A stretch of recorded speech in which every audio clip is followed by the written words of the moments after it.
Welcome to the Nomad Network, your first stop for complete and comprehensive Chicago Bears football coverage. Dive deep into analyses, updates, and all things Bears.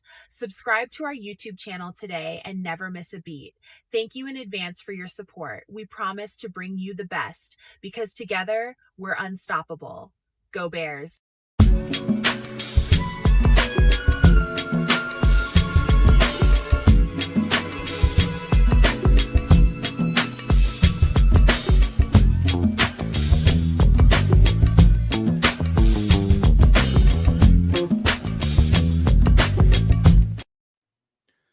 Yo, no maniacs. Welcome into another edition of Some Extra Sauce, man. And I'm your host, Nomad, and my sidekick is my trusty over there from Canada with the maple syrup.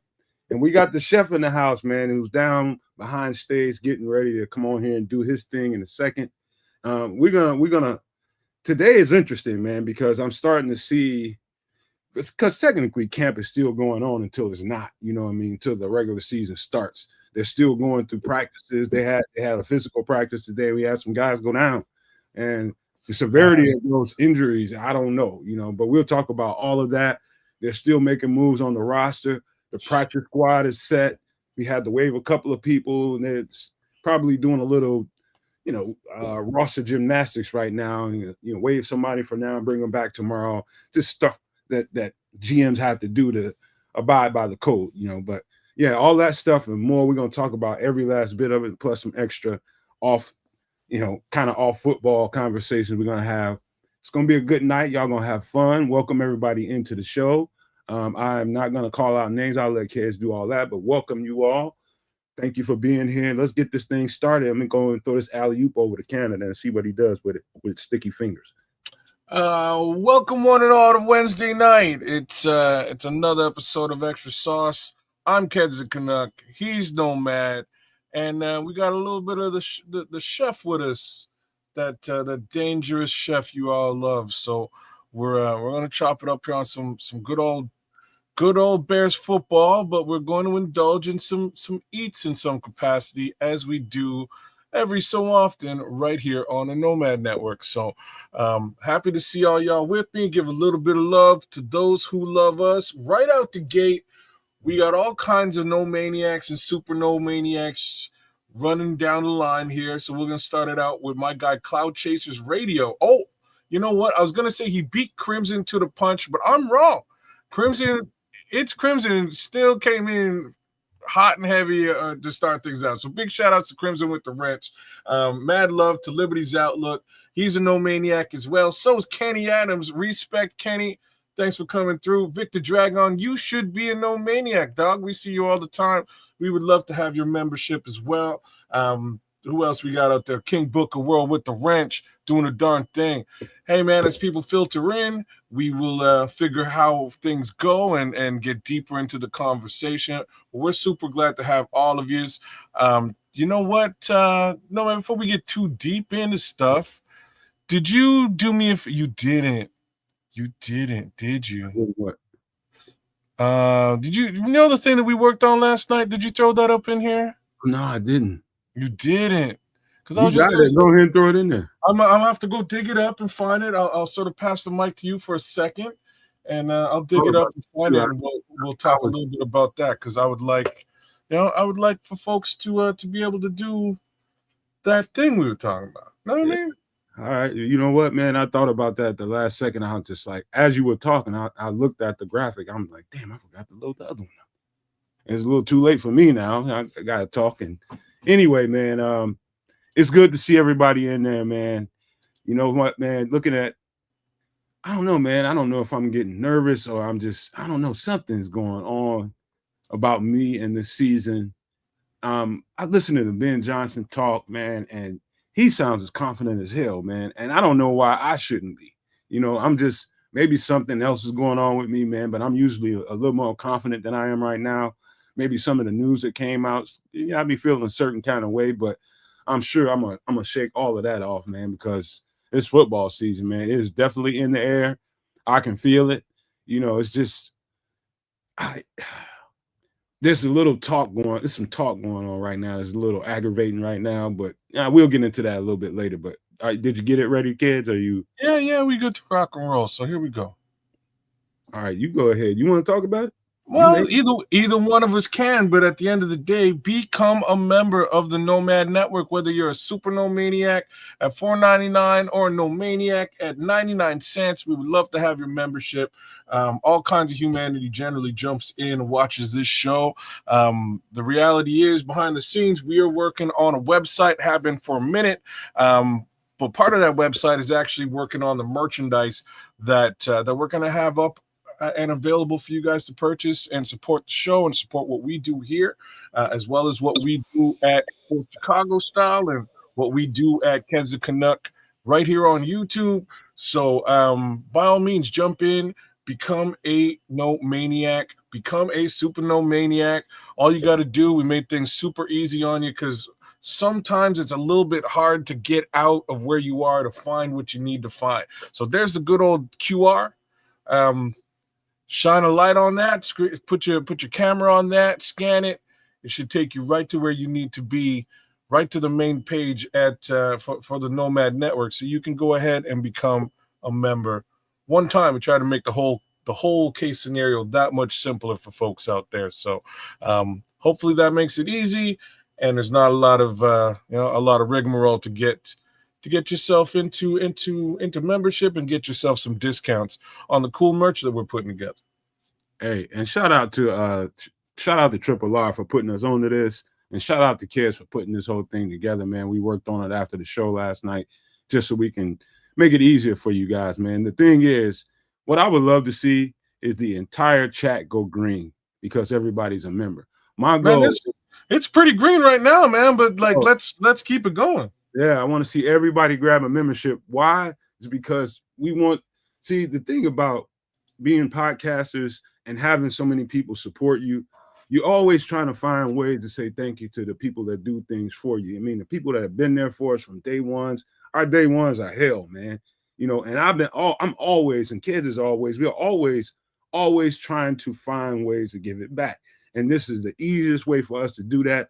If you grab yourself a membership, whether it's $4.99 or 99 cents, you are going to be able to get discounts on some of this cool merchandise. That's the goal. We're not asking you to become a member for nothing. We want to be able to give you discounts on merchandise. And here's a piece of it right here. This is one of the newest things that we just put in there. Bears Run Shit bomber jacket. I told people, and I keep saying it, this is going to be my first piece of merchandise when I order it. The second one is, Believe in Monsters. I think this is going to be a big seller, man, because I think this design is cool. It's nasty, man, to be quite honest with you. I'm just kind of patting ourselves on the back, but you can come here to this channel because I know, and this website, because I know that Bears merchandise is hella expensive. But what I always look for are unique designs, stuff that everybody else doesn't have on. You can be for sure that you won't see anybody else in this merchandise. You'll be the first ones with it. So this is why we're trying to get you to get memberships, so that when we publish that website, you can get that discount and go in there and get your stuff and be the first ones on the block or at the game with the merchandise you like. And it's going to be many more designs in there. When I say many more, several more designs in there that are absolutely new and unique, and you're going to love those too. This is just a small taste of a couple of them. So grab those memberships right now. Go to the channel, hit that join button, and become a member for 99 cents or $4.99. It doesn't really matter, but we just want you to become a member so you can get these discount merchandise out there. So that's that, man. Let me see here. Let me take that down. All right, man. How you been, man, kid? How you been today, man? How's life? You muted, bro. I'm running my mouth over here, but long story short, I'm getting Superflex started up here, rounding out these leagues. Got some new heads joining up, a couple of new folks, and hopefully those folks will be joining me on the show in some capacity as well. So can't wait to see that get ready to unveil. That being said, I just threw up here. Hold on a second. I just threw up my email and my Twitter. Please hit me up if you would like to join the league. There's still a couple of spots left. If there's a lot of additional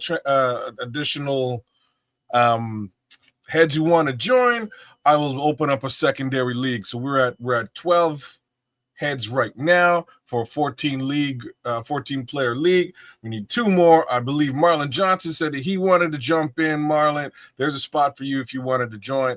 I also wanted to give a big shout out to my guy Ron Winarski out there. Has nothing to do with Superflex, but Ron, from the kindness of his heart, dug into his wallet and gifted a bunch of folks memberships there last show yesterday. So I just want to give another shout out to Ron for doing that. We really appreciated that, and hopefully the recipients will pay it forward just like you did, and we thought that was really cool. But anyhow, you're still, hey, all right, Marlon, just hit me up on Twitter, hit me up on email, either way, and I'll send you a link so you can join the league. If there's other folks out there who wanted to jump in, by all means, let me know. We'll get you straight. We'll get you set up in the league. Crimson, if you play fantasy football, man, by all means, let me know, and we'll get you in the league too, man, because you definitely support the heck out of this channel, and we'd like to give you back something. Anyways, that being said, I'm doing okay across the board. I don't have anything other than this team to deal with right now. There's some ups and downs, and you're right, no, man. The head coach seems confident as hell. I would almost be shocked if he didn't, just given his own personal demeanor. So, we'll get a little bit deeper into that as the show goes on. Amen to that, man. I've been today just kind of reflecting a lot, man. Just trying to see, basically more than anything, scouring social media, seeing what kind of transactions are being made, and we'll save some of that for a little bit later on, because I think the more and more I look at it, the more and more I like this roster. Some of these moves might be a precursor to something else. These first couple of moves on the waiver wire, but we'll talk about that stuff a little bit later on. How about this, man? I'm gonna pass it to you, and we go ahead and let's see what the chef is up to today. I think that's a fantastic idea. NMF must be in the kitchen.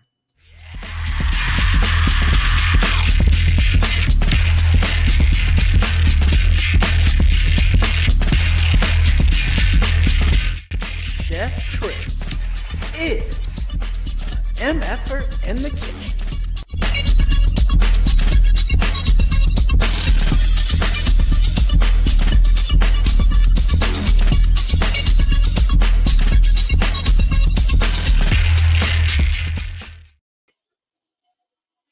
Hello, can you see me? Can you hear me? Yeah, you're live and direct, Chef. Welcome to the kitchen of Chef Trips. I'm your owner and proprietor, Chef Trips, or as you know me on the Extra Sauce, a MFer in the kitchen. I would like to also say hello to the Nomad and to the kids, the Canucks, and all of the Nomaniacs. And before we start this evening's cooking, I invite you all to not only become subscribers to Sports Chicago Style, but to my very own YouTube channel, which you can find at Chef Trips. And the name of the channel is Chef Trips with Chef Trips. That's me.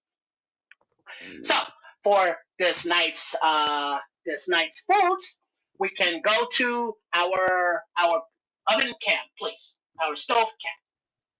And back here we have the cast iron skillet is now going to be heating up.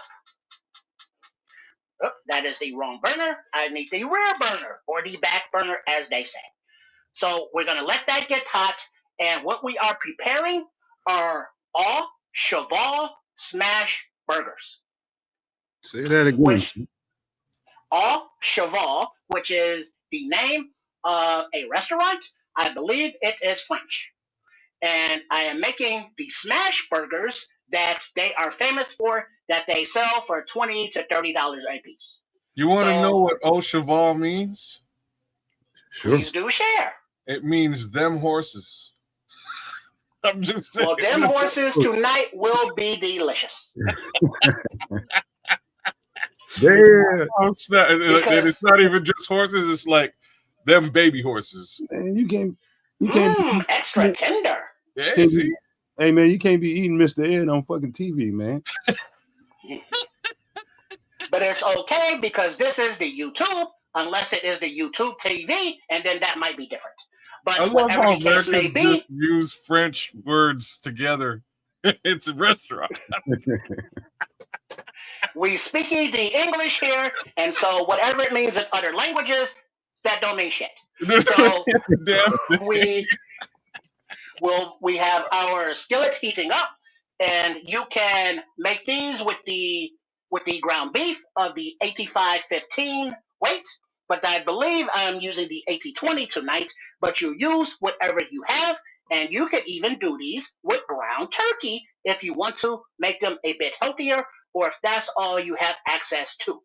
So I have I made a half quarter-pound burgers, 2 patties of which we will make, and then the bacon, and then I will tell you about the specialty mayonnaise that they make that I made earlier and how to make that with those ingredients.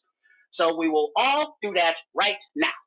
So as soon as we start to see this smoke, we know it is ready. So until Chef, that time, do you want me to show what these burgers look like from the link you showed me? you can, yes. Okay.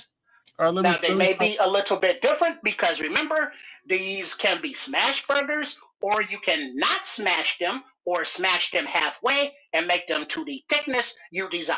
Go ahead, the Kids, the Canucks. All right. I'm going to pull this up here. We're going to take a quick peek at the Au Cheval burger. Check it out. Mm. Boom. That's what we're talking about. My kind of burger right there. Me too, bro. Man, everybody been talking about smash burger this, smash burger that. I had a smash burger, I guess maybe a year ago, and it changed my life. I want to say that straight up and down and out loud. It was a spot called the Burger Priest. That was the name of the spot, and it was a religious experience. What is it? What is it? Because they sear the burger, the edges of it, or the cheese? Well, it's because there is the more of the searing, as you say, more of the crust, and that crust adds the char flavor.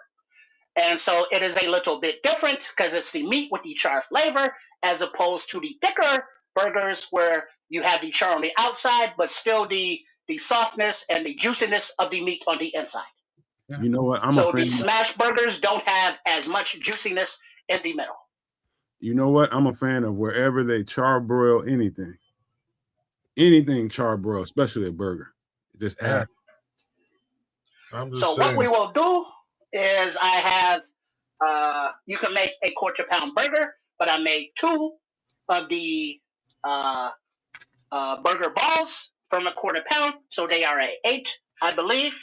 Get a nice sizzle. We will put those there and use a piece of parchment paper to smash them down. To make them nice and flat. Okay, all right. Oh yeah, those gonna be. And because they are so thin, they will cook in approximately 1 minute to 1 minute and a half. Yes.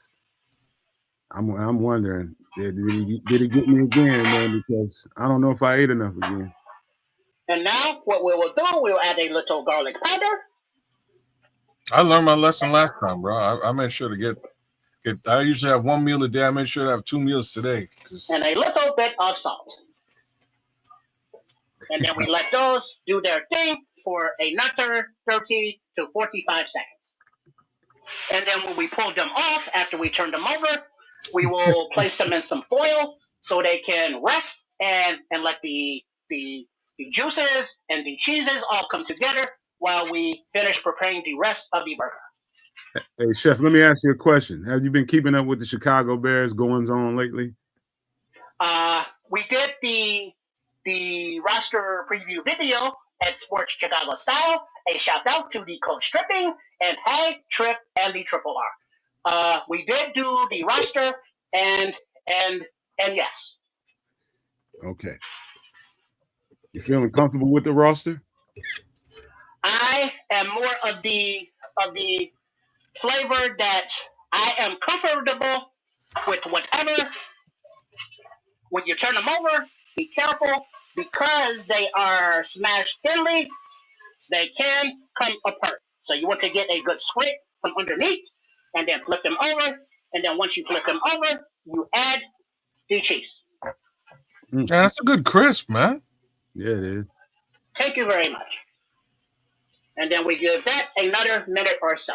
But to continue with what I was saying with the Bears roster, I trust in the power of the polls because he was able to acquire the the hot head coach in the Big Ben Big Johnsons and the staff, which has the Dennis Allens and the Declan Doyles and everybody else, and they have a very quiet confidence about themselves, and especially the Antoine Randall Els.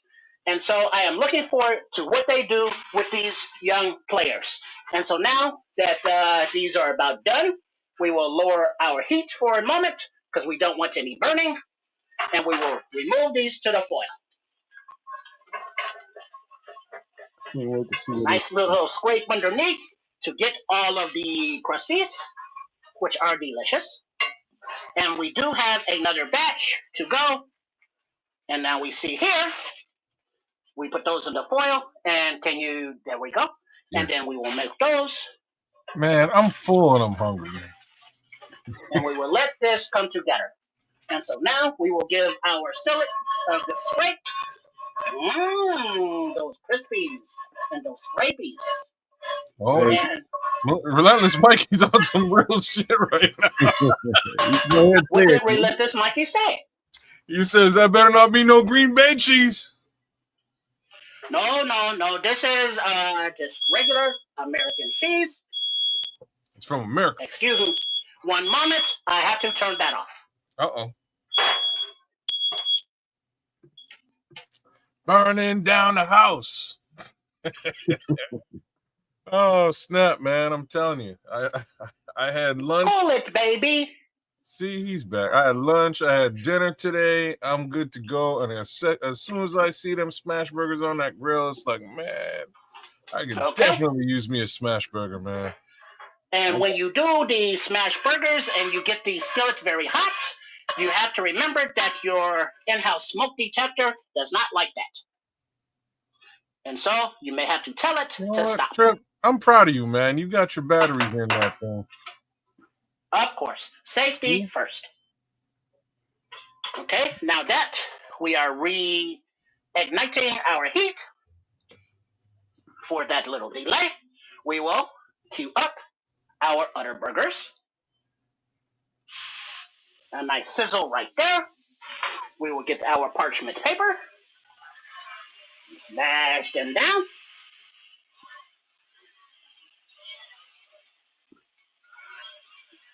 And they are beautiful.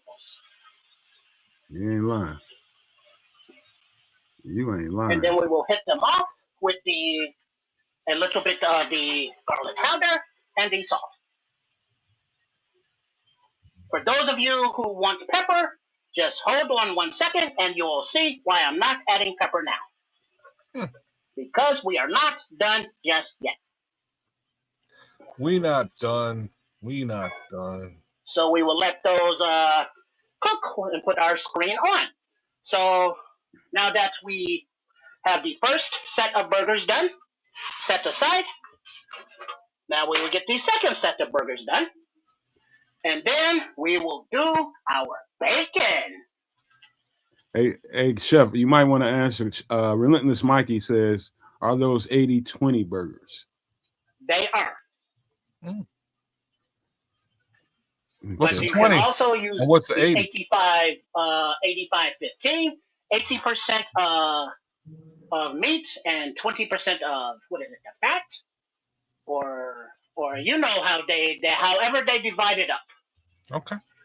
So now that these are done on this side, I gotta get me one of those screen lids like that. Yes, they are very handy. to keep the grease down from the splattering. Yeah, man. Now, A lot less cleaner to that stove with that screen. That's for sure. we add the cheese there.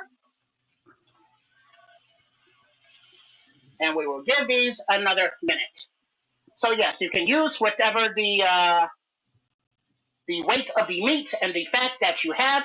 If you have maybe some nice lamb or some moose meat, but do not use the toilet lion meat. That is rancid. Leave that shit alone. Rancid Detroit meat. Right. Now that these are about another 30 seconds, we're going to reduce the heat a little bit, as we can take them off now. And remember, you can cook your burgers to the doneness of your desires. Are you a medium rare guy or are you a medium well guy? Depends on the day. I do not turn down many at all. But I would prefer, if I had to, my druthers, medium well.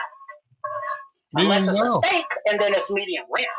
Okay, all right, I'm with it. And then we give that a little scrape.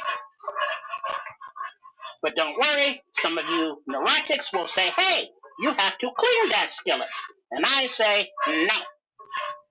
We will scrape off the pieces and the crusties so that they, do not further burn. And we will let the oils and the grease and the juices remain. Now we put that back on our heat. We give it a little wipe, clean as you go. And now we will move our heat back up to a nice medium. The skillet is still hot. So Mikey going in on the whole NFC North tonight, man. I love it. So we cut the slices of bacon in half to make them easier for the burgers later. And so we add the slices of bacon. That skillet's got all kinds of goodness in it, man. Right now, oh yeah. Don't let them fuck around and put some onions in there. And now what we will do is what makes, if you do not have the black peppercorn bacon, you get some of the black peppercorns and you do the grinder. And there's your pepper right there. Okay. Hey, Chef. There, that is correct, Mr. Kids. This is why we did not put pepper on the burgers, because we are adding pepper to the bacon. Hey, Chef, I want to say something. This is just a public service announcement for all you nomaniacs and super nomaniacs. Listen, too many people, and I'm guilty of it myself, I got a freezer full of them. Too many people are going and getting processed French fries. And not enough people are making homemade cut French fries the right way, man. You know what I'm saying? It's like, really is no excuse for it. Now, I don't keep a whole lot of potatoes around my house because I'm on a keto diet, but I'm going to learn to keep me a bag in the house, you know what I mean, for the winter, a bag or two for the winter, just because, making homemade fries is important, man. Always buying that shit that's freezer burned, and it's just not good, man. So if you can, you should probably make your fries homemade. And that is very true, because anytime you buy the processed food, it is, who knows what's in it. Whether it be the pesticides or the GMOs or the steroids or who knows what they have. So the more opportunities you have to prepare your own, you do that, and that will make it a bit healthier as well as more tasty to your desires. Yo, Crimson nailed it, and this is half the reason why people don't do what you just suggested, no man. And I was guilty of it at one point, and then I learned. I'm gonna. So Crimson's saying, no, man, because people don't know about brining and double frying them. So the first time I made homemade French fries, cut up some potatoes, threw them in some oil, fried them, and it came out like absolute garbage. Just Just putting it out there. Came out terrible. And from there, I was like, man, I'd much rather a bag of Cavendish French fries I can get at the store. Forget it. All right. And right? Like whatever it is they're selling at the store, I'd much rather that than what I just made. This was a mistake. And then I learned from my homeboy who worked at McDonald's. He was like, you don't know that we double fry our fries, we brine them. So they put it in and cook it about halfway through and then lift it up and let the oil sort of cook through, and then they cook it again. And that's why there's always sort of a bunch of French fries in the fryer. Upon second cook is when they actually deliver the French fries to you. And that's just how you do it. Like you brine or you double fry your French fries. End of the day, your French fries are going to come out so good. And I think we discussed this a little bit the other day, but the oil that you use is key. And that's the best thing I can say. If you can switch up the oil that you're using, don't go like, I know it's ubiquitous and at the store and probably in your cupboard right now. If you're using canola oil to make your French fries, you fucked up. Just letting you know. Well, what the kids, I agree. The best oil would be beef tallow if you have access to that, because that adds the extra flavor in there as well and has a very high smoke point. What did you say? Beef what now? Beef tallow. Tallow. That's where you can go to the butcher and ask the butcher for all of the leftover fat trimmings, and then you put the fat trimmings into a pot and you put it under very low heat and let all of the fat render out, and you remove the materials of the fat, and then what's left you jar up, and that is now your beef tallow. See, Mikey's getting into poutine here. That's where he's going with his Ked's fries brown gravy comment. But like in Canada, like it's so funny, man, because when I was a kid, it'd be like, oh, McDonald's fries are the best fries ever. And then I started going to some of these, like we've got a billion chip trucks, little trucks on the side of the road. And I mean like a billion of them in Canada. And they have some of the baddest French fries you'll ever have. And the only thing that's trumped that was, again, the French fries in Belgium or Amsterdam. But that's because of the oil. If you notice, if you ever walk into a Five Guys and notice that there's just peanuts everywhere, there's a reason for it, because they specifically use peanut oil for their French fries. The oil is but so Five Guys, their French fries are disgusting to me because they are not cooked. They're very soggy, undercooked, and not crispy at all. I do not like those, and they are very overpriced. Now that the bacon is done, we pull that to the side. We do not need to add any more grease or extra oil to the skillet, because we will use that leftover hamburger juice and bits and the bacon juice and bits. And now we will quickly fry an egg. But unlike the last time we are together, I will not overcook this one. Hey, I would say something that I've recently, I ain't gonna say more recently. A couple years ago, I started doing it, but I haven't done it often. But I made some homemade potato wedges, and those motherfuckers are so good. The batter that I put on them, and my girlfriend was just over the moon. I had never tried it, never done it, always just bought them somewhere.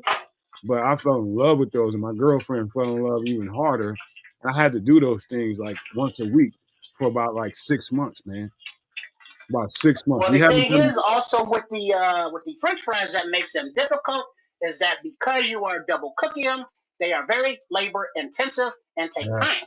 Because you have to fry them, you let them cool down, then you have to refry them again, and that's what makes the bag and processed foods easier because it's more convenient.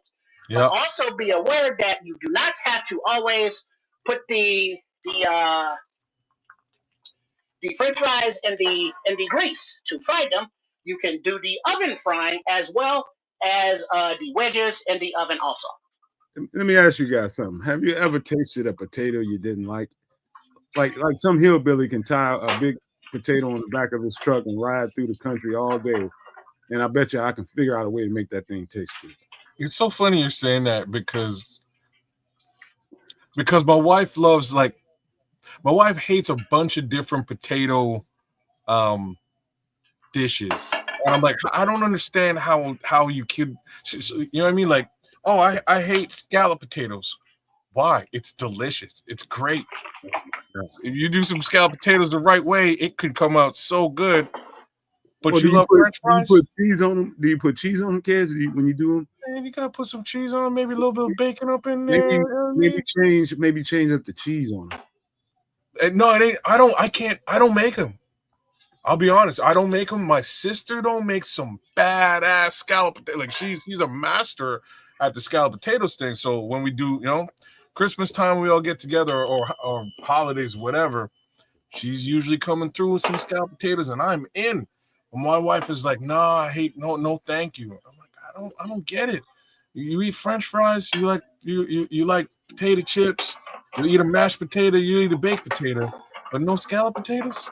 I don't understand. She throws me for a loop. Okay, now what we will do, make the Well, she'll be watching right now, and she's probably laughing her ass off right now. I'm just saying.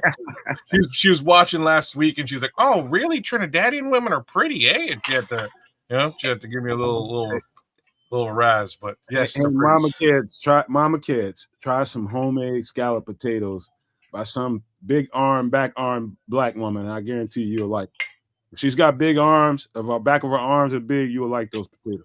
I'm just telling you. So my sister has big arms. Can we put a pause in this for a minute? Because I have to finish the food. Okay, let it. Hey, chef's got to go. The food doesn't give a shit what you are talking about. It is cooking. So now what kind of buns, mayonnaise. These are whole wheat buns. Okay. As we do not allow any of those white devils in this kitchen. Right on. So these are the whole wheat buns, and now the mayonnaise that is 2 egg yolks, a quarter cup of a neutral oil. I did use canola, a tablespoon of lemon juice, a teaspoon of white vinegar, and a pinch of salt. That is the au cheval mayonnaise. So you made your own mayonnaise, bro? You did? Yes. Okay. And so now we will add the mayonnaise to the bottom bun. Oops. And then we will add our burgers if we don't drop them. Kids, do me a favor. Go on that, run up there and tell Mama Kids to get in the chat. We'll get her right. Oh, there ain't no way she's getting in the chat, and even more so, I'm not so sure she's coming to Chicago. And then we will add the bacon. She's had about enough of the Chicago Bears for and then on the top bun, we will add the chopped up dill pickles. Ooh. And then we will add some of the red onions. Onion. You got to go with that red. That gets an extra kick. I love it. Yeah, love red onions. It sucks on flavor. You don't like them? Man, I can do without them. I love them, bro. They're my favorite. We will add a few extras because they are delicious. See? And now, on the top bun, what we do, we take the, there it is. We take the egg, and we put that over the top. And that is only 1 egg. Look at me. So, real quick, we will move this to the side. We'll just do 1 egg because we are live and there's no need to fuss. So this, once all that is together, we top the egg with a little bit of the fresh or freeze-dried chives, or if you have fresh chives, that is fine as well. And we give those a little garnish over the top of the egg. And then we give the egg a little pop to get the yolk all runny as it is. Ooh, there it is. And then we cover it up together. Hey, let me real quick. Let me speak to Relentless Mikey. Mikey. Oh yeah. Real quick, Chef. Relentless Mikey. Hard to do this and cook at the same time. My bad. Go ahead. I'll save that comment. It's not like he's going anywhere. So we put these together. And then we get a knife, and we can cut our burger in half. Or you can dig in one piece. But then here we see it with the egg, with the red onions, with the pickle, with the homemade mayonnaise, and the double smash burger. And it is drippy with the yolk, which is nasty and delicious, as food can be erotic and delicious. And now let's taste Mm. All that it. crunch. Oh, you can hear that. That Oh sounds my delicious.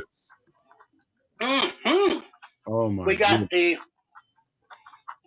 go the full screen there. Kes, can you go full screen on that? Oh, Kes, let me see what I can do here. Kes needs to be alone right now. It wouldn't be a bad idea because, damn, Because now solo layout. Here we go. Look at that. As you see, the yolk of the egg drips all down your hand and your arm, and you can have your wife or your husband lick it off, and then you all can share the beautifulness of the all cheval smash burgers. Damn. Oh my god. Mm-hmm. Oh my god. Any questions and/or comments? Questions. Yeah. I want to know what side I'm hearing crunching. Is the onions or is the bacon? Yes. The onion. It's the onions, it's the bacon, it's a little bit of the pickles, and I can taste the crunchy char on the From the burger too. edge of the egg and on the burger. There you go, Crimson. He just answered it for you. What was his question? He says, "Please tell me that's onion crunching and not the meat." Crimson, man. No, well, there will be some of the meat crunching from the sear, from the skillet, as it was a smash burger. So that makes the out of the meat crunchy as well. See, Scrolls is hungry too, man. So you gotta wait. You gotta wait 2 hours for the smoked chicken to come through. Meanwhile, he's staring at this. Crimson, you would be shocked at how good a smash. You got to get yourself a smash burger, Crimson. Give it a shot, or make one yourself. Give it a shot. You would be surprised how that crunch just adds a little. It just accentuates the burger, man. I don't know, man. It I didn't think I would like it, and I thought it was amazing. It isn't burnt. It's just seared. The searness and the charness adds a different layer of flavor. Mm-hmm. And so it's not bad and it's not burnt. It is just a different flavor profile. Yeah. Hey, and because I made another one, and I just for completion and my OCD, I'm going to do another egg to put on the other burger. That's the right thing to do. Hey, relentless yeah. Mikey. Let me say something to you, relentless Mikey. One time, my homeboy Hunter from South Carolina. He's from Charleston, South Carolina, and so in the Carolinas, man, they do this brisket burger thing that I had never tasted when I was in Atlanta. I never even thought about putting smoked brisket on a hamburger. Right? He was just like, "No, you got to taste it like the Carolina way." And I'm like, "What's the Carolina way?" He was just like, "I'll tell you what." I said, "Dude, I ain't trying to, have you just take me somewhere and I go eat and I don't like the shit. Tell me what it is." Anyway, he just refused to tell me. So he took me to this restaurant and they had the smoked brisket burger with white barbecue sauce. Mm-hmm. And I ain't gonna lie to you, I could do without that white barbecue sauce. It was just too different at that time. I'll try it again at some point, but all that mayo, man, it was just, but I'm telling you, that smoked brisket on a hamburger was new to my taste buds. That was new to my palate. And I'm telling you, it's very, very good if you got somebody to cook that brisket the right way. It was really good. That brisket, the different ways and the different areas that you are, they cook it different. And the barbecue sauces and the seasonings are all different region to region. So whenever you travel, make sure you try their local fare. You might not like it, but also you might like it. Well said, sir. And now that I went ahead and made this other egg, let's put that there on the top bun as before. And before we give it a pop, we give it the cover with the with the dried chives. Make that. Make it rain. Make it rain. Then we put that All right, there. And then we pop the yolk. Wee. Ooh. Get yummy and get runny and get out hot and yolky. Damn. And flip it there. Oh yeah. And so now we are official. And then we see the yolk and all of the runny stuff. So if you have the French fries, you can soak up all of the runniness of the yolk and the mayonnaise and all of the other stuff. And so these are our all chevron smash burgers. That burger looks like a damn shame, and I like it. That's what you should name that. You should rename that. This is a damn shame. That looks like a damn shame, and I like that. I'm gonna have to do this here soon, and yeah, that's got to be done. I'll leave the bun off just for like extra health. But the rest of it I'll do, bro.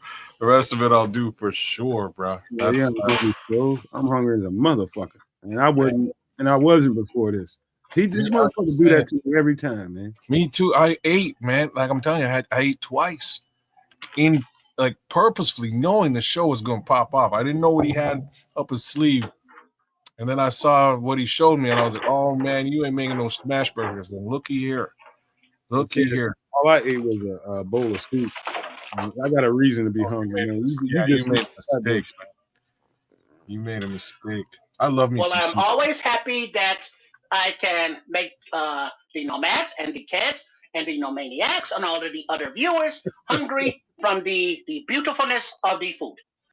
And I do encourage you to try the smash burgers, Mikey, just for the experience and go, oh my, where have I been all my life and not trying use? Hey, chef, just a little bit of advice. Take that damn shame burger. This is a damn shame burger, and just use that. I think that's catchy. Well, that is catchy as well. But yeah, we will see how that works out. But this is the clean and uncut view right there, where it's the egg, the meat. Well, hold on, chef. Don't bite that one. Get that messy one. Let's see how bad that looks. Bite that hot bad one with all that juice running out of there. Scoop up some of that good shit. Oh man, that was like a great burger. Man. Damn. Oh. I paid like $20-$25 for that. Oh. And that's how much they charge about. You know what I'm saying? It's nothing wrong with paying a nice chunk of change for a good burger that's done right. This is the thing. You got to know if they do them right before you go buy it. I'm pissed off if I got to go pay that kind of money for some bullshit burger. And you lick your fingers, you lick your hands, you lick your arms, you lick your lips, and then you lick your partner's fingers, hands, arms, and lips. Oh no! I don't know about all that. That's how you do it in the kitchen at J Trips, at least, especially when you are a MFer in the kitchen. Listening to those bites on that burger, now I kind of understand why people pay money to watch somebody eat. Crimson. I ain't gonna repeat it, but he said it's fucking food porn. That's what I was trying not to repeat. So you do it. But yeah, it's that's some mukbang. Indeed. Bang, bang, bang, as they say. And these burgers are not too buku at all. Are there any more questions and or comments before I get out of here? See, go ahead, might have a point, man. He said, now half the viewers are in the kitchen. Maybe do Chef Trips segment at the end of the show next time. At least you're getting hungry at the end of the night and you're just going to go to sleep anyhow. So, well, but then it is far too late to be eating. See? Far too late by then. See? Yeah, you're right about that. But I would like to thank once again the Nomad and the kids for allowing me to be here. And shout out to Triple R as he is waiting in the wings for the more of the Bears talk.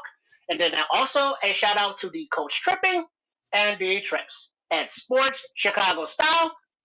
And for those of you who did not hear at the beginning of the segment, I have my own YouTube channel as I spread my wings and fly away to the place that I long for. And that place is at Chef Trips, which is my name right there. Look at that. And so you put that in there in the YouTube search, and it takes you right to my page. And there are no videos there yet, but they are coming and being edited and being arranged right now. So the clips here from AMF in the Kitchen are also clipped and put up at Sports Chicago Style, so you can see all of our previous episodes, and we will continue to do that, but we will probably transition those into my page as well. So as we grow the Sports Chicago Style family, we would like you to participate by subscribing, liking, sharing, and all of that fun social media stuff. And as always, if there are any comments and or questions, I will answer those as promptly as possible. You got a quick one right now. As Crimson Your Dig says, Chef, have you ever made your own rolls? I have made my own rolls, even though I am not a huge fan of the baking. They did turn out pretty good, but just the whole baking process, I am more a meat person. But I will be working on making my own rolls better because I want to make my own whole wheat hamburger buns and submarine buns and hot dog buns and any other kind of bread that you can make at home. So I will be getting into that more in the near future, but previously it has not been my forte. Hey, by the way, every motherfucker needs to be in the kitchen, especially males, man. There's too many males out there that think that you're supposed to be fed by your lady and people are scared, some kind of you should be stuff, scared to be in the kitchen and creating, man. It's creative in the kitchen, man. You should be you get your motherfucking ass in the kitchen. So I'm gonna say women should be in the kitchen too. Damn it. Okay, women ought to be in the kitchen, but you should be your ass in there too. I'm in there. My mama taught me right. I'm in there. I'm cooking too. I think everybody should have a good culinary, a good healthy culinary. Thank you. And you should be inquisitive about that. Get creative. It is fun. It is awesome. I'm very much like the chef myself in my own personal time. I can't stand baking with the exception of one item. There's only one, and I love to make it. I make some of the baddest chocolate chip cookies on the planet. I'm gonna put it out there. My chocolate chip cookies are stellar. Hey, only baking I can do. Hey, bro, one time I was at my grandma's house and we was having a Thanksgiving party, and my one of my cousins came over there, pretty kind of burly fella, and he was complaining about his girl don't be cooking and she don't be making nothing to eat for him when he get off work and all that old type shit. Shame. My grandma is cold. She cold with it, man. She said, "Why your big ass don't be in the kitchen cooking?" She said, "Motherfucker, you eat everything. Get your big ass in the kitchen and cook." and grandma is right, because guess what? People, for the most part, like to eat every day. Sometimes even more than once a day. And unless you know how to prepare your own food, you are at the mercy of other people to prepare your foods for you. And you never know if they're not available or what they're doing or if they just suck at cooking. So figure it out. It is not difficult. It can be time consuming, but it can be also therapeutic when you are doing your prep work, like cutting your vegetables or preparing your meats or whatever it is you're doing your prep work before you actually cook. And then, of course, there is the cleanup and doing the dishes. But guess what? That is all part of being an adult. Hey, by the way, Cloud Chasers Radio, he says everybody at least should be able to cook to survive. Let me tell you something, Cloud Chasers. I'm a pretty good cook. And, you know, it wasn't always that way. I remember my freshman year in college, and I was craving my mother's fried chicken wings, right? And I went and bought some. I don't know how to cook, but I've watched her do it for years and years and years. I got everything I need. I got the flour, I got the seasonings, I got the oil, I got everything. I got chicken. I done got it all right. And I start cooking them. I'm like, what the? I'm like, these things. What is these things doing pointing out of the grease like this, man? My mother's chicken ain't like this. And so I was just like, hey, I called my mother. I was like, Ma, I was like, how do you get this pointy part of the chicken wings? Why did You have so to I didn't tuck the understand. flipper. Yeah, I didn't understand that you have to break that and fold it. As you know, she's just like, fucking fool. You got to break it and fold it under. And it folds under, and that way it doesn't pop out. But nowadays, the kids, they cut off that and throw it away. Oh I do no. not know why. Oh no. Never in my house ever. My girlfriend tried that shit, but not. She ain't getting away with it with me. As well, she should not. Man. So, if there are no more questions, I will prepare to depart for the evening. Are there any more questions or comments? Nah, we'll handle the rest of that, Chef. I think you worked hard enough for one day. Please God, don't eat all of those burgers, man. I'd like to see you live a long life. That stuff looks like it might put you in a little bit of a box early, but it also looks so delicious that I kind of wish I had that little half that you got cut off there. Right now, I could totally go for that. Yeah. Mm-hmm. The only box that would be the itis box. So You're yes, darn we will straight. try and avoid that. You're darn straight. Going to bed So early I would tonight. like to thank everybody for joining us for AM effort in the kitchen, because that's me, and our all cheval, or as Nomad called them, our It's a damn shame. what burgers? Damn Our shame. damn shame burgers, because they're so damn good. It's such a damn shame. Please make sure that you subscribe to the Nomad Network, of course, and then a shout out to Kez the Canucks, and a shout out to Sports Chicago Style, and then Shea Trips with Chef Trips, also just at Chef Trips. It's easier to find. So once again, I thank you very much, and I look forward to seeing you next time here from the kitchen of Shea Trips for the segment of a MFer in the kitchen. So thank you very much, and I'll see you next time. Thank you so much, Chef. See you, Chef. You have yourself a good one, man. All right. That guy's awesome, man. Scrolls, I never made the big crumble type cookies with the cookie dough. I'll have to try that out. I'm a weird guy, man. I just love chocolate chip cookies, period. Every other cookies, I'm like, they're all right. Chocolate chip though, I'm a sucker. So I do like dark chocolate and then milk chocolate and mix it together. I do some crazy stuff with it. Sometimes I'll throw some white chocolate in there just to change it up. My cookies are crazy. What was the other comment that was out there? You ever tried them joints with the macadamia nuts? Yeah. I've done macadamia and white chocolate. They're bomb, bro. It turns out so good. But that's like from as a kid, it's one of them things my mama had me doing from time, right? Like it was like you got two younger sisters, single parent home. Mama cooks on the weekends. If y'all hungry during the week, you're screwed. You know what I'm saying? Because mama's at work. So you need to figure something out. And what that figuring was on the weekend, mom's teaching me how to cook. So breakfast, I can cook anything you can imagine for breakfast.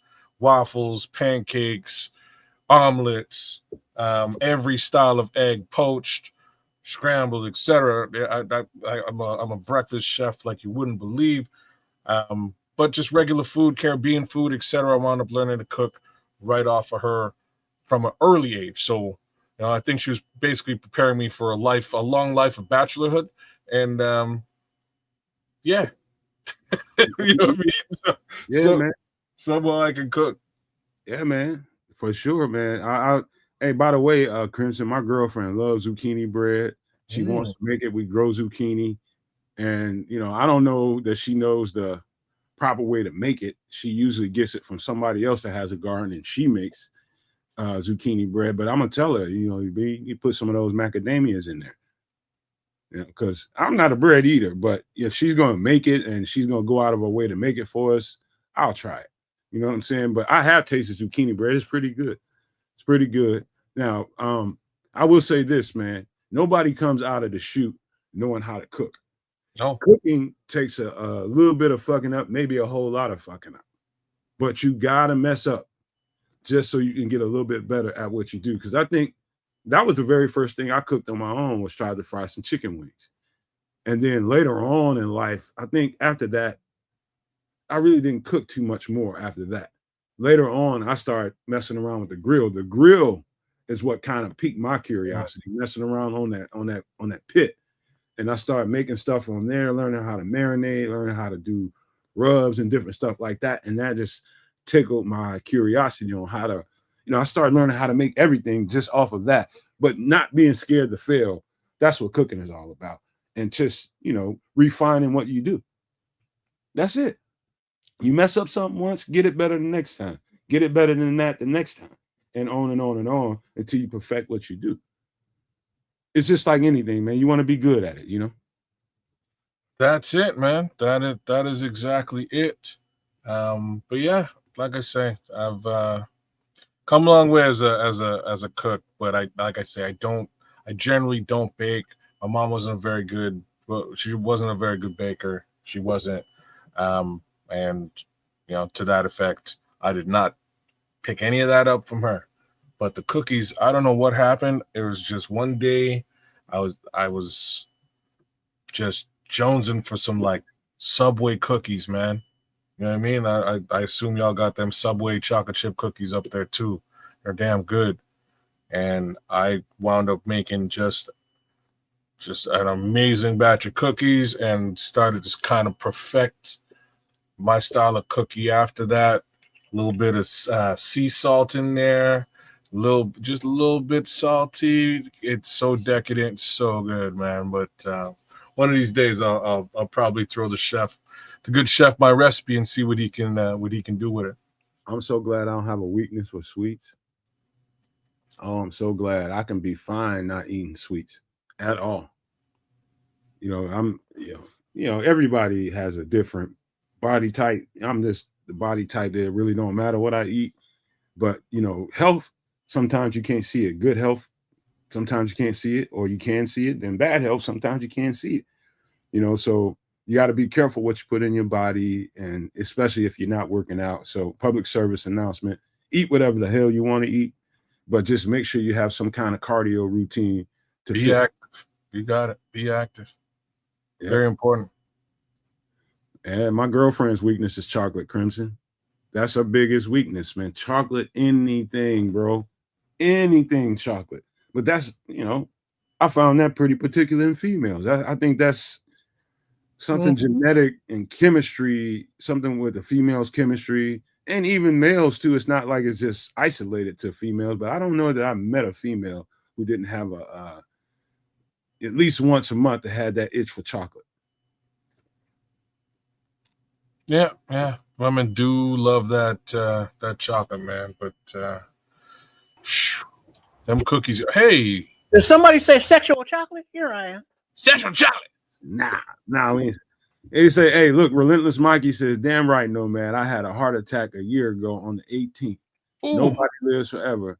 Man, hey, man, blessings to you, bro. And good vibes to you. And whatever happened today, whatever we spoke to today, whatever you can do you can always redeem anything like that, man. They say a heart attack is scar damage and things like that. You can't repair that scar, but you can repair your lifestyle. I know that for sure. Just the way you go about your life. I'm doing that. I'm on that every day, every single day. I'm conscientious about what I eat. And even if I really, really I love gyros, man. I love gyros. And it's one like less than a mile from here. Greatest, best gyros you will ever eat in your life. And all the time, whenever my girlfriend goes to that restaurant, I make sure I order whatever on that menu that is not the gyro. I might eat one of those once every 3 or 4 months, if that. Because those things are hella greasy. Number one, Trips knows that. They're hella greasy, but they are so doggone good, man. Lamb is delicious, but it's not fattening though either. Well, there's different ways to eat that. I'm just so because of the keto diet, and we've got those here. We've also got other similar fare. And when I say similar fare, a donair is very similar to a gyro as you guys pronounce it. We call them gyros or euros. Gyros. There's also shawarma, which is very similar. End of the day, what I learned is that instead of doing it in the pita, which is the wrap, the bread, I get rid of the bread. I just put it on top of lettuce. I put it on top of some rice, and they usually serve platters like that. So next time you're at that spot and you're trying to look for maybe just a more healthy version of the gyro, get it. Ask them if they have like a platter, and I bet you $5 they do. Throw that on some lettuce, some salad, and some rice. Especially at like a Greek spot, if it's like Greek. Here they call that a Euro plate. Yeah, man, Euro plate, man. Get a nice little Euro plate. You'll love it. Like I just moved away from I try to cut breads out as much as I can. Clearly cookies are a problem. You know what I mean? Like that's a problem, you know what I'm saying? But I try to cut the breads out, and that's exactly how I started it up, just by getting those platters. Even in many cases, I would dodge the rice in the platter and just go with the salad. But yeah. All right. So that was good looking from the chef.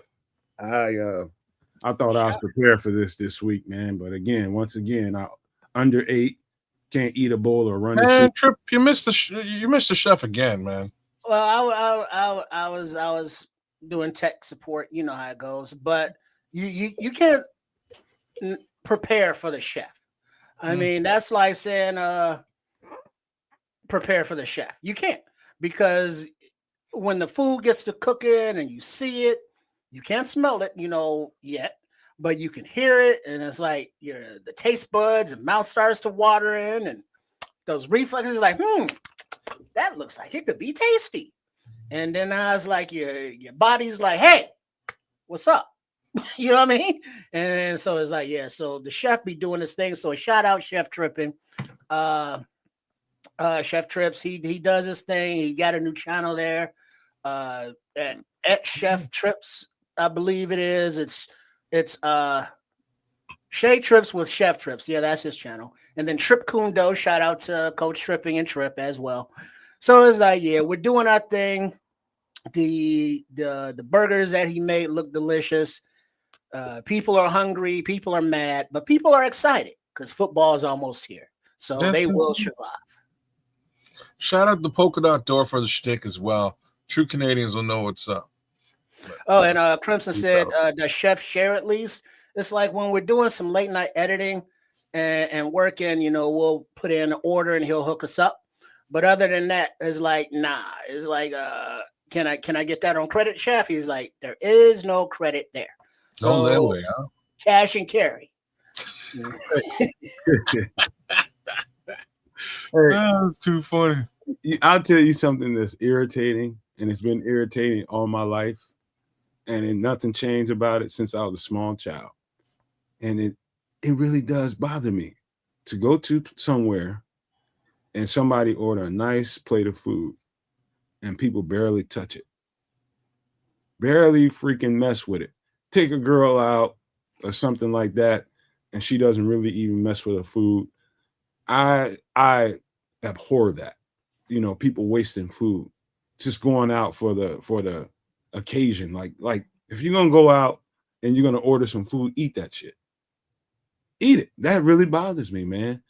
It really bothers me. I don't know, maybe because of my background and what I've been through, but it bothers me to go somewhere and go out and be sitting around and watch somebody else order food and really don't even eat it and just let it go to waste.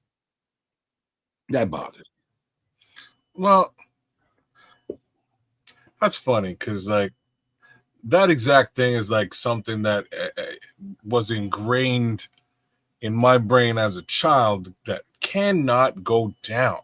And it's funny because I've done the same thing to my kids as well as my neighbors' kids. Because again, I'm just not just neighbors, but family, friends, etc. I'm everybody's daddy at the end of the day. But if you say there's people starving somewhere that could be eating this food, how are you leaving that food on the plate? It needs to be taken care of. Somebody eat it. Somebody needs to eat it, or you ain't leaving the table. Like my grandmama would not let you leave the table. Mm-mm. Oh, you ain't eating that? Oh, you think I just stood up in the kitchen for an hour making it because because I want to waste my food and my time and my money? No, you're staying there until the food disappears. That's what's happening. And there were times when I was a little kid where it's like, yo, I'm just, just dangling around at the table 2 hours later going like, I'm not eating this. You eating it. Yeah. Well, that was the way I grew up as well. It was one of those things. This is dinner. Sit your ass down and eat it. But I don't like this. I didn't ask you what you liked. You eat that. But I don't want to eat it. Well, you're going to sit your ass there until you eat it. And if you don't eat it before it's bedtime, you're going to get this ass whooping. Then you're going to eat it. And then you're going to go to bed. And so it's like, and people wonder why I'm overweight. So it's like, I was waiting for that at the end too, man. I was like, yeah, I got the belly too, bro. It's the same thing. Right? All right, let me ask you guys a question, because whenever I think me and Trips grew up very, very similar. I tell you what it was for me when it was on my plate and I had to get in trouble because I didn't want to eat it. It was them damn beets. You can't put no beets on my plate. I can't. It was beets or broccoli, one of the two or both. Couldn't eat it. I was gonna have to take that L. I was gonna take that L. I was gonna take it. I tried to eat a beet one time and I just could not keep it down. I tried to get it down my throat and it came right back up. And that's when my granddad said, yeah, you finna get your ass whooped. I'm beating your ass. And that was the end of it. But he knew not to put beets on my plate because I sat there for 3 hours. 3 hours. He said, oh, you eating them? You eating them? Oh, man, I can't eat it. For me, it was Brussels sprouts. That's what it was for me.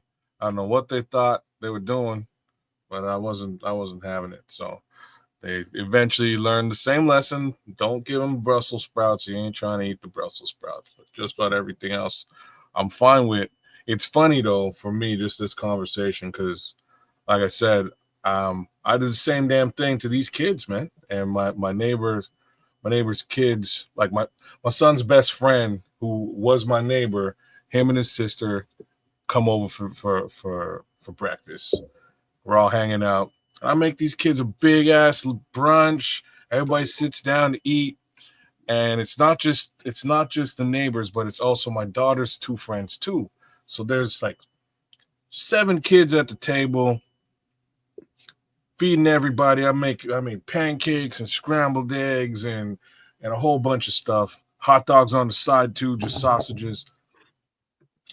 And my friend's daughter and my daughter's close friend refuses to eat scrambled eggs. And I was like, I don't even understand how you couldn't. It's probably the most regular food you could find on the planet Earth.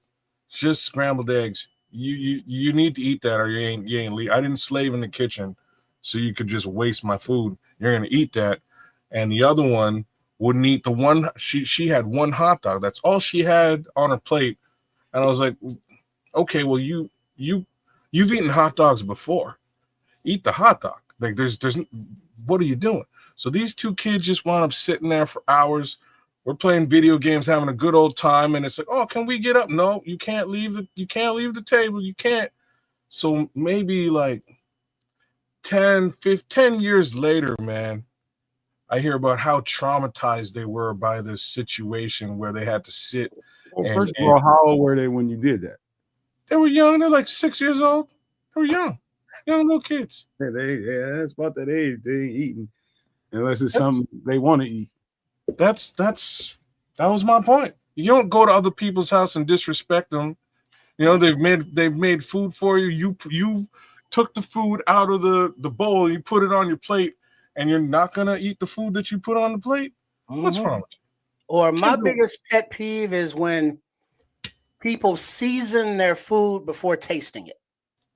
Mm. You know, they get their plate and now they're just loading on salt or loading on peppers. Like, hey, give it a taste first to see if it needs the salt or the pepper or whatever the seasoning is before you put that on there, because you could be totally ruining the dish by over seasoning it because it's already seasoned enough. So, you know, just those people irritate the hell out of me. And I'm not the one eating it. They are. So I really shouldn't care, but I do. And I don't know why. Yeah, you got some OCD shit going on, because I know people that overdo the salt. You know what I mean? I know people that just, like one of my boys named Derek. This dude, he's just gonna lay the salt on that thing, and I keep on trying to tell him, I'm like, dog, you got to stop that. You know, I know, man, but that's just him, man. You know, he just liked salt on everything, man.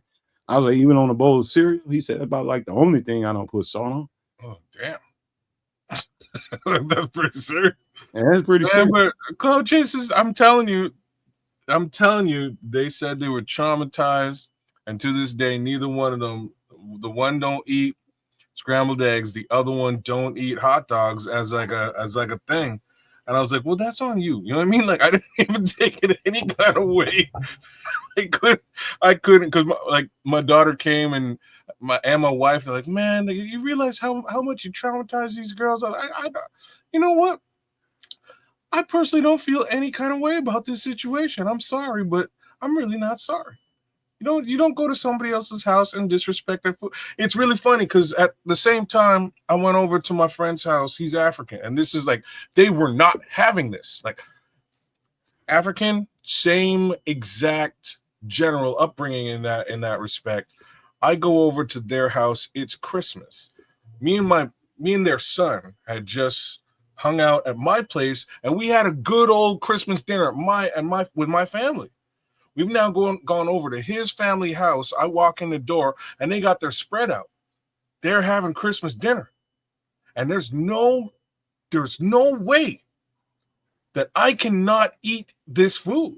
There's no two ways about this. I walked in the house. I was like, oh, hey, kissed his mom. Hey, thank you very much for offering me food. We just ate like 15 minutes ago. We literally just ate. She's like, oh no. And she just made me a plate and gave it to me and sent me down the damn stairs. That was it. You're taking the food, you're eating the food, and you're gonna like the food. I was like, oh, okay, all right, auntie. And I just kissed her again and took this food, looked at my boy. He's like, man, there was no way you were gonna dodge. There was nothing you could do about that. I got a plate too.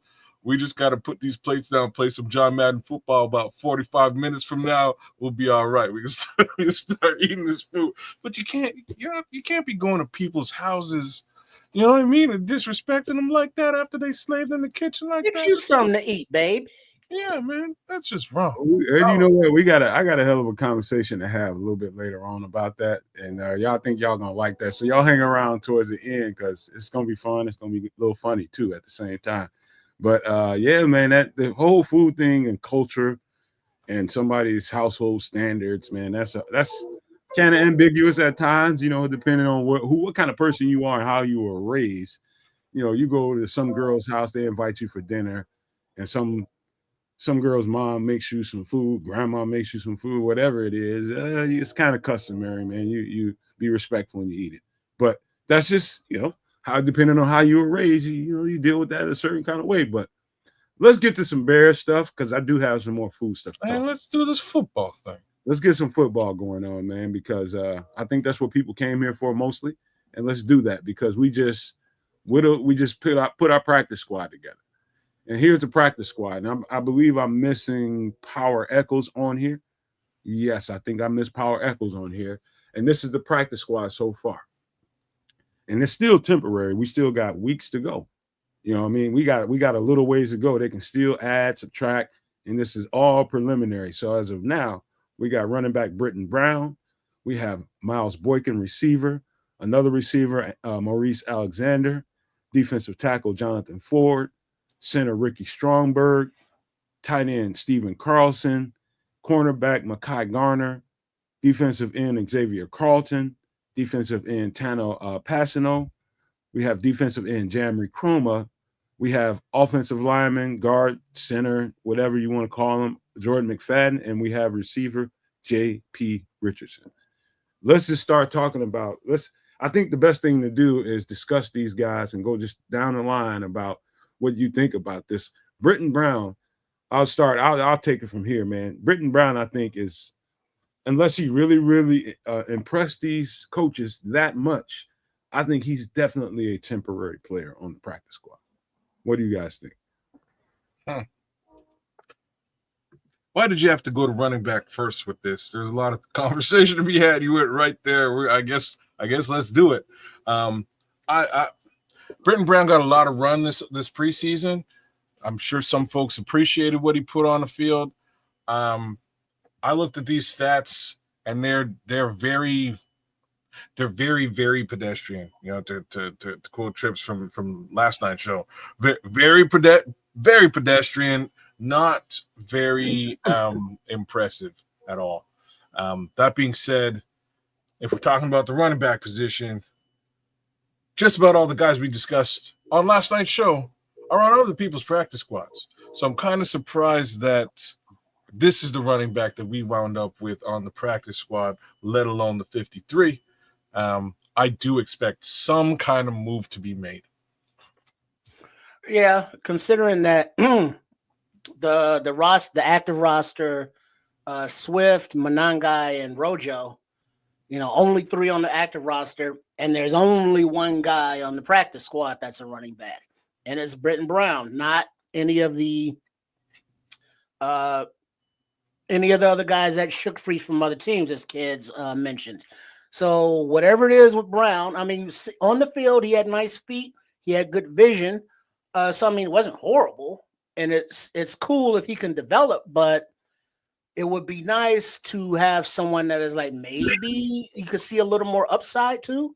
Like the kid from Denver, espn, that Relentless is talking about, or Damian Martinez, or any other running backs that we discussed. And so it's Eric Bieniemy and Ben Johnson thing. If they're comfortable with these guys, hell, I'm comfortable with these guys. Yeah, who was that? Cloud Chasers asked if Ian Wheeler get picked up somewhere else. Not that I know of, man. I think every one of our guys that got cut cleared waivers, and we had every opportunity to sign them back on the practice squad. They chose not to put Ian Wheeler on the practice squad. Be honest with you, I wasn't all that impressed with Ian Wheeler. I think he lacks some lateral agility. I think that's missing. I think there's some of that going on. I know we get guys here and people fall in love with them, but I have to, as a podcaster and somebody that has to lean into the scouting part of it, I never really saw, all I saw was speed, a little bit of power. But in the NFL, man, you need a little juke to you in order to make that first tackle a miss, man. I always kept seeing Ian Wheeler get, wrapped up by usually the first guy that hits him. If it's not an open lane and an open track for him to run on, he usually had problems. But, I'm not trying to put him down or anything like that. I said all of that to say that I think we can do better. And I'm not saying that Ian Wheeler can't be a quality running back in this league. I think he can, but I think we can do better. I'm just going to say that. I think we can do better. Is Britton Brown a better running back? Do you guys think Britton Brown's a better running back than Ian Wheeler? He looks like he's offense. If you're asking me, I'm definitely going to say no, but at the same time, I'm also going to say that I have a strange feeling that this coaching staff did not see Ian Wheeler in a very positive light, because he came out this preseason as the 4th back, right? Like, they weren't running DeAndre. They're saving DeAndre. Behind all of the other backs, he was where he sat. Britton Brown was ahead of him. Royce Freeman was ahead of him. Hankins was ahead of him. So I'm really not surprised he didn't make this practice squad. It didn't look good for Ian Wheeler all preseason. You got a quick question from Crimson. He says, "Kez, did Ian Wheeler make your roster?" No. And it could be the injury still hampering him, maybe with his lateral ability, if he had it at all to begin with. But Britton Brown, he ran with confidence, and he was brought in after this coaching staff, whereas Ian Wheeler was here, previous this coaching staff. So it's like, Ben Johnson, Bieniemy, and them was like, Wheeler, he's nice, hard working and all, but just wasn't filling them, didn't fit what they wanted. And, Britton Brown is still here, or at least on the practice squad. So I guess he's more of a fit for whatever they're looking for specifically. And that we don't know. Hey, wait a damn minute. Smitty Q says, "What up, good people?" He says, "Had a great time at the Heisman House today." Wait a damn minute. The Heisman House is a real thing? I thought that was just a damn commercial. The Heisman House is real? Or am I just a jackass for buying into this? It could be a different thing. I didn't know that. If that's a real thing, I didn't know that. But Or is that like code for like a strip club, Smitty Q? That's what I'm saying. Am I a sucker? Yeah, man. But okay, so Britton Brown. The Nissan Heisman House tour kicks off in Ann Arbor. That's in 2024. Sounds like a legitimate actual. No, Ann Arbor. Okay, Ann Arbor, Michigan. I didn't know that. I thought that was just a commercial they were running for college sports. Heisman House is real. Okay. He said this is a different one. This is a golf course in Bastrop, Texas. Never heard of her. Damn. That just shows you how much I know. I really thought that was just something for TV. I didn't know that was real. Oh, again, this golf game on. Okay. All right. That's dope. That's pretty dope, man. All right. So Miles Boykin, receiver. I know why they like him. I think some of this is just a simple fact. They've been through the camp with us. We've done all these installs with them. They know what they're doing. Let's keep some guys on this roster with some kind of system continuity in their minds. Instead of bringing a bunch of new people in here, we got to teach everybody from scratch. I'm not saying Miles Boykin isn't a quality receiver.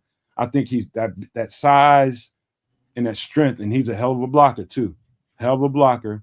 I think the blocking aspect of it is more to do with all of it, man. I think that's why you keep a Miles Boykin, man. You got to have guys that are willing blockers in the receiving room, and he's definitely one of those guys.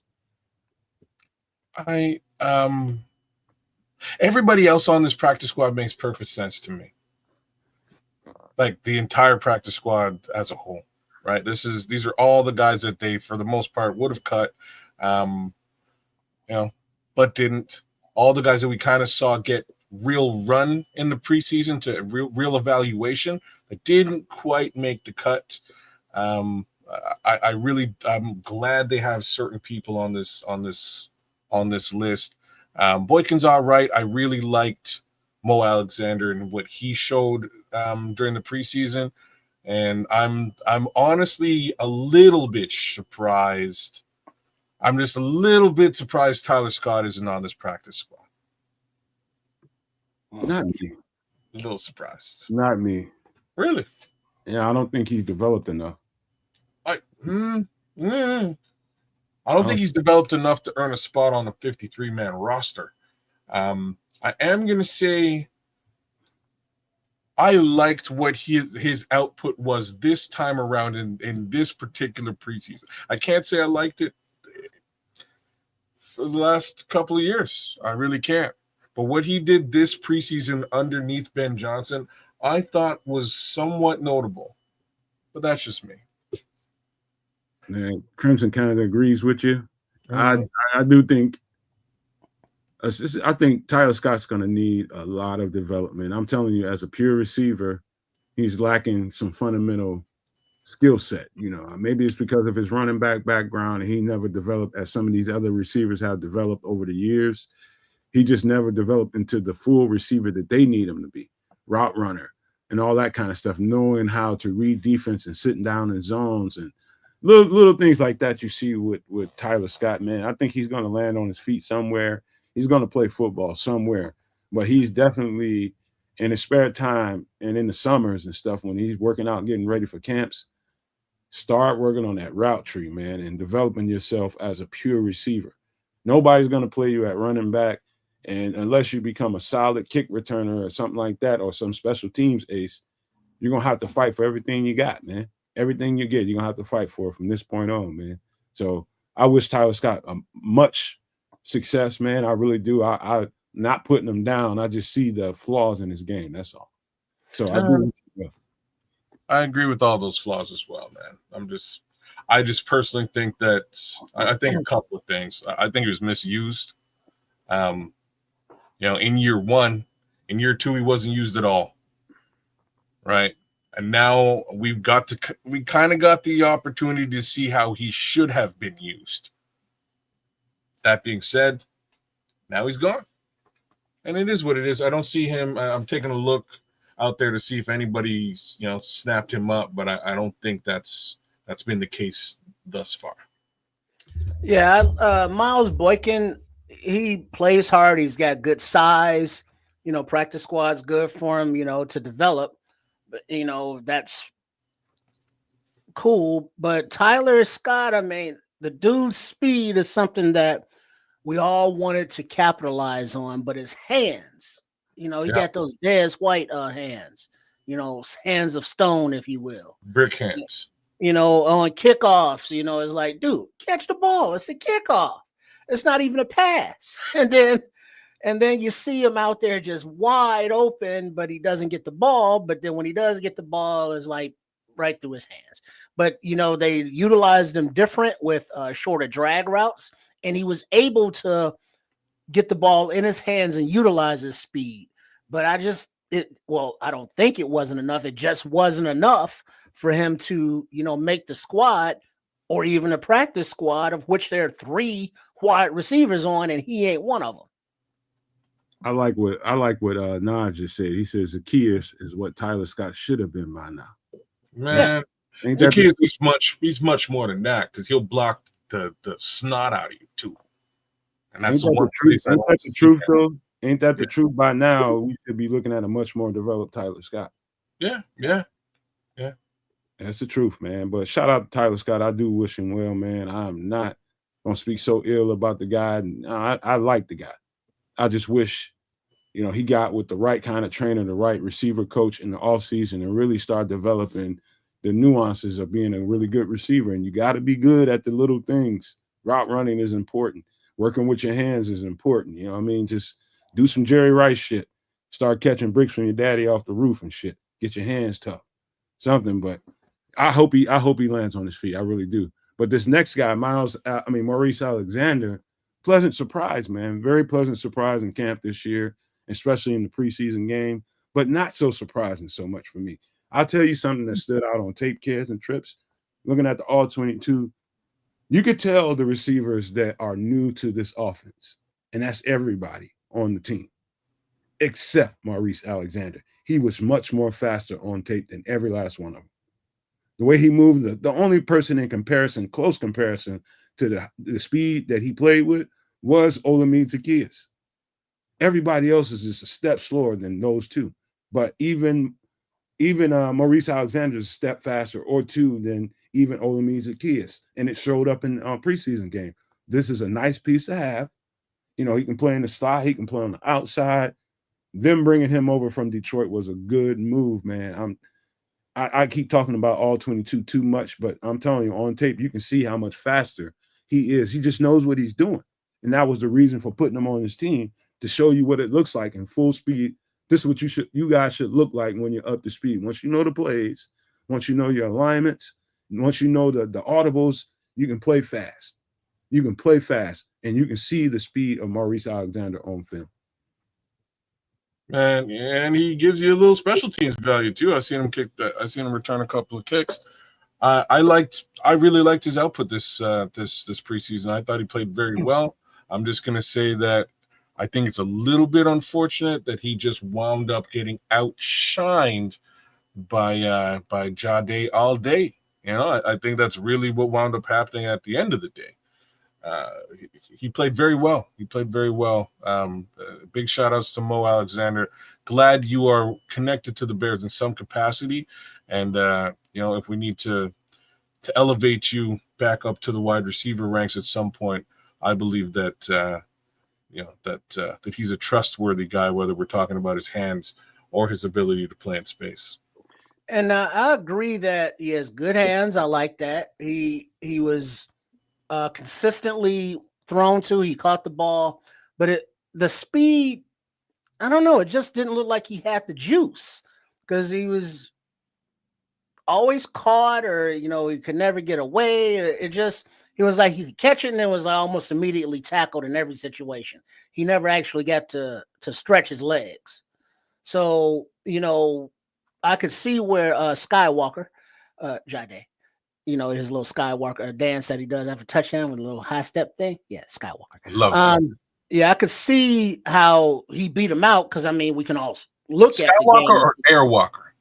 I went Sky because Air is like too close to Jordan. To Michael Jordan. All right. To Jordan. You guys want to be a little more original, even though Skywalker, duh. But yeah. I'm glad he made the practice squad because obviously there's talent there, and it's just weird to me though that there are six wide receivers on the roster and 3 on the practice squad. That just seems like a whole shitload of wide receivers. And so it's like, whatever, not going to be mad at talent developing. So, let them do their thing. Now, granted, next year, Zacchaeus and I think Duvernay will be gone because they're 1-year contracts. So maybe they're planning for that. I don't know.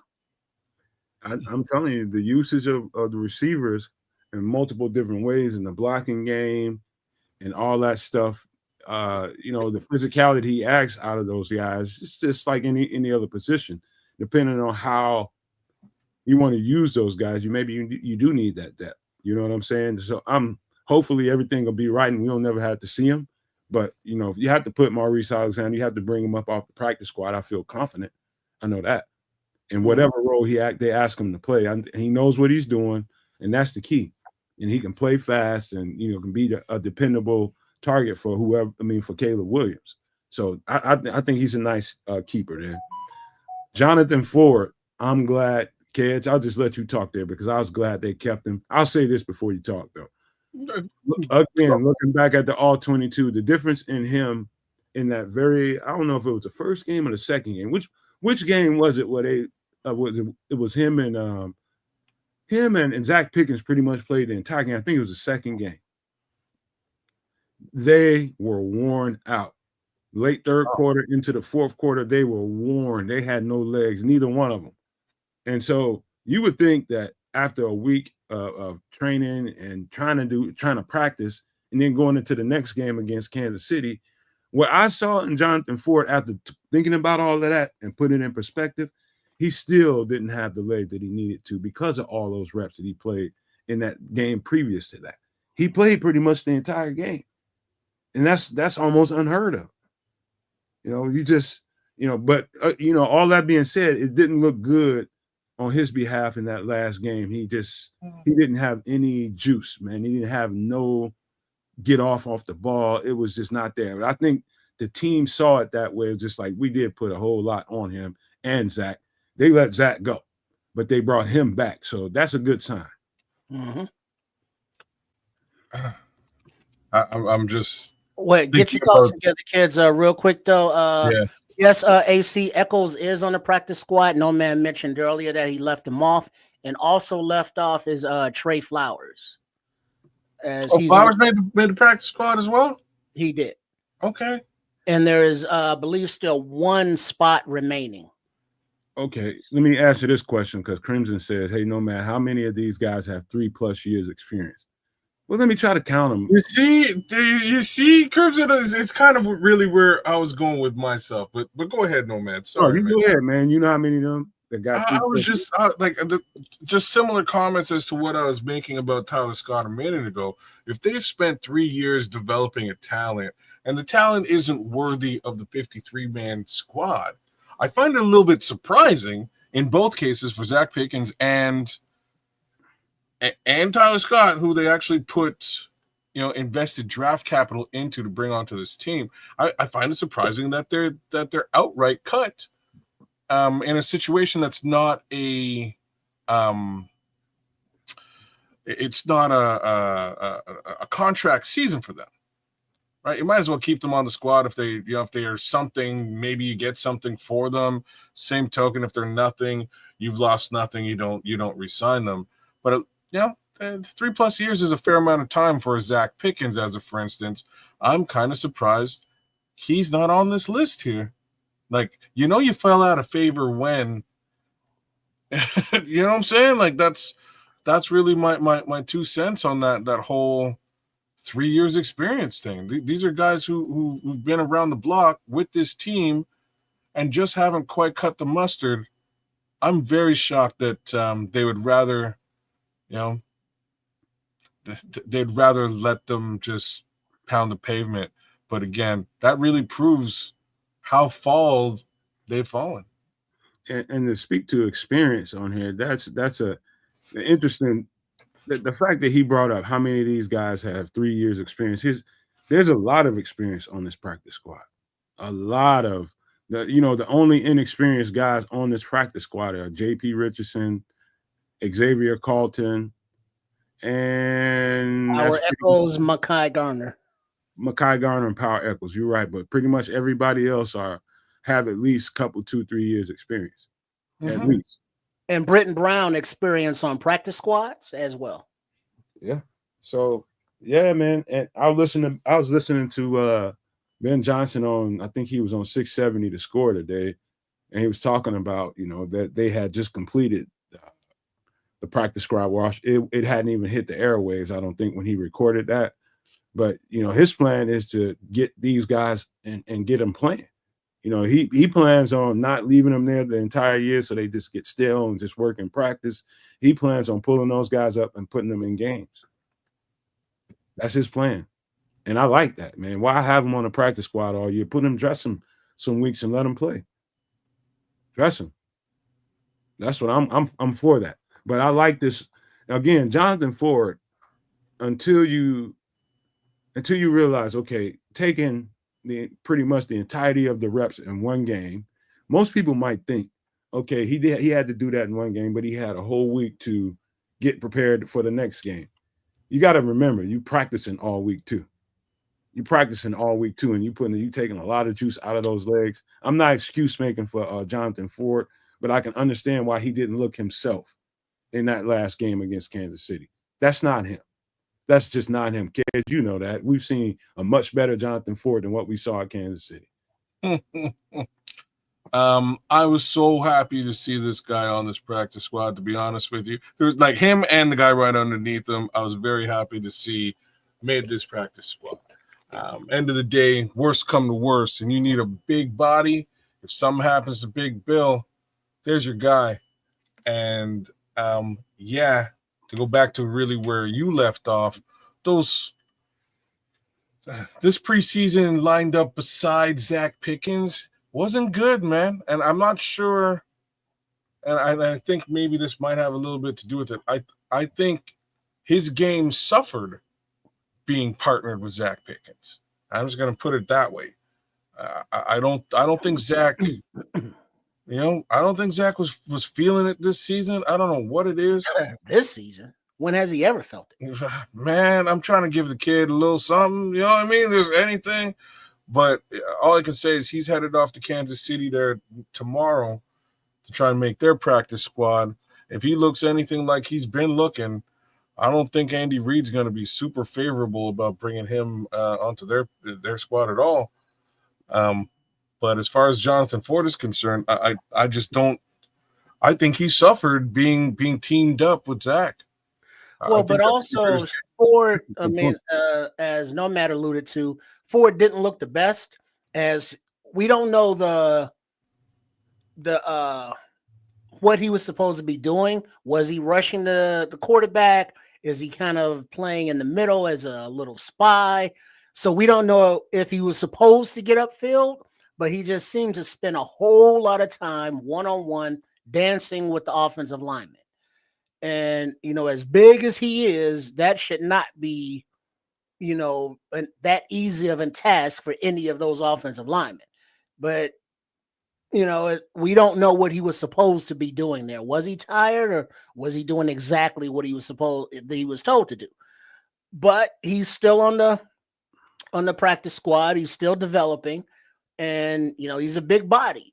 And if they can work him into the system to where they feel comfortable, I'm comfortable with him on the team. He's a, decent, kid and all, but we just need more development from him. So the practice squad's a good place for him. I think he plays better. I think he plays better with Chris Williams, and I mean by far, than he's shown to be. Even last season with Zach wasn't good when Billings went down. But with Chris Williams, it was all right. They could stuff that run more times than not. So, I'm glad he's here. I'm glad they have, we really need to have a big body somewhere on this, it's the only DT to make the practice squad. We needed to have a big body over there just in case, break glass, big body. And there he is. I do appreciate having him on the roster for those reasons kids just said. Yeah. Those reasons alone, just having that girth there, I feel better, because people might not believe it, but big people make, they close up space pretty good. You know what I mean? So it's a deterrent to a running back when you got big motherfuckers like that you got to run into. So that's Jonathan Ford. I'm glad he's here. Ricky Stromberg had a pretty good and healthy preseason. That's the key. Ricky Stromberg hasn't been healthy since he's been in the NFL. And this season, he had a clean, I think he might have went out for one practice, maybe a half a practice is all I heard. But Ricky Stromberg, again, on tape, definitely was noticeable, especially when paired up with Luke Newman next to him. Luke Newman and Ricky Stromberg had very, very good performances together. Ricky Stromberg and Jordan McFadden, who's also on this practice squad, very good performances together. There is no surprise to me that both of those guys, all three of those guys are on this team. I think Luke Newman is going to be an absolute stud. And I think Ricky Stromberg and Jordan McFadden are just waiting for opportunities for the most part. Those guys were studs in this preseason. Offensive line players, not sexy to watch. If you're one of those people that's just looking for the splash play to get excited about, you don't want to watch all 22 on the offensive line because it's kind of boring. But those guys had strong preseasons, starting with Ricky Stromberg. I love this guy's presence on that offensive line. He was very, very strong up front. Very strong up front. And so we have pure depth inside Hallis Hall at center now. We got Ryan Bates backing up. Who's the center now? Drew Dahlman. That's great. That is great. And we have a third center. And they're all three solid players. When's the last time we said that, kids? Never. Straight up. There's never been three semi-viable centers on the Chicago Bears roster, including the practice squad, in my existence. Maybe there was a backup behind Olden Krutz somewhere during his time. Maybe. I just don't remember what the name would be. I'm gonna say big things about Ricky Stromberg right now. He had a great preseason. I saw one botched snap, and in the same snap, the same play, he got his head up, blocked the daylights out of a defender, and kept it moving. And that's what I need to see from my center. Even in a worst case scenario, you're still getting your head up. You're still squaring up against whoever's coming, screaming down. Well done, Ricky. I'm going to say very simply, he's your number 2 center in 2026. Yeah, that's what I was thinking, because this is Bates' last year of the contract, right? You got it. So if we can develop Stromberg, you bring him up to be the backup center, and then you have Newman, who's a dog out there, either the Tooney replacement in a few years or the Jackson replacement at right guard. And then you have McFadden and Karan in the mix for left guard. Or, we bring in somebody, there. But the depth on this line is starting to, get to a respectable level. And the lineage of Stromberg, he was with the Arkansas kid. He was a high pick. He was highly touted coming out, but then he got hurt. So as long as he can stay healthy, the talent's there, the nastiness is there, the skill set's there. It's just developing him and letting Dan Rochar, continue to mold him and keep it moving. Hey, let me also say this, man. And this is something maybe it'll probably trigger a thought in your head, man. But I don't know when the last time I've seen an entire offseason, preseason game, and I'd have to go back to when Olin and those guys were out there. I don't know when the last time I've seen an offensive line, interior part of the offensive line be this firm. I mean, the point of attack from the center over to the guards was so superior. It looked very NFL pro-like, as opposed to what we've been witnessing the past several years, man. It was great to see. And to me, the point of attack is always where great pass protection starts. So without besmirching other people, I'm going to say probably the Kyle Long, Cody White here, James Daniels year. That's 2018. Okay, I can go with that. Not bad. It was really the edges that were the problem. It was the tackles. But yeah, it's impressive, man. And one other good thing that I should point out while we're talking about the interior guys, the best thing that could be happening right now is Drew Dahlman and Ryan Bates setting the standard. Those two guys in particular, setting the standard, been there, done it, know how to do it, know what it looks like when it's great. Those two guys setting the standard have pretty much made those other guys around them raise their level. And so that's the value you have in bringing those veteran guys in here and having them there. This is how it's done. This is what it looks like when it's well. When you have a healthy offensive line and you want the interior to be firm and be kind of the stalwart of your offensive line, you want to establish a running game, this is how it needs to look. And with Ben Johnson here, making sure that whoever it is in those three spots, center, guard, this is what it needs to look like. This is the standard. If it's not looking like that, we'll find somebody to make it look like that. That's the standard. And so I'm starting, in the trenches is where we're going to either kick ass or get ass kicked, period, on both sides of the ball. And what I've seen so far, I'm very impressed with on both sides of the ball, especially on this offensive line, man. It's very impressive, man.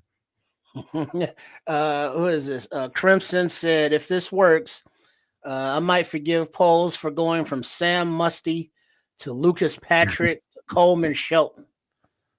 And it's like, yeah, because might is the operative word in that sentence. Man, might.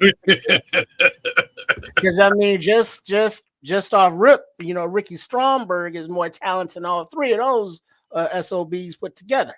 So while we're all touting Ricky Stromberg, let's put the realities of the world up front. And the realities are, some team could come poach this cat and pay him money at any time. Stop it right now. Well, that's anybody in the practice squad. If any of these guys, I know. Like, hey, we want you on our 53. I don't know if everybody else is at the same potential caliber as this particular player. Everybody else has their value, and I get it and I understand it. But this particular player, I think, does actually ascend to being our backup next season on the 53-man roster in 2026. You might be right. I'm just putting it the way that I see it. I think he's a fantastic talent. I'm sorry. I'm sorry. I'm sorry. I'm just putting it your Canadian mouth. I'm just saying I think Ryan Poles should I think Ryan Poles should find a way to to pay this particular player and get him onto the 53. I'm sure at some point somebody's going to wind up getting hurt on the offensive line, and if that's what happens, hopefully they elevate Stromberg and give him that opportunity, because I would hate out of anybody, I would hate to see him particularly get scooped up. Well, but he only plays center. He doesn't play guard. So it's either Dahlman or Bates that you're talking about going down, because we already got 10 offensive linemen. So I bet you all my money he starts getting some guard reps in this while he's on this practice squad. He should. And to be honest with you, I think he played a little guard in college. But again, mostly center. So I would, he's a tried, true, and tested center. And I think he played swimmingly this preseason. I just don't want them to get blindsided with a situation where he gets poached, Ryan Bates is out of contract, and we have no center depth next season. You dig it? That's something that can be addressed in a draft or free agency or other ways, because Dahlman is, he has a 4 or 5 year contract or something? For a little bit, yeah. You know what I mean? So theoretically, whoever the backup center is shouldn't be playing, unless there's injury or so.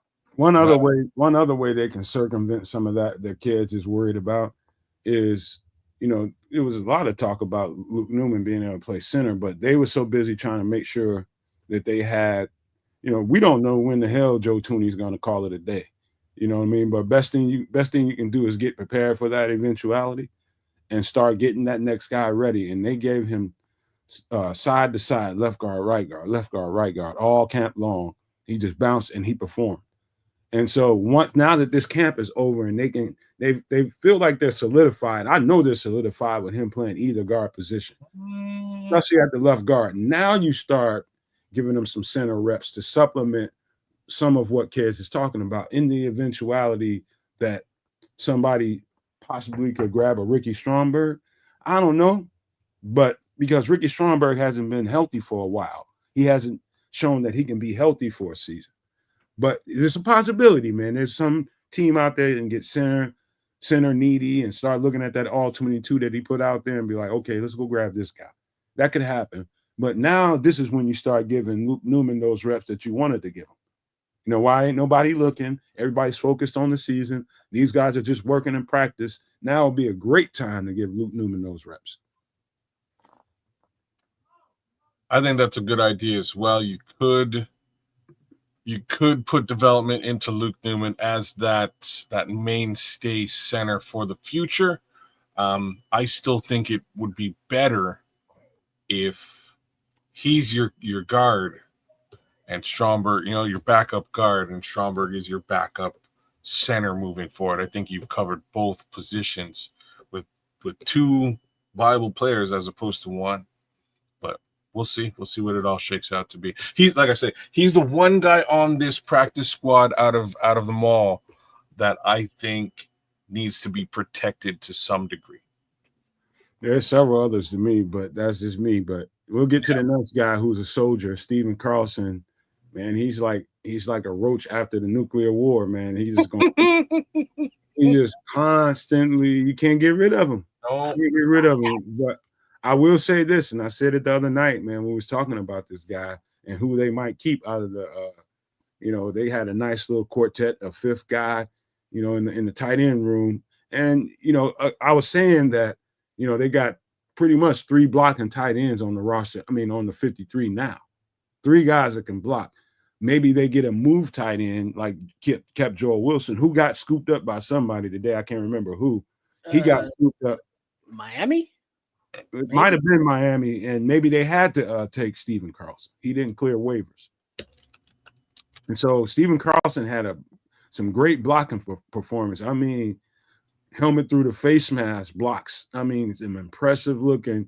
You can hear those pads, man. He had some great blocking performances out there. I can see why they grabbed him. Stephen Carlson knows what he's doing. He's been around for the last few years. He knows how to stick to a team. And if nothing else, I'll be able to block the dog shit out of people. It's a big dude. And so I think he's impressive, and you can actually get some receiving reps out of him. And it's not like he's this great Costa and Loveland type of receiver. No, he's not. But he can supplement that room very well if somebody goes down. He knows exactly what he's doing. Yeah, he's a good all-around tight end. He can block, he can catch, he can run routes to a certain degree.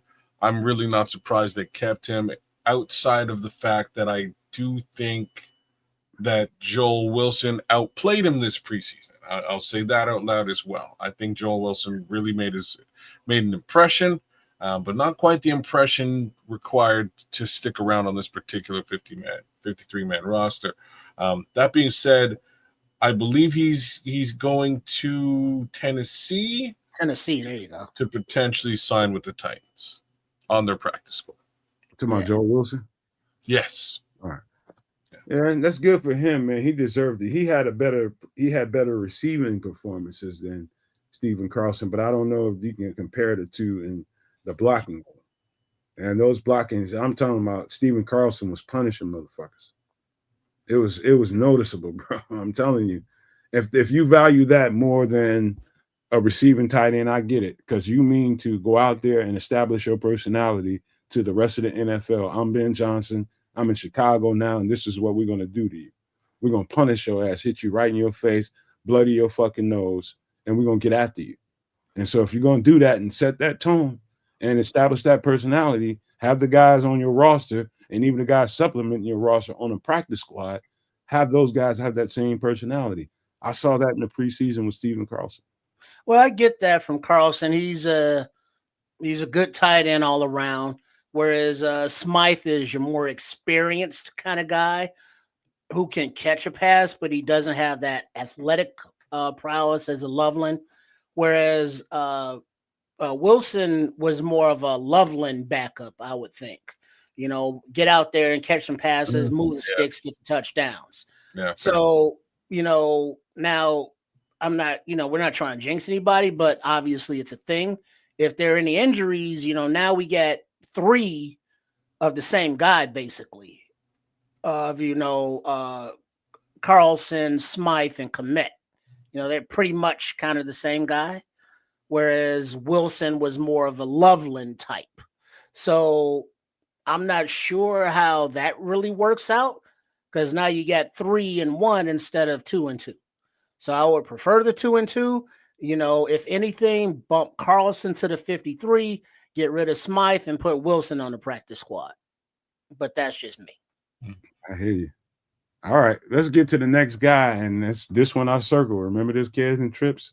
I was like, the guy that we just signed like a few corners the last second before that last preseason game, and the guy I circled, I was like, this is the one you want to pay close attention to. It's Mekhi Garner, because he's a stud. He's a stud. Yeah.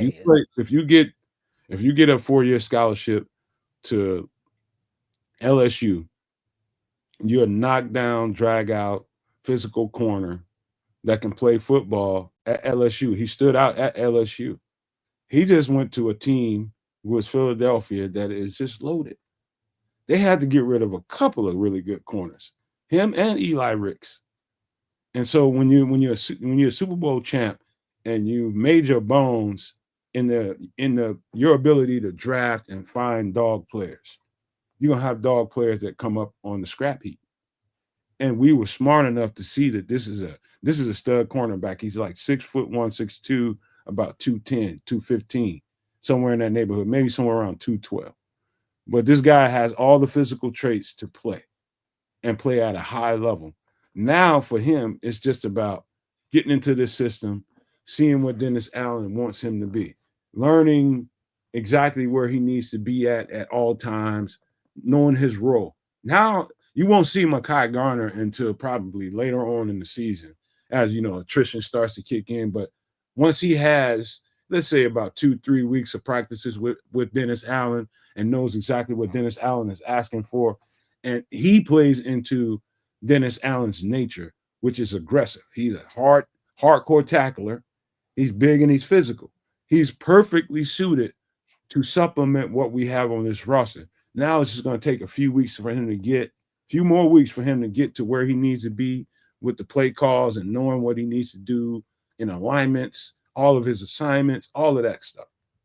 He just got to get there. But right now, I think this is probably one of the steals in this offseason, in this period right here. I think Mekhi Garner, I'm just gonna tell you guys right now, we're gonna be talking about him a little bit more as we move forward. I like this piece.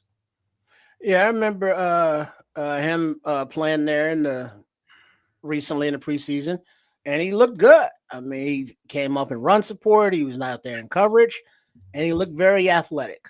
So it was not surprising that he's being bumped to the practice squad, being that he's younger instead of like a Nashawn Wright, who has a little bit more experience and a little more size. But I would look forward to seeing Garner, on the 53 next season and beyond. He kind of reminds me, but in a different way, of when we grabbed Josh Blackwell and when we grabbed Jaylon Jones, who we'll be talking about here in a minute. Just under the radar pickups that, unless you study these players, you won't know exactly what we have. He just looks like, oh, okay, we got another guy off of somebody else's practice squad, or he got waived. You talking about these bums. Now I'm just telling you, like I told you about Blackwell and I told you about Jaylon Jones, these guys can play. They just happen to be in situations where they weren't going to get the opportunity. And in this system, we don't know. The whole thing with Jaylon Johnson, we're going to talk about in a few. There's a reason why we need to make sure we got cornerback supplemented here. There's a reason why we need to do that. But Mekhi Garner, I'm telling you, later on, if we can keep him on this squad without getting poached, that's the guy. That's probably the guy I'm most worried about, is Mekhi Garner and actually Tanoh. But I don't think Tanoh is going to be on that list very long. But Mekhi Garner, I think, is a piece. Just I have to put that out there. Okay, so Xavier Carlton, another dude that I studied hard in the offseason, and he's probably got 3 to 4 shorts out there that I created to talk about. He's typical, about 6'7", about 275, 280. Exactly what Dennis Allen is looking for. Didn't get that much of an opportunity this preseason, and when he was out there, it was just like, okay. I'm just going to say this. Sometimes in the preseason, depending on the reps that you get, sometimes that's not the best representation of you. You know what I mean? It's just, I know he's got something to him. There's a reason why Dennis Allen demanded that he was on this practice squad. He's got something to him. He's exactly what Dennis Allen wants. Any thoughts on Xavier Carlton, guys? Oh, you're there, kids. All right, you muted though. Yeah, there you go. Thank you. I don't have much for any one of these three guys. Xavier Carlton did stick out a little bit more so to me in preseason. I think he kind of proved that he was a thing, and I think that's more the reason why they put him on the squad. You can only have a finite amount of edge rushers here. Some humanity had to fall, and really it's these three guys for the most part. But I do have to say he played very well during the preseason, so I'm not that surprised that he's here. Yeah, he played well. He still looks like he needs to, get rid of not the baby fat, but develop more muscle. He's still young. Yeah. So, the practice squad is a perfect place for him. He's coming in more, let's say, refined and accomplished than Dom Rob was, obviously. And give him time to, learn the defense, learn the NFL, get some of that good chef cooking and not the fast food or the junk food, and get in the playbook and let Coach Garnett, defensive line coach, and Coach Dennis Allen get after him. Garrett. So yeah, Xavier Carlton, he's got the size. He looks like he has some skill. Just let him develop. Hey, really, let me circle back to something Cloud Chasers Radio says. He says, we need safety help for sure. And I should have mentioned this while I was talking about Mekhi Garner. There could be a dual purpose for having Mekhi Garner on this roster. We only kept 4 safeties. We only kept 4 of them. And I was telling you guys the other day about why I think Nick McLeod can supplement in that room. And I also think because of Mekhi Garner's size, they may be trying to work on some stuff with him in the safety room as well to supplement that room. Having versatile guys, I don't know if people realize how valuable that is. You comfortable with a guy playing corner? Okay, I know you can do that. You played that all your life. Now let me see what you do in these alignments when I move you back and play safeties, when you got to cover a tight end, when you got to cover a running back down the field. Let me see what you do there. Because corners are 9 times out of 10, 99.999% of the time going to be covering receivers only. Now you get a different breed. At safety, you have to cover tight ends now. Now you have to, and that's physicality. Now you got to cover running backs, and some of those running backs are pretty fast. So I think Mekhi Garner being on this practice squad serves a dual purpose. To Cloud Chaser's point, they kept 4 on the roster on the 53, and you don't see a safety on this list. That says to me that they're looking at a guy or two that might be able to supplement that safety room. And I think Mekhi Garner physically fits that bill.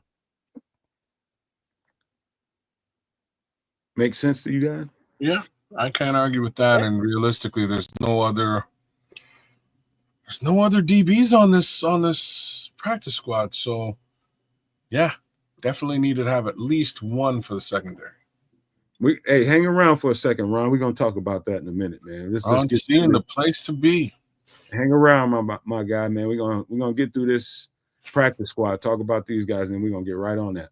So Tanoh, when he got cut, I was just saying to myself, I was just like, okay, yeah, I know they must be thinking about something else. And so him being put back on the practice squad immediately told me exactly what I thought it was going to be. It was just they're trying to see Dom Rob, I think, had a pretty good preseason, but I don't think he should feel secure at this point. I would just say that. I don't think he should be totally secure at this point because Tanoh, I'm not going to say he outperformed Dom Rob. I think Dennis Allen knows exactly what he has in Tanoh. He's not sure about what he has with Dom Rob in the preseason. He looked good to him. But, does this translate to the regular season when we put him in the game? We'll find out. Because if it's not, if he puts Dom Rob in that game in the regular season and he doesn't give him what he saw in the preseason, Tanoh is going to move up on that depth chart. Just telling you that right now. First one up. Okay. Like I say, Dennis Allen's got history with Tanoh, so he knows stuff that we don't know. By the way, butchered the last name, though, but I'll leave it alone. Kpassagnon. Yeah, it's French. Pass to Ducci on the left-hand side, yo. Come on, my spelling. Yeah, I don't blame you either. Like it's not the easiest thing to spell in the world. It's Kpassagnon with a K. Like what? Anyhow, yeah, I didn't see nothing from him all off season. The preseason didn't like. I saw stuff from Dominique Robinson. I'll say what I saw. I saw Dominique Robinson step into his own, and then in that final game disappear. Is what it is. I saw a lot more disappearance from Tanoh. Right, I didn't see him really do much of anything. But again, this is a guy who actually played for the defensive head coach, who has some history here. So not surprised to see him on the practice squad at all. Yeah. Tom Rob is an easy cut. Worst come to worst, if he can't cut the mustard, pun intended, and you quickly elevate Tanoh and you're off to the races. Away you go. Do you think if Tanoh called up All Cheval to make reservations, they would know how to spell his last name? How can I tell that it's French? This is a great question. Champignon means mushroom in French. It's spelled exactly the same except champ in the front. It's the way that the last three letters are part of the name. non with a G in front of it. Only one language that comes from. It's French. Oui. But yeah, Tanoh is a security blanket for Dennis Allen, but he's not the future. He's this year, as a guy that they can rely on to come in and play defensive end the way that this defense requires it until next year when Carlton, Chroma, or whoever is here. So, if you want to have the old guy that's down there, as your security blanket, all right, cool. Hey, man, I know this, man. We're going to move on to the next guy because I think that's a story that's going to develop over the year. But this is probably the most surprising practice squad signing to me. And that's Jamrick Chroma. And I was just like most people when we got him, I saw the potential and I still see the potential. I haven't seen it come to life in any way, shape, or form. I haven't seen a glimpse. When I tell you I haven't seen a glimpse, you talk about flashes, guys flashing. I haven't even seen fucking two rocks scraped together with Jamrick Chroma. But apparently, inside Hallis Hall or on that practice field when the reporters are looking at certain things and not paying no attention to them, something about Jamrick Chroma got him on this practice squad. I just don't know what it is. Because I think he's more of a 3-4 fit, in my opinion. He's just one of those type of guys. But maybe Dennis Allen got eyes on this guy and kept an eye on him in practice and was just monitoring. It's like, hey, there's something about this dude. And maybe the D-line coach is telling Dennis Allen, hey, man, I think if we spend some time with this guy and just give him some work and start working with him, maybe we got something here. I don't know what it is, fellas, but Jamrick Chroma is the most surprising practice squad player to me on here. I just haven't seen, since he got in the NFL, I definitely saw it on tape in college. But since he's been here, crickets. I'm just saying, this is the most surprising one to me.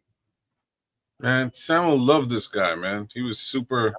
Shout out to Big Sam. I don't know where you at, but he loved this guy when we were scouting. I'm right there with you on this one. I haven't seen nothing from him that I can talk about. Yes, he's the 12th defensive end, right? Like I don't know how many we need. And like I say, I've been saying for weeks now, I want burgers, not sliders. Big ups to Chef Trip. But at the end of the day, I personally would have brought back either Zach or Tyler Scott well before Jamrick Chroma.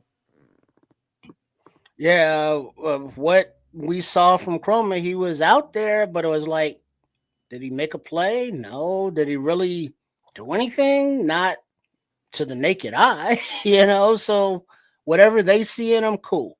But Howie, our Bears, said Mekhi Garner combine, 6'2", 200 pounds, long 32-inch arms. Greg Gabriel will love that. Vertical 38.5, broad jump 128, cone 694. Good for free safety and cornerback. And shuttle at 430 equals below average for man coverage. Fine for zone cornerback. Best at free safety. #fluidity. Thoughts? I think he has a great point about what we were just talking about before you got here, Howie. I don't know how long you've been here, but we were just discussing how some of his traits probably translate more to safety, especially in this situation that he's in when we only kept 4 safeties on the team. And he's the only other, I think, what is he? He's the only DB on the practice squad. Yeah, he is. Yeah, the only DB on the practice squad. And so, I thought Alex Cook would have made this practice squad from a safety perspective. And again, he ain't here. So that's important to point out, too. He's the only DB on this practice squad, and we're pretty trucked with corners, don't you think? I think we're pretty solid there. We got a couple of injuries recently, but I think we're okay there, especially with the addition of Jaylon Jones. But, I think Howie R. Bears has a great point. He has traits and tendencies that look like safety. And maybe that's exactly what it is. But we'll see. he could have denied. I don't know if he can deny a waiver claim if the Bears claim him, if he can deny and just go on to somewhere else and okay, I'd rather take my chances somewhere else. But I'm pretty sure the Bears wouldn't have signed him unless they were pretty sure that he wanted to come here and work and start doing some stuff with Dennis Allen and his defense. And so maybe he's exactly right, man. Maybe this is a safety in training right here. So I know we had to throw back to Mekhi Garner, but we're gonna move on to unless you guys got any thoughts on that. Yeah, it's where they develop him, how they develop him. Coach Al Harris is back there. It's like, corner, safety, hybrid of both. So whatever they're doing with him, I believe that he is in good hands, and his development is a good thing because he has the size, he has the skill to possibly, be on a 53-man roster. So how long he stays on the practice squad, we don't know. But he does look like he can play ball. He got that dog in him. So Crimson says he don't think they can. He's talking about can he deny a waiver claim or not? And he doesn't think they can. You're probably right, man. I just don't know. Why would you deny? You know what I mean? Why would you do that? Because you might be getting opportunity elsewhere that you might like better than this one. No. You don't know. You don't know what the agents is telling him and what other teams are talking to the agents about. You don't know. You're missing the crux of the issue, and the crux of the issue is money, right? So like if somebody's gonna come in order to scoop you off of the practice squad, now that he's on the practice squad, he has to be put on a 53-man roster. They have to pay him. And that's even if that's just for the remainder of this season, they have to pay him. They will be paying him more than he makes as a practice squad player. So in that respect, that's the incentive, whether he actually sees the field or not. So there's money involved, and if there's money involved, his agent's going to come to him and say, "Hey, like I can make some money, so can you. Let's make some money."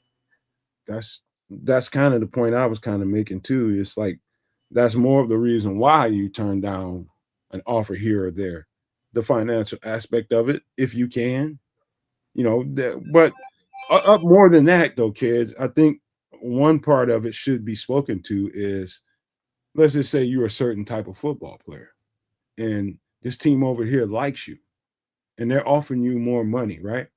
And it's hard to turn that down right about now because I'm looking for money. But this other team's offering a little bit less, but this fits you better as a football player. That other team that was offering more money, that system and what they're doing over there doesn't really necessarily fit my skill set. And so my skill set fits better with this team that's offering me a little bit less. Those are reasons why you might reconsider anything. You know what I mean? Because if you want your career to flourish, don't you? You want to be in a situation where you can flourish. You want to be in something that fits you so you can flower. Yeah, but only if somebody's poaching him off the practice squad, they have to put him on their 53-man roster. So I mean, it's not just a question of whether they would be paying him more. They're also rostering him, which shows, it shows that somebody has faith enough to roster him. It's what you would want, even if you're not going to get regular snaps, because facts is on the practice squad, you're definitely not getting regular snaps. Yeah, that's important too, man. That's a good point. All I know is me. Who money, Crimson says. Right. All I know is me as a person, knowing how I'm driven and how I'm motivated. Of course, money is there as somewhere in your that should be up in your top, your standards, man. You can get as much money as you can, but at the same time, knowing yourself as a player, what's good for you. That's important. I think sometimes people might lose sight of that because somebody's giving them more money. What's good for you at the end of the day. But that's Mekhi Garner. But to finish up real quick on final thoughts on Garner, looking at the roster, 4 safeties, none of which are signed to a contract beyond this season. You're looking at maybe some turnover in the cornerback room. So the situation for Garner could be, if somebody goes down, I'm next up to the 53. If everybody stays healthy, I'm developing and now have an opportunity to, make the 53 next season as a cornerback, or as a, safety hybrid. So this is a good situation for him. And being that he's the only defensive back on the practice squad, that has to be even more encouraging for him. Yeah, that's true, man. He's in a good spot, man. I think he made the good decision, and the Bears made a good decision to bring him back here. And for whatever reason they did it, if it's about safety, I think he's a good guy to have out there, man. I like this player, man. But we got to jump all the way back down to where Jordan McFadden is. Let me tell you something very interesting. Jordan McFadden might look like a nobody to everybody that's watching this show. Like, oh, okay, we got him off of somebody's practice squad last year. Late in the year, they grabbed Ricky Stromberg. They grabbed Jordan McFadden. I think maybe one other guy. I can't remember exactly who, but I know those two particularly they grabbed. Late in the season, they knew they were going to fire the coach.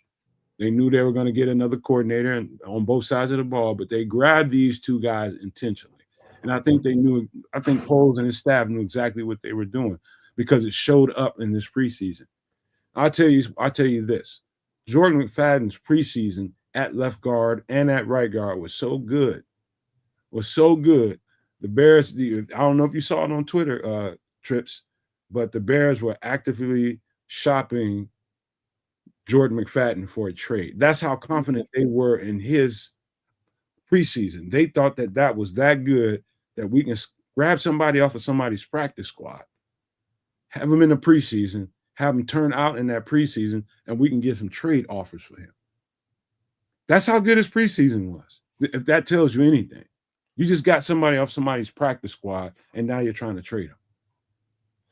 Right. Trying to flip that asset because obviously they said, hey, I didn't hear about any other player in that situation where they were trying to flip him before the cut down day, and that they didn't get any offers or didn't get the offers that they wanted or liked.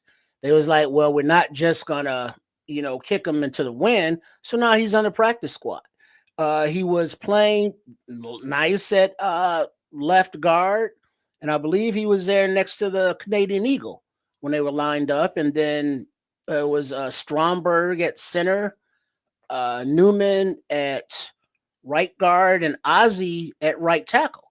And that was a pretty decent iteration of a line. Now, granted, they weren't playing the top of the line talent, but they were playing their equals in talent, let's say, on the depth charts, and they were, good together. So there's definitely talent with McFadden, and it's addressing the trenches that everybody's like, well, trenches. Well, guess what? Now we got trenches, and we got practice squad trenches. So it's definitely arrow up for Mr. McFadden and this team. If, obviously if the talent's there and another team wants him, being on the 53, if they being on the practice squad, if they want to put him on their 53, then that's kind of the risk. But until that happens, let Dan Rochard get with him. There isn't as Nomad said earlier, there isn't the bright lights on him because it's during the season and all the focus is on the starters. So development. Let's go. Hey, Crimson says, where did you hear that, Nomad? I can tell you for a fact that there were qualified reporters, real reporters on Twitter that were reporting that out. It's not just that. So he graded out with like a 79% PFF grading. Whether you believe PFF or whether you want to flush PFF grades down the toilet, it's still a relatively high grade for for somebody who's on a practice squad with respect to an offensive lineman. Did very well out there. You're right, Trip. That second iteration of of this line, the number 2 shift, if you will, played very well, especially in games 1 and 2. So, they played well in game 3 too. To be frank, I liked that secondary line, and with Jordan McFadden, I think he's a good, solid talent to keep on this squad, especially right there with Ricky Stromberg. I'm a little bit less, out of them all. I still think Stromberg is the one guy that I would be interested in protecting for long term. McFadden is really a nice to have, and I'm just gonna say it out loud and say that, in my opinion, he's kind of Karan Amagaji insurance.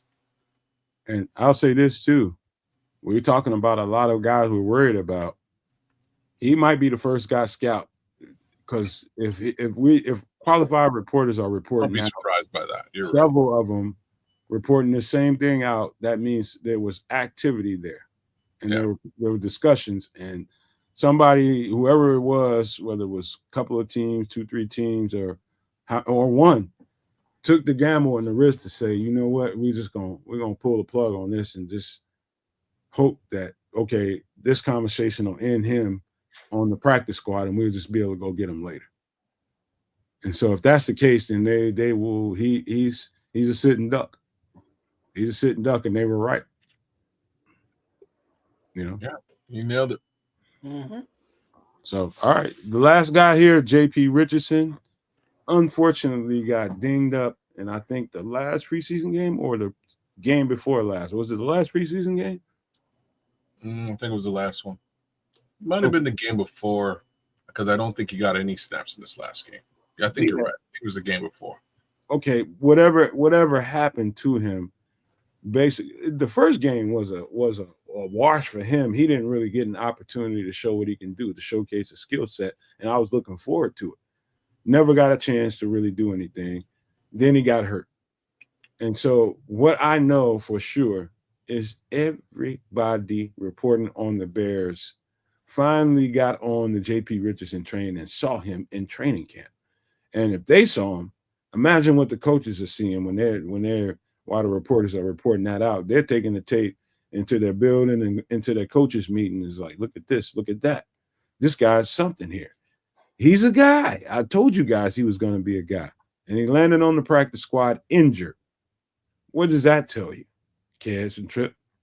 Well, first thing it tells me, considering this, he's the 3rd wide receiver on this team, or on this practice squad. And I think we're going this season with 6 wide receivers.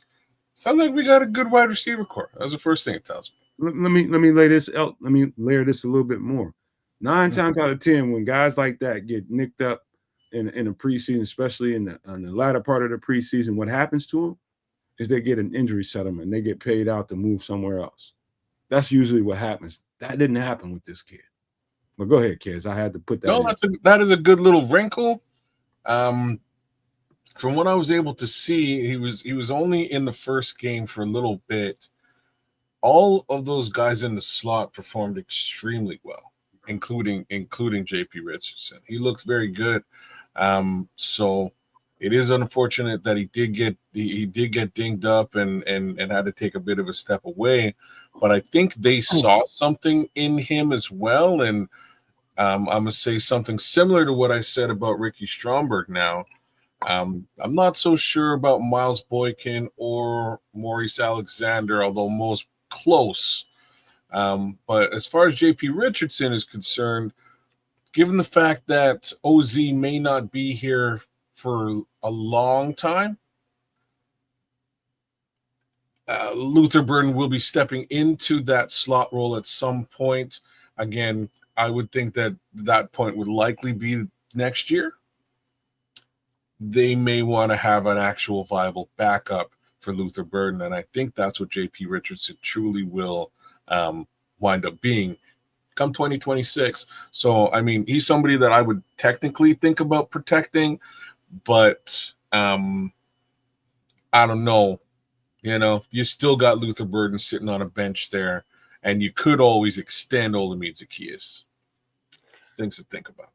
as Tripp calls him there at Sports Chicago style, JP White Chocolate Richardson, because he's so smooth. He was nice in his route running. He had showed nice hands, and his toughness was displayed because he was down there on those special teams tackles. Because he was wearing number 27. I was like, who the hell's 27? I was like, oh, Richardson, okay. Yeah. And he was, putting his nose in there every time he could.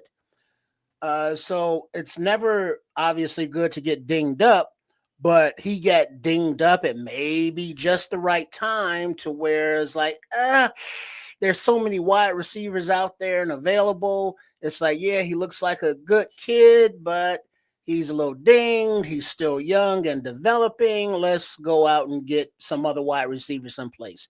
So maybe he can be protected somewhat because of how many receivers are out there. But yeah, he is definitely somebody I think that they are grooming for the future. But just Nomad, just so you know, this list is not done. We got Eccles and the other defensive back that I misspoke about earlier, the old guy, Trey Flowers, is also there. Oh, snap, y'all. I knew I missed Eccles, but Trey Flowers, I didn't know they grabbed him again. But all right, so wait, were you about to say something, Kez, before Nomad goes? You discovered something that blew your mind? Yeah, something. How we are Bears just put me on to something. Do you want to talk about that? Let me put that up. Let me pull this down because that's the next part of the conversation we have to have. And let me put up Howie R. Bears is coming. Howie R. Bears says Duvernay cut. Does this mean Mo Alexander took his job or Josh Blackwell? Or who is punt returner? # punt return. No, I think what happened, what we're dealing with Howie R. Bears is roster gymnastics right now. And they're just cutting people and doing things. They cut a long snapper and Devin Duvernay, and I think he'll be back by the time this hour tomorrow. Scott Daly, yes. This hour tomorrow, Devin Duvernay is going to be back on this team. Yeah, the way it was explained is that since Duvernay and Daly are vested veterans, they don't have to worry about the wire claims process. They're just straight up free agents and they can do whatever the hell they want to do.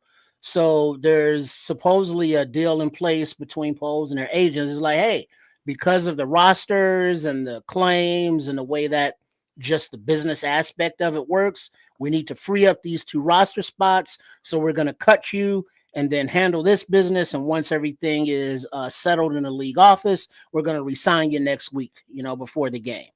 And so that's just kind of a business maneuver that they're doing.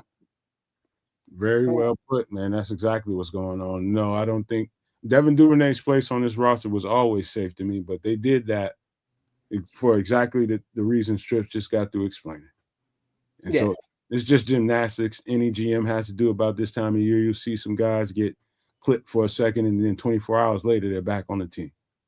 So that's just what happens in the NFL. Nothing to get too excited about, but what they did do is sign linebacker DeMarco. What is DeMarco's last name? DeMarco's last name is Jackson. I am for real. That's a conversation for later on because I think that was significant enough I got a layer of conversation for that one. But who they did grab, and I was, you know what? Let me turn my mouse on, man, because I'm caught flat-footed again. Hold on. This guy right here should have never been off this roster, but we grabbed him again for Jaylon Jones is back on this roster. Fellas, those 2 guys, I'm talking about Jaylon Jones and Josh Blackwell, might have been 2 of the best decisions that Poles made since he's been here in Chicago. Those guys balled. I mean, when I tell you they balled, there was always going to be some low points for any one of those 2 guys, but I'm so glad that Jaylon Jones is back on his team. He should have never left this team, but, sometimes roster management gets a guy that you don't like to have to let go of. off of a roster. But I'm glad they see the foresight. Ryan Poles sat with Dennis Allen. Dennis Allen was just like, hey, but what do you think of this guy? This guy can play ball, man. Not only is he a nice slot corner, but he's going to be in a boundary corner, which is mostly what he played. And Josh Blackwell played the slot corner more times than not. But I know Jaylon Jones can do it. And so he's interchangeable that way. So this is a great pickup with all the question marks about who's going to be playing the other corner. We don't know about Jalen Johnson. We didn't like how Nashawn Wright looked. All those question marks around the other cornerback spot. Man, be glad Jaylon Jones is on this roster again, man. This dude's a dog. I'm just so glad he's back on this team. He should have never left. Well, can't argue with anything you just said. This is Terrell Smith insurance, right? So Terrell goes down, scrambled a little bit trying to find that number 2, or I guess number 2 is the wrong word, backup corner to replace Terrell. Facts of the matter, this guy was fantastic during his time here in Chicago. I'm glad he's back. I think he's going to step right into that backup role and not skip a beat. He'll roll right in there, no problems. So it is again, it's unfortunate that Terrell went down. Sad situation, and wish him the best of luck in his speedy recovery and a return. But I think we definitely found a solid source of backup cornerback energy in Jaylon Jones. Yeah, and definitely he's a baller. He can play special teams. You know, as Nomad said, he can play the nickel. He can play the boundary. He left because he had to, go out and not sow his wild oats, but get the opportunity to play, on another team. And I believe went to the Arizona Cardinals. So like nobody ever heard of him since, because Cardinal football, who watches that? Nobody. So being a free agent again, with Poles being familiar with him because he was a UDFA, and Ryan Poles loves UDFAs. So with the opportunity to bring him back, that Dennis Allen and Al Harris had to sign off on it, because I don't think Ryan Poles is going to be like, hey, you all make this guy work. It's a collaboration thing going on there. So he's back. He's known in the Hallis Hall area. He's respected. And it's nice to have someone who can play and familiar with not the scheme, but at least the team, the city, and everything else surrounding. So yeah, I like to pick up indeed. Yeah, man. I didn't even know he was out there and available until I seen it. I looked on Twitter. I'm like, what? We got him again? Dog, I got so happy. This dude is a pure dog, man. Him and Josh Blackwell, I'm telling you, were 2 of the best signings Ryan Poles ever made. I'm telling you, 2 of the best he ever made. But I can go on and on about this player. I'm a cornerback, so I get excited about these guys. But the other move that they made was for DeMarco Jackson. And unfortunately, I have to say this, man. I saw no reason other than the fact that DeMarco Jackson has 3 years experience with Dennis Allen in New Orleans. You can say that could probably be like something you can put to the side and say, okay, it's normal, no man. He just wanted somebody in here that knows the system. You can put that to the side. But something happened in practice yesterday that, it's not getting a lot of attention, but TJ had to go off the field. I was listening to reporters report out about it, and every now and again, some of them can be pretty hyperbolic, and you don't want to take too much and go to the nth degree with it, with what they said. But, the way it sounded was something happened. I don't know if he got rolled up on a play or whatever it was, but TJ was pissed about it. He had to leave the field. And I don't know if he was he left the field with trainers on his own power, but it didn't look good. He was shaking his head, slamming his helmet. And I know when players do that type of shit, it's probably not good. It's probably not good. 9 times out of 10, I'm gonna knock on this wood for my good luck for TJ, because he's tough as shit, man. He's like the Wolverine. If you want to think about a guy that can, can withstand something like that, TJ is one of those guys on the team, man. This motherfucker is tough as goddamn Teflon, bro. So whatever is going on with TJ, I think the move to get DeMarco Jackson was insurance for the depth. And so, man, I'm sending out good vibes for TJ, man.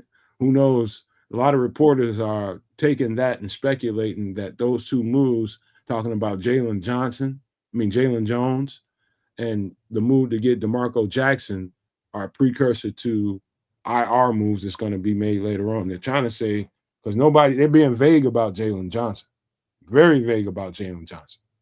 But if he lands on IR, those two moves are insurance moves. You see what I'm saying? TJ and Jaylon.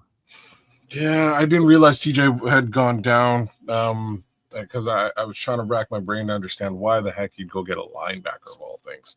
But yeah, there's a pretty solid and simple explanation for that one. Unfortunately, it means that TJ's hurt.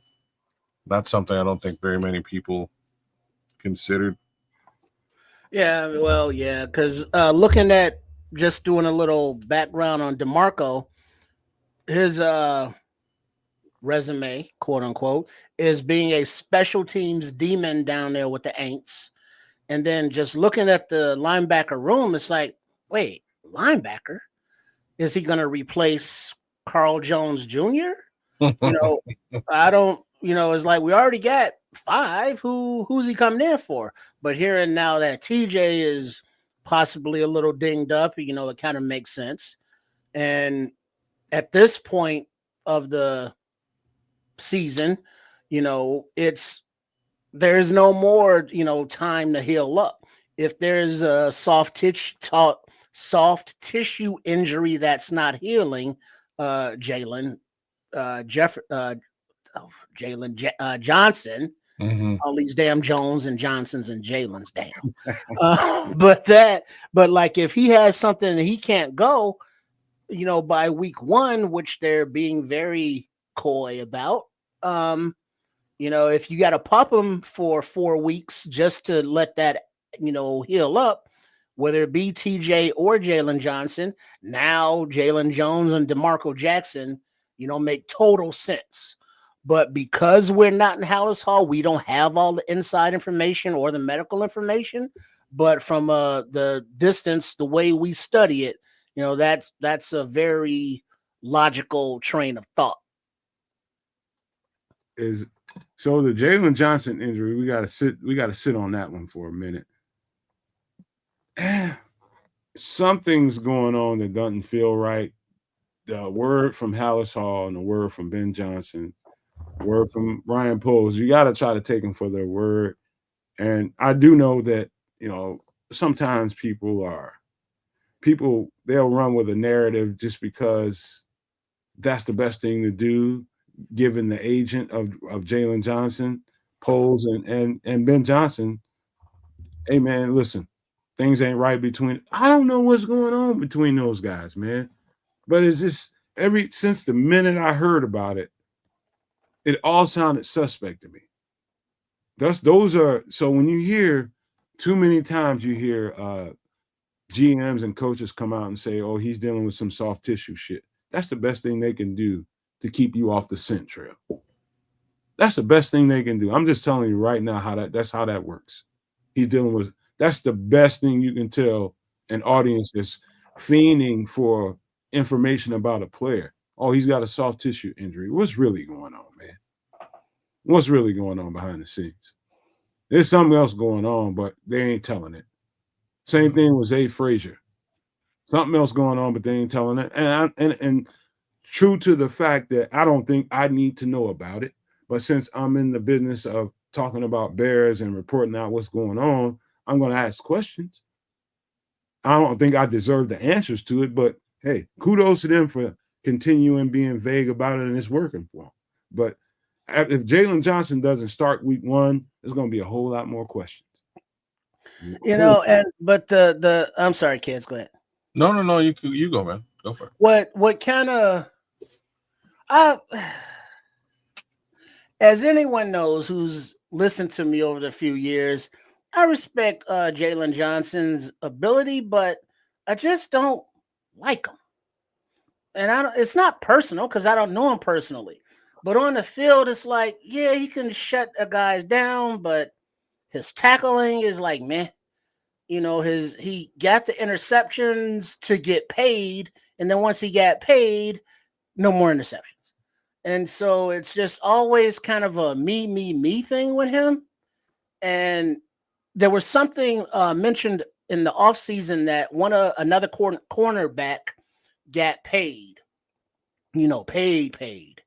And Jaylon Johnson was on some interview, and he was maybe joking, but he alluded to the fact, like, I might have to renegotiate. And it's like, fool, you just got that deal. Shut the hell up and go play ball. And now coming into a new season, a new coaching staff, a new defense, you want your quote unquote defensive stud star leader out there, leading the way, but soft tissue injury. And it's like, oh, okay, fine. Well, we hope he's back by week 1. And well, we hope is not really a plan. So, and then his whole I don't know, it's just something about him that just rubs me the wrong way. No Diddy. And I don't know what it is. And so if it's just a soft tissue injury and he'll be back and everything's everything, okay, but it just doesn't pass the scratch and sniff test. There is definitely some below the surface drama going on beyond what they're telling us. You know what, Trips?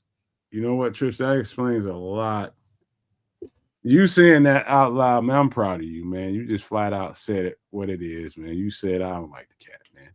And that explains a lot, man. And that's the underbelly, man. The underbelly of the world, the underbelly of an individual. Sometimes there's a little bit something there. And I get it. I get it. But I'm going to say this. I'm going to never, ever, ever be mad at a guy that's willing to go through a tussle and a struggle to get more money and get more out of an organization. Fuck them. Shake that motherfucking tree, Jaylon. And if it takes you all the way up until week 1 to shake that tree until you get what you want, shake it.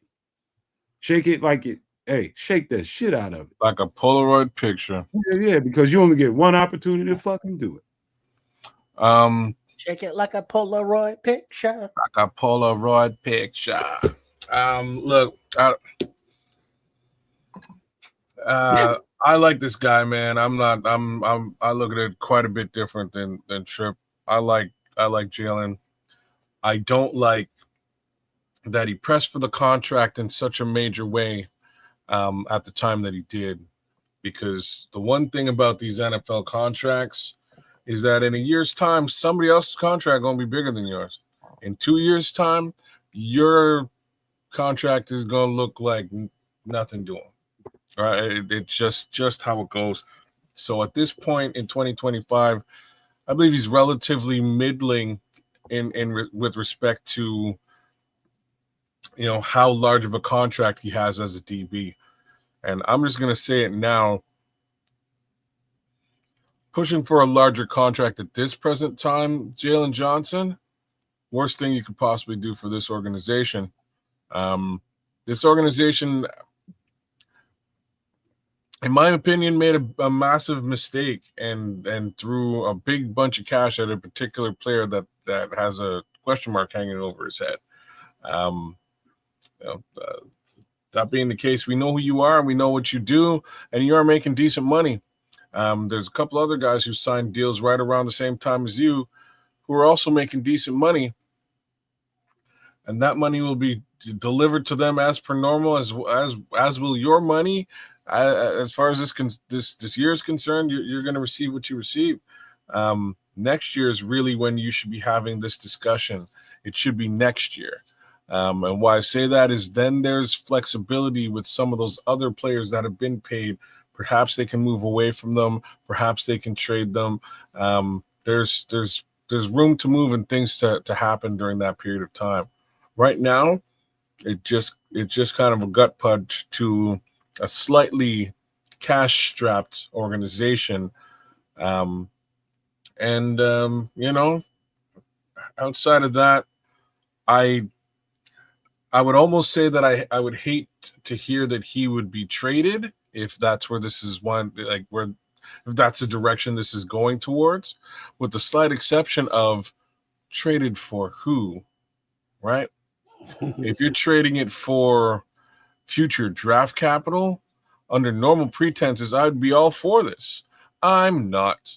He's the one Pro Bowler on our team that might actually be here long term. The other two were brought in. This is a homegrown Pro Bowler, and I'll give him that.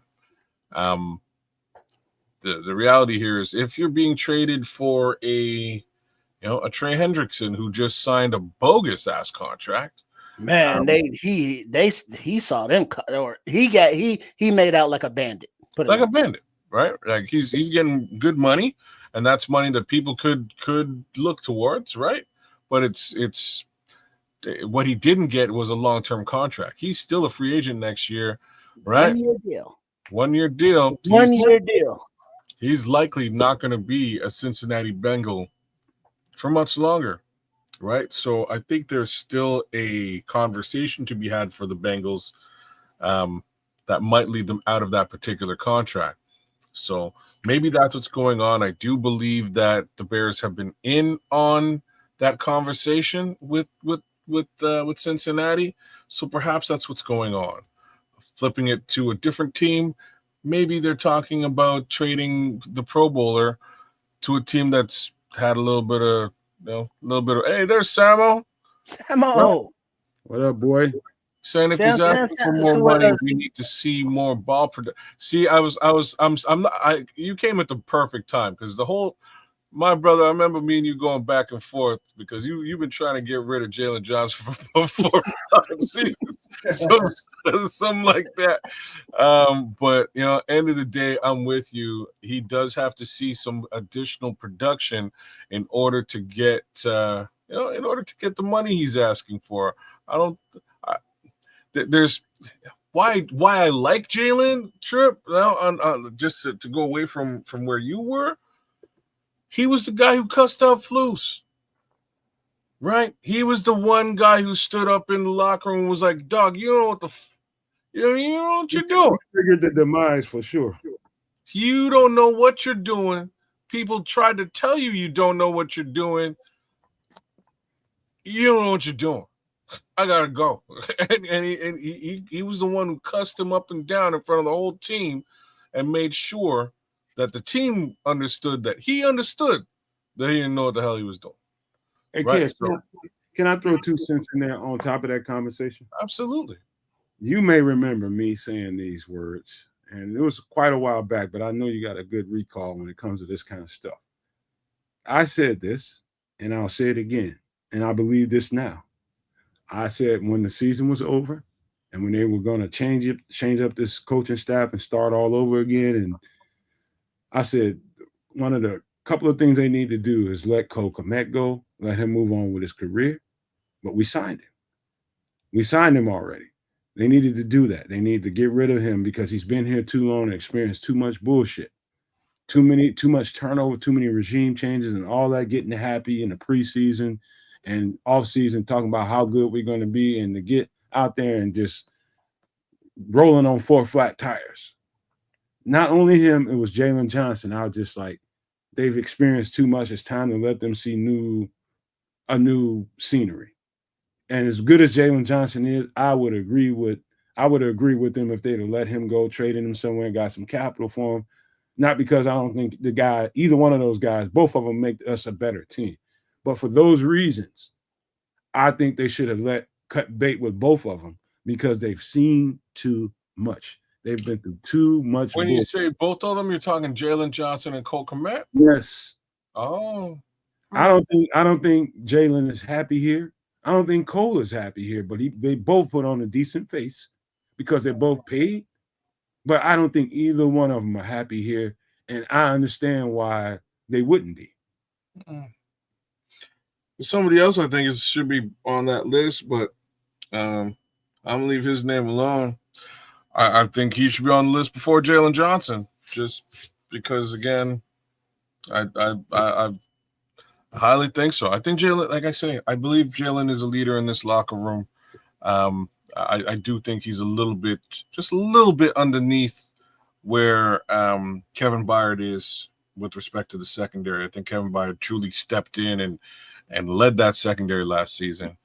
But I like Jaylon. I like what he brings to the table. I think there is some moves to be made. Andre Bryan is saying Ben Johnson might not like that about JJ, a player feeling powerful enough to cuss out the head coach in front of the team. He's not able to go because of the soft tissue injury. So how happy is Ben Johnson? If you were Ben Johnson, how happy would you be with Jaylon Johnson? So I'll speak exactly to that. Who are you asking? I'm gonna. Both. All right, go ahead.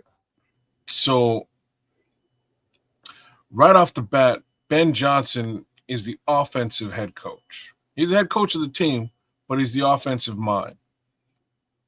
Jaylon Johnson had to approach the defensive mind who didn't know what he was doing with respect to defense. That was the issue last season. I don't really see Jaylon Johnson getting in Ben Johnson's face for any reason, because that's not his side of the ball, right? He might get into DA's face, but he's not the head coach.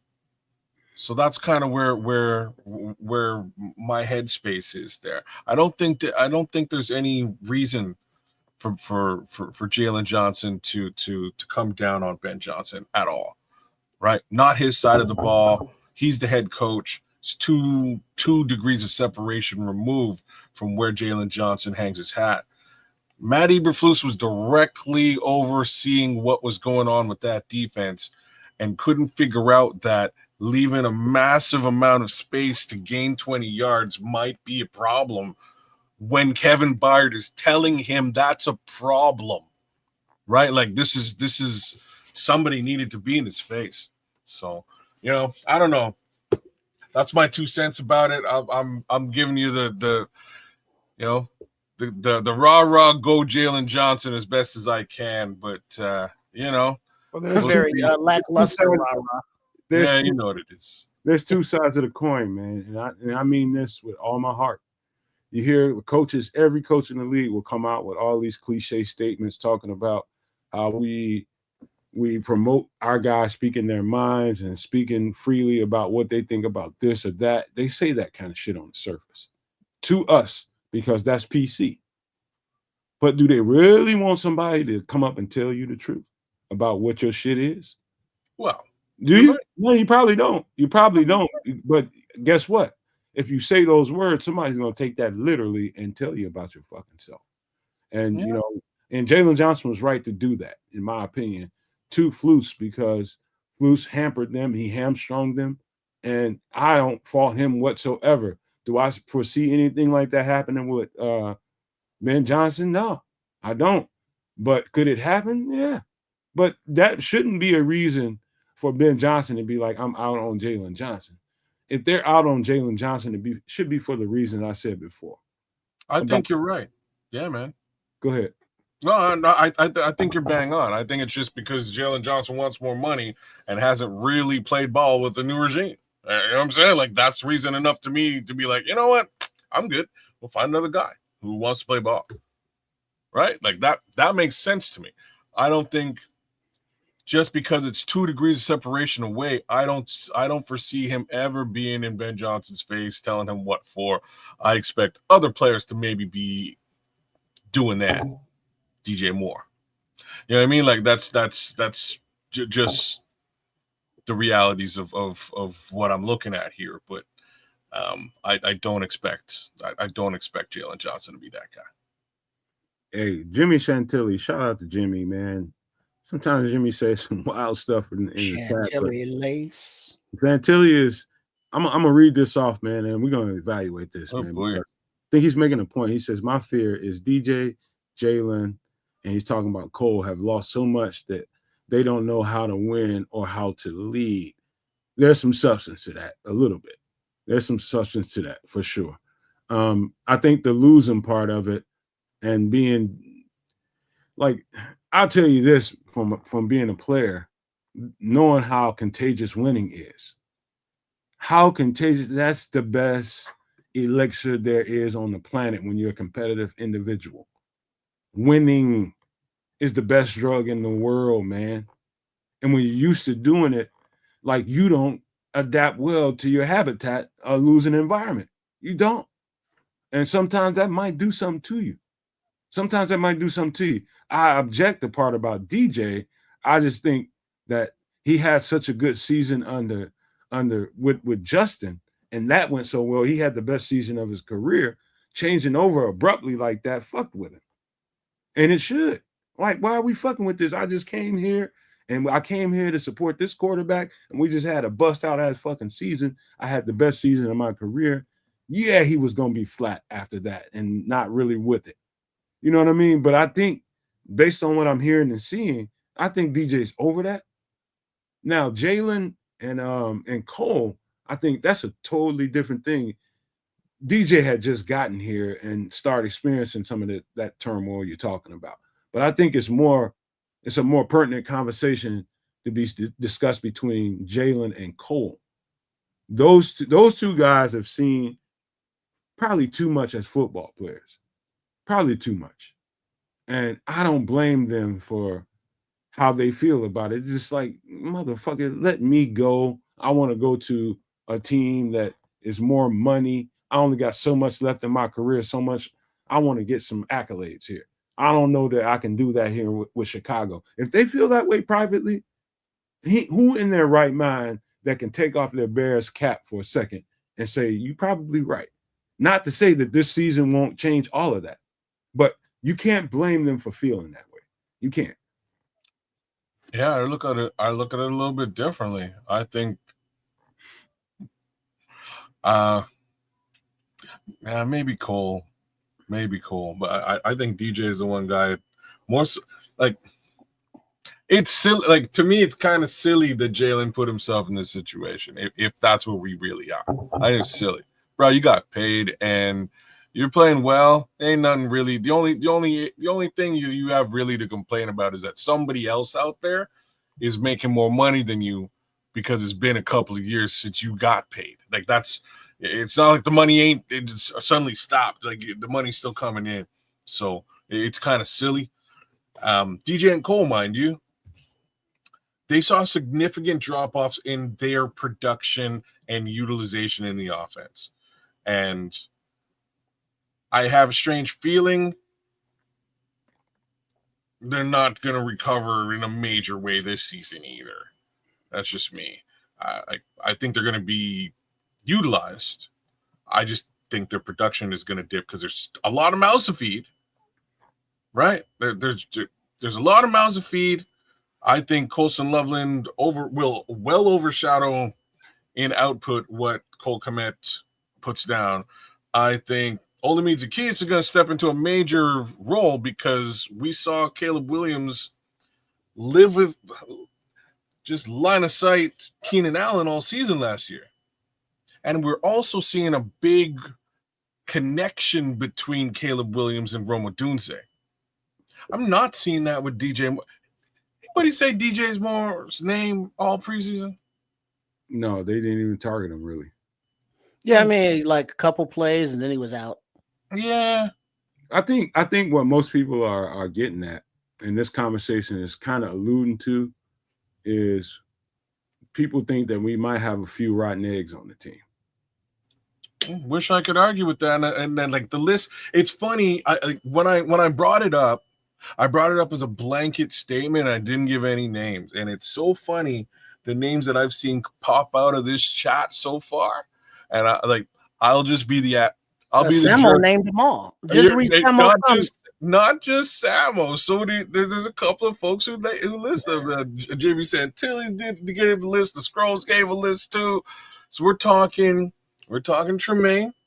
We're talking who I expect a big resurgence from. So he's like the one guy I'm not saying today. But we're talking Tremaine. We're talking Montez Sweat. He's a little frightening. Real talk. A lot of money in Montez Sweat. You gotta throw the other side of the edge rush into this conversation too, even though we haven't seen like a stat yet. It's just there's $48 million associated with a guy that we don't know what the heck we're getting from him. And then you got the big three in Jaylon Johnson, DJ Moore, and Cole Kmet. It's a relatively sizable list. And what's funny about that is this list incorporates the better chunk of the salary cap.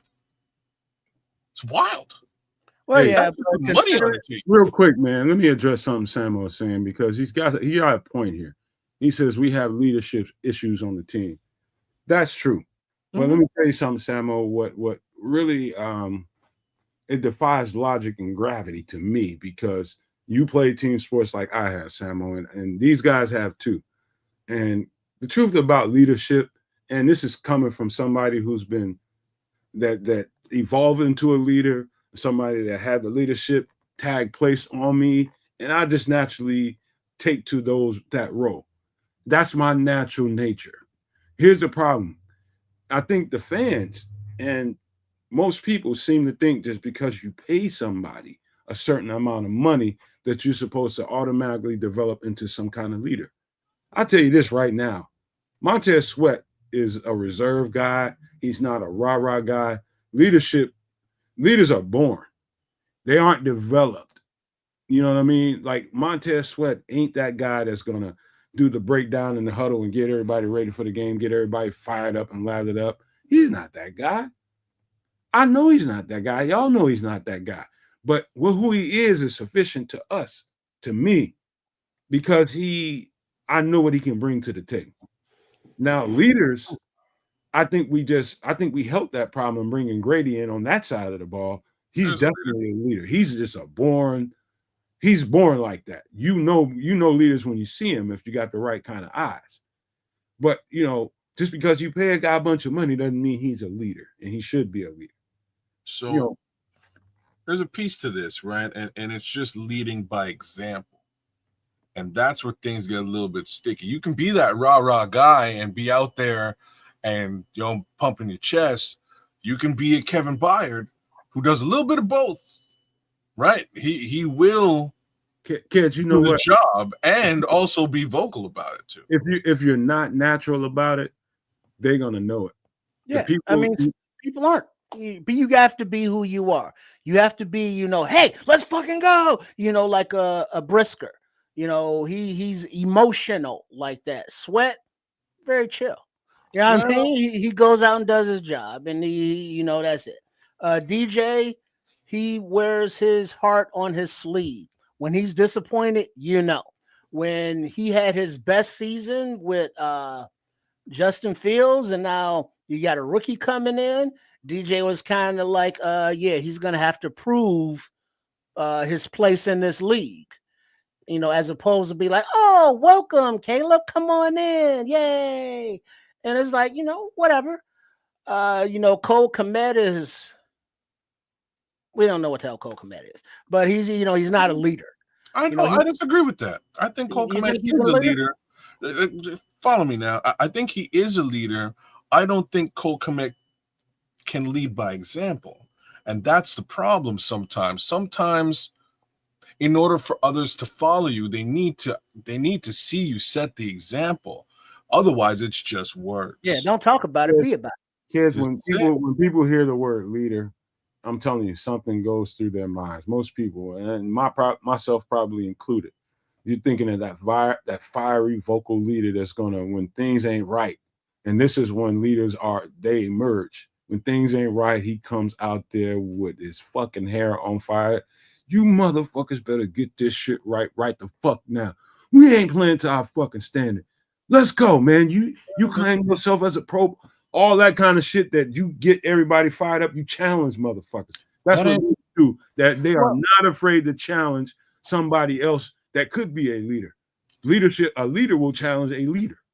So that is a style of leadership, except if that style of leadership is not followed with example, with you doing that and showing and proving that, it falls on deaf ears. So I'm going to give you an example of a silent leader from Bears teams past, and his name is Khalil Mack.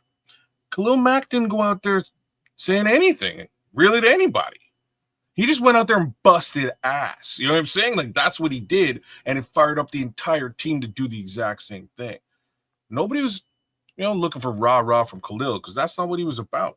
He didn't like it when other people were like that. But when he was on the field, quiet as a mouse, he's delivering it every single snap until he got hurt. And then that whole leadership angle kind of disappears because he's no longer proving it on the squad, right? Just a little interesting leadership dynamics that we all sort of have to look at. It ain't just the rah-rah. It's really rah-rah, but doing it, right? Like, I think Tremaine's a leader, except Tremaine ain't doing it. Well, I'll tell you this too. I think a lot of people might be wrapped up in the leadership. I got my concerns there, but not as much as your average person might. But my biggest concern with this team, I'm gonna tell you my biggest concern with this team, and I said this to you yesterday, is we don't have enough people with fucked up dispositions on this team. We don't have enough. Not enough jerks? Oh, we don't have enough, man. Everybody wants to let go of Tyreek Stevenson and call him this, and he ain't that.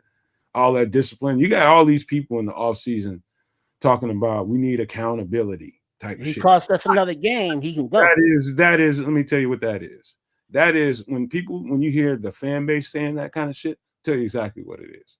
They want to see people, like, there was always accountability with that team last year. You just don't get to see it because it usually happens behind the scene, in the locker room, in the coaches' meetings, and all that kind of shit. And by the time they get out there, it ain't gonna be no whole bunch of trying to, showboat and grandstand in front of the goddamn media.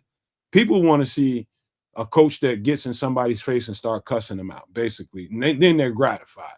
That's what they mean by accountability. I'm telling you guys right now, there's not enough dudes on this team with a nasty ass disposition that might push your fucking grandmother over to get a goddamn shopping cart at Aldi's because they're running out of time. There's not enough guys on this team with that. And we're starting to matriculate some of those guys in on the roster. Getting Grady Jarrett is a big step in that direction. Big, huge. Getting Jonah Jackson, huge step in that direction. Having Tyreek Stevenson, having Jaquan Brisker, having Kevin Byard. Those guys are guys that really stick out to me. They got dispositions about them. We don't have enough of those. Well, but the thing is, there's the nasty disposition guys, there's leadership, and then there are guys that have big contracts. Just because you have a big contract does not mean you're a leader. You're a leader. Joe Tooney is a leader, but he made a statement. I believe it was today. Too. Excuse me. I was just saying it, and he ain't. Yeah. He said that. He said, "Hey, I'll give advice when and where necessary, but I'll also stay in my lane." And that's the sign of a good leader. You can lead, you can follow, you have no problems doing either or. Grady Jarrett, as mentioned before, he's a quiet, do it leader because he does it. And if he has something to say to you, he's gonna say it to your face. Mm-hmm. And if you got a problem with it, you're gonna have to take it up with him in his face. And nobody wants to do that. You see the size of the head on that dude? No. So so the leadership comes with the veteran presence, the been there, done that before. Cole Kmet's never been there, done that. Cole Kmet wasn't a leader in college. He wasn't a leader here. Jaylon Johnson is a leader. Jaylon Johnson is a me guy. DJ is not a rah-rah leader. DJ is a good football player who's on a team. Tremaine Edmonds, isn't the rah-rah guy, that is like, yeah, let's go, but he is kind of, and then his on the field play is okay, But those guys, just because they're paid, does not mean that they have to be leaders, because now we're trying to put, guys in positions that it's just not them. Natural leaders will be the natural leaders. And I think we have them. Let me tell you something, man. Somebody older, a cat a little older than me, he said he played with Brian Cox. Remember Brian Cox from the Jets? Linebacker? Yeah. Number 52. Yeah, he played with him at Western Illinois. And he told me one time, he was just like, dog, he said, that motherfucker B. Cox is for real. I said, what's he talking about? He said, that motherfucker's the truth. I said, what'd he do? He's like, man, one time we was getting our ass kicked like 28-31 to nothing at halftime. And we was just out there playing like bums. And he knew that we was way better than that. We was just out there flat getting our shit kicked around. At Western Illinois, that's where Brian Cox came from. He said that motherfucker went in the locker room at halftime. He locked the coaches out, told them, don't no motherfucker come in here. I don't give a fuck what you say. Coach, don't bring your ass in here. I got this. And he went around in that locker room and told them motherfuckers just like this. This is what, and I believed him when he said it just because of how he told it to me. He said he went around that locker room and told them motherfuckers, he said, I will individually walk around this locker room and kick every one of you motherfuckers' ass if we don't get out there and get our shit right. I'm telling you right now, after the game, I will individually walk around this locker room and whoop every one of you motherfuckers' ass. We're going to get this shit right or else. And he said they went out there and won that motherfucker. That's leadership, bro. That's ugly leadership, but that's leadership. Somebody that takes the bull by the horns and says, we finna get in somebody's ass. We ain't finna have that. That's one way of looking at it. I'm part of the reason why I like this particular collection of Bears players is because they went out and got some veterancy, right? I think the veteran presence, including it started with Kevin Byard. Kevin Byard's appearance on this team, I think that's just like the apex of what he brought to the team was just leadership in the secondary. Jaylon Johnson is sort of on an island, and you're right, Trip. He is a me guy. He's on an island doing what he's doing. He's doing his job. Doesn't really have to care about anybody else back there. He's doing his job, That being the case, you then move down to I'm going to leave the linebacker core alone because, in my opinion, I believe Tremaine is the leader of that group, and I also believe Tremaine has been egregiously misused and will be used so much better this time around that we're all going to think a little bit different about Tremaine. Fingers crossed. Looking at the line, we've now got Grady Jarrett, absolute leader in that respect, where we had none on the line before. We had 8 captains last season. I don't think, you know what I mean? I don't think any of them were actually a leader. You know what I mean? Like, none of them were actual leaders. Mercedes Lewis led the mutiny. Hey, Scrolls. Mercedes Lewis might be a leader, but led him straight to hell. Real quick. Real quick, Scrolls. That story about Brian Cox ain't a one-off. I know some motherfuckers I met in Atlanta, and this I can't speak no names because I cannot speak no names, but motherfuckers that play with Michael Irvin. Not one, but 2 motherfuckers. I'm at a party, they telling stories, they drinking. That's not a one-off. Michael Irvin did very similar things with the Dallas Cowboys. And Jerry Jones has famously been out on the record, not Jerry, but Jimmy Johnson's famously been on the record and said that Michael Irvin was able to get away with the things that he got away with because nobody in that locker room could whoop him. Cocaine is a hell of a drug. I was just going to say, like, how big were his nostrils when he was I'm trying to tell you, nostrils looking like Samuels. You got all that going on. Clear it out. Either you got a dog in that locker room that can check everybody in that motherfucker. Remember how I said, well, who's going to test the guy who can't feel his face? You know what I'm saying? Man. He's going to fight the man. Remember we were having that discussion about why Jalen Carter wouldn't be a good fit in this locker room? He would be. He would have been. He wouldn't have been. He wouldn't have been because there was nobody in this locker room that was man enough to check him at that time. Then he becomes the alpha dog in the locker room, bro. No, man. But now look at the leaders. Who are that we have identified as leaders, and what do they all have in common? Kevin Byard, Grady Jackson, and Joe Tooney. Mm-hmm.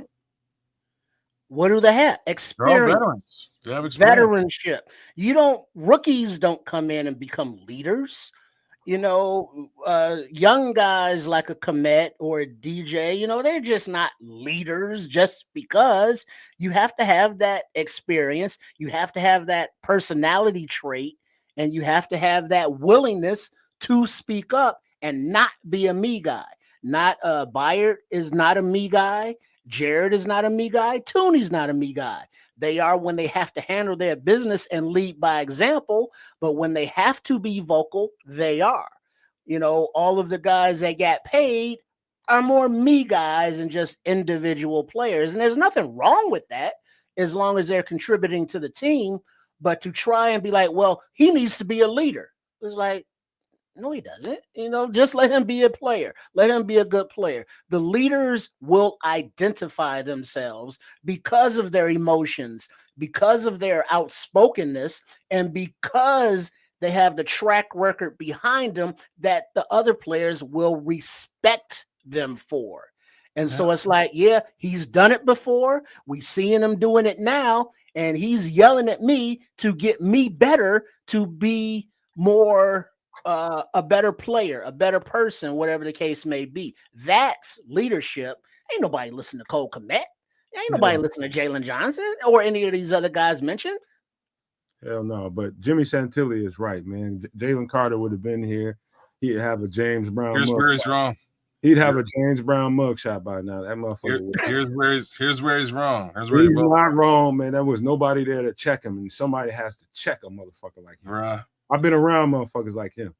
You got to have somebody there that's big enough, strong enough to check him. I'm going to state the most obvious statement of them all. So, it was going to be worse than winning 8 games in 3 seasons. He was going to somehow wound up worse than that. Yeah. Are you saying you would have shot somebody or run somebody over if that's what you're saying? Because of that losing, he would have tanked out.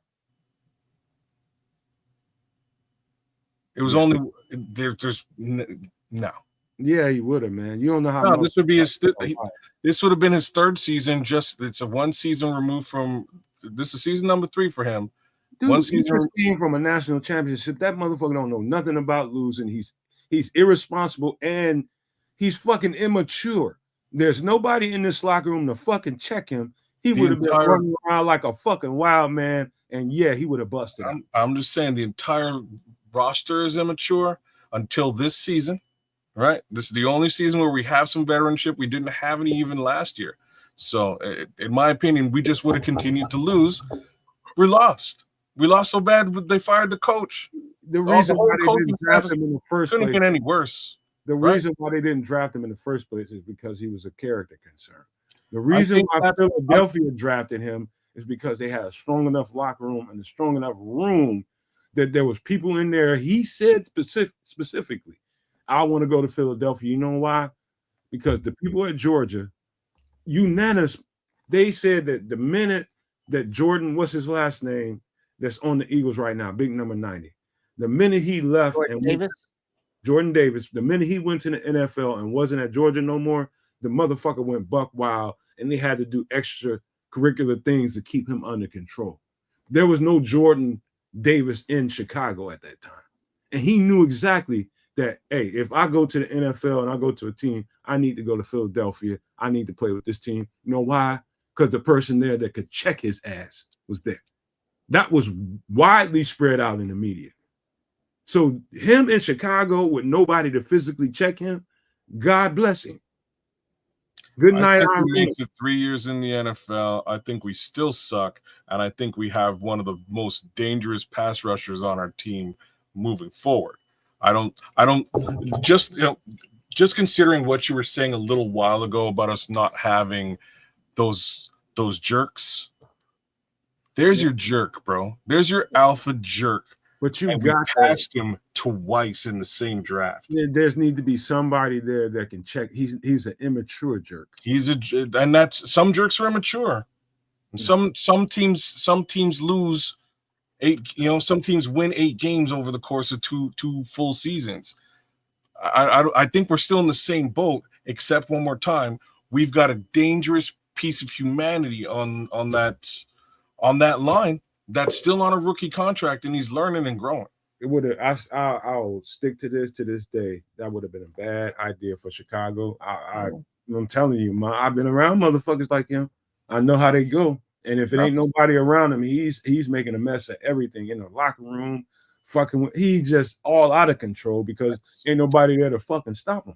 Samuel's nailing it too, man. You think Flus was gonna say, "Excuse me, Mister, can you not do that, please?" But that's like you know you screwed up when you can't even trust the kid to come to your team because your head coach can't do nothing with this guy.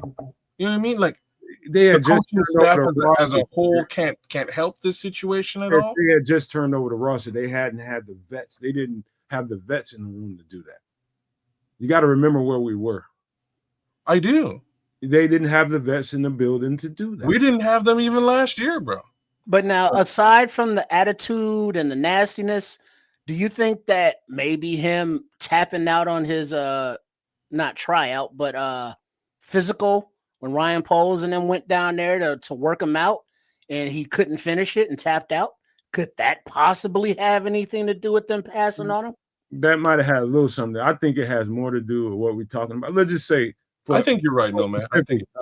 For specifics, Trips, let's just say in the offseason they were able to give a little bit of money to Ndamukong Suh, dog, alpha. Now you put Ndamukong Suh on this roster, then you draft Jalen Carter. That way you know that there's going to be some fucking accountability with his ass. There's somebody you can't fucking bully. You ain't going to bully Ndamukong. You ain't bullying Suh. And so if you're going to make a move like that, there's things you do in the preliminary to make sure that goes over right. You don't put a Suh in the locker room, then you don't draft Jalen Carter. They had a Suh in the locker room in Philadelphia, and that was Big Davis. You can't draft motherfuckers like him. I know motherfuckers like him, kids. I'm trying to tell you, they too wild. They too out of control. I'm hearing what you're saying, and I understand that was probably the major leading factor as to why they didn't draft him. I kind of feel like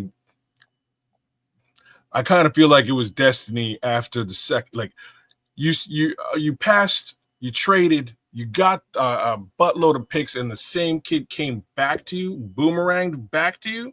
I think that was destiny, and I think they dodged destiny, and that quite literally catapulted the other team into the Super Bowl, and they won it. That's just me, but you're asking for jerks. I think sometimes you need to draft a jerk, and I think that Ryan Poles is a little bit afraid of drafting jerks. Well, I think if you don't have the structure, then you shouldn't draft jerks. Then you build the structure. You're a general manager. That's what you do. It's too late. If you ain't got it in the building, you done fucked up. Well, this is the draft. Like that was the draft. He could have pulled out. Like he could have brought some veterans at that time. Or you just don't draft jerks and you try to draft mature, or maturing football players and develop them and win that way. Just because assholes. Sometimes you need a jerk, though. Like sometimes you need, like, you know what I mean, Trip. You can't. This is football, man. Sometimes you need a jerk. Like and it's so funny we're having this conversation because my son's my son's just good humored as far as his personality, and sometimes I have to tell him, like, dude, like, when you're pissed off, you are an absolute holy terror on the field.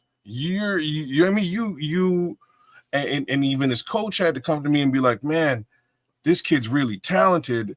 And he got into a situation where he was angry, and you could see it. The difference in play is night and day. Sometimes you need to be that jerk or have that jerk in you to get the job done on a football field. Well, but the difference is Santilli Lace over here is saying his crime was worse because he had zero empathy, and that's just being a bad human being. But then there's also we're looking at that crime. Like, come on now. Yeah, whatever. He's an asshole. Move on. Get over it. I'm just saying. A jerk is McMichael. Mongo McMichael was a jerk. Yeah. He was a football player jerk. he wasn't, he would party off the field and, turn up beers and, with his wife and all that fun stuff. But on the field, he was a baller. Off the field, we weren't worried about him, doing anything wrong because he was just that large of a personality, that he could just go out and do stuff. And it was like, that's Mongo, cool. That kind of jerk is cool, but there's a difference kind of jerks. Like, look at Shamar Turner. Granted, we haven't seen him on the field because of his high ankle sprain. That's but the offensive lineman pushed the dude down and he punched him in his dick. I mean, that's kind of a jerk move right there. Stand up, defend yourself. So he has that in him. There are other players that have that in them, but just to be an off the field jerk, that doesn't make you a better on the field player. I'll tell you something else, man. One of my teammates, man, in college, dude is basically Jalen Carter. That motherfucker right there. If it wasn't somebody on that team, and he is a big motherfucker, man. Big nose tackle motherfucker. He's one of them ignorant motherfucker. We don't call him ignorant. We call him ignorant. That's what we call him. Ignorant motherfucker. Get your stupid ass on, walking around with no clothes on, touching on people, type of crazy, just crazy. You're talking about and they say that it takes a certain amount of crazy to play football anyway. That's what people say. All that being said is, I can tell you this. I stand by this. The Bears, and I think Ryan Poles actually put it very well when the questions were surrounding him about, why did you pass on Jalen Carter? And he said it. And you go back to the interviews, and he was just like, the infrastructure may not be in place for certain players. You gotta take that into account before you draft certain guys. All of that shit's important. We just see the greatness on the field and all the dog that he puts on the field, and you don't know what that's gonna look like when you ain't got no motherfucker there to check him. Like, there's all the stories about McMichael. There's other stories about Dan Hampton putting him in his place. There's that out there too. Dan Hampton would check Steve McMichael on a regular basis. So that you had to put that out there. You got to know, and I think that's saged by Ryan Poles. We did miss on a great talent, and we don't know what the rest of his future is going to be. But in the right now term, it looks like we lost on a really good player. I think it was the right move now. And we can carry on about this conversation for the next 2 hours. It's a cool conversation. It is. Cool. Yeah, Danimal was a B. Danimal didn't play. He brought it on the field and he would check you. But if you look at that team, McMichael, Dan Hampton, Singletary, these are all just leaders. All of them. Hampton wasn't the only one that would check him. It would be Dent too. Yeah, Richard Dent, sack man cometh. So that team was set up to incorporate any and all jerks because there were enough dudes on that team to put those jerks in their place. Right now, or back then, with what Ryan Poles was building, what the team looked like, we don't have that. And we are just now acquiring those guys, or getting those guys, Byard, Tatuni, the Jarretts, and maybe some of the younger guys will grow and develop into that. Or, the next offseason on the next round of free agency, we bring in more guys. But it's a process to build it up to that point to where you have those dogs and those dog leaders as well. But you need to put that back up. We got to stop, man, because I got. Well, let me finish. Let me read what Samuel's saying, and we can move on. It's just going to end up into a whole other conversation. Everybody can read the chat, man. We got to keep moving because we got to. Sorry, Samuel. It's not about Samuel. It's about we got to keep it moving because it's another little part of the show that I like doing, and it's the extra sauce, extra sauce, and that is. Are we talking about my ass again? Do I need to? Did you get some wipes yet? Fuck no, dude. You still get. I'm telling you, the still rocking those Canadian dingleberries. Johnson and Johnson got enough. Their stock is high enough without me. Hold on, kids. You ain't got no wipes yet. No. What's going on? Dingleberry. What's going on, man? Why you ain't got no dude wipes, man? No. We wasn't gonna talk about that, but since you brought it up, man, what's going on with you, man? What's good, man? I clean my ass and I wash my body. I don't know about you, but you clearly have to purchase dude wipes. So you're probably one of them people that wipe your ass with actual towels and shit, ain't? Why would I wipe my ass with a towel? Because big motherfuckers do that. And then wash it out in the sink, and then are you following big motherfuckers around to see what they're doing with their towels? Big motherfuckers. I play with football players. Damn. I want to make sure you're clean and fresh and tidy. I'm okay, man. For Christ's sakes, I'm good. Where are we going tonight? What are we talking about? Wipes, man. We wasn't supposed to go there, but since you brought it up, I just want to ask you guys a question. And this is some shit that it's kind of dicey a little bit, but let me keep it on a general sense, man. Just keep it here. Do you ever think to yourself, even with relationships you've been in, trips with kids, or friends you might know, do you eat at everybody's house? I'm talking about when somebody invites you over, do you eat? Well, no, because some people got roaches, some people can't cook, some people just nasty. Kids, what are you thinking about? You like, what the fuck? Where is he going? I'm just, that's what I'm thinking. Real talk. I really wasn't thinking about the question itself. I'm trying to understand why you would really ask that question. There's a billion different answers for this, and Trip just hit a bunch of them. So, like, where are you going with this? Well, let's talk about this now. This is I don't know if it's in every community because I can't speak to everybody's community, but I know mine.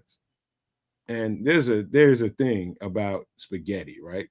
And like people say, and my family's always said, I don't know about you, Trish, I'm pretty sure it's something similar there, that you don't go to everybody's house eating no fucking spaghetti. Oh, you talking about that voodoo? For whatever reason, there's all kinds of reasons. I've heard a lot of stuff over the years, but when you go to people's house? I don't know.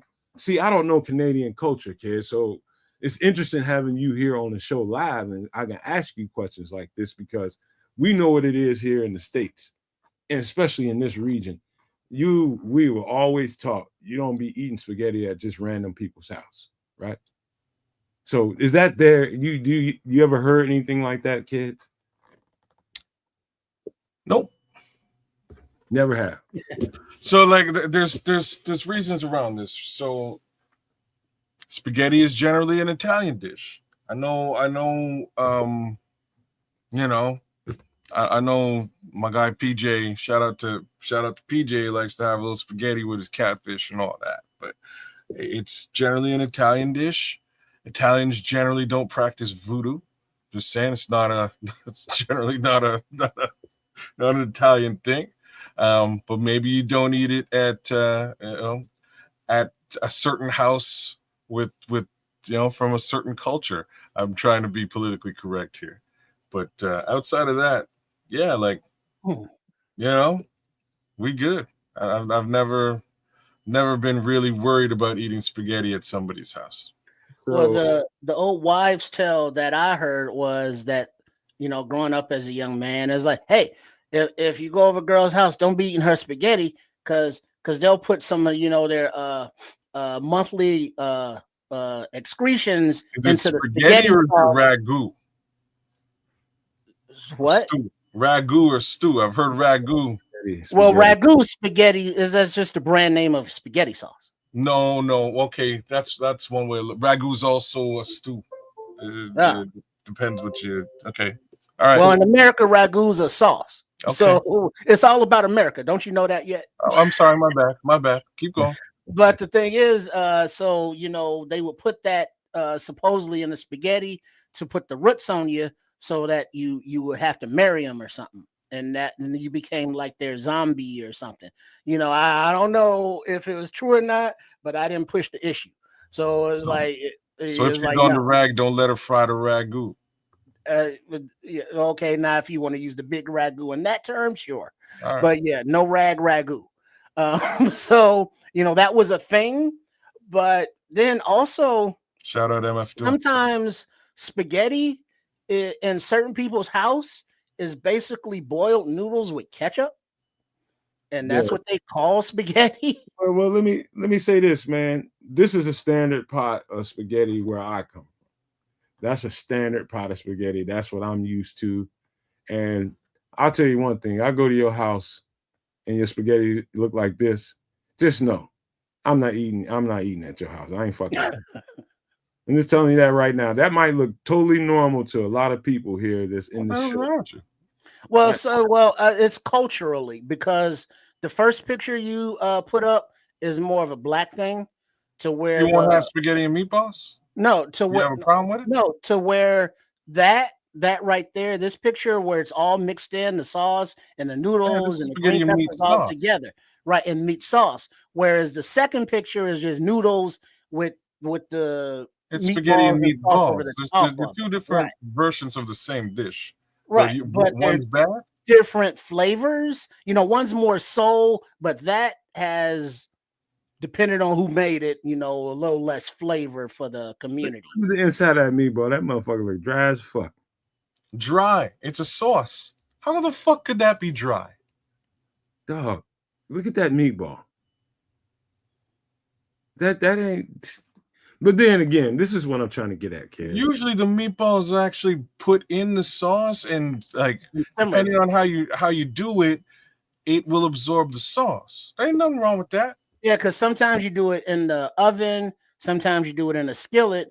But as long as you not fully cook it in the oven and or skillet, but partially, and then put it into the sauce and let that boil and finish cooking in there, and that will make it looks dry in this picture, but it's not. It's very moist in those balls. Yeah. I ain't eating. I'm just gonna tell you right now. I come to your house and that's what your mom, your girlfriend serve. Just know I just came from Golden Corral and I ate too much.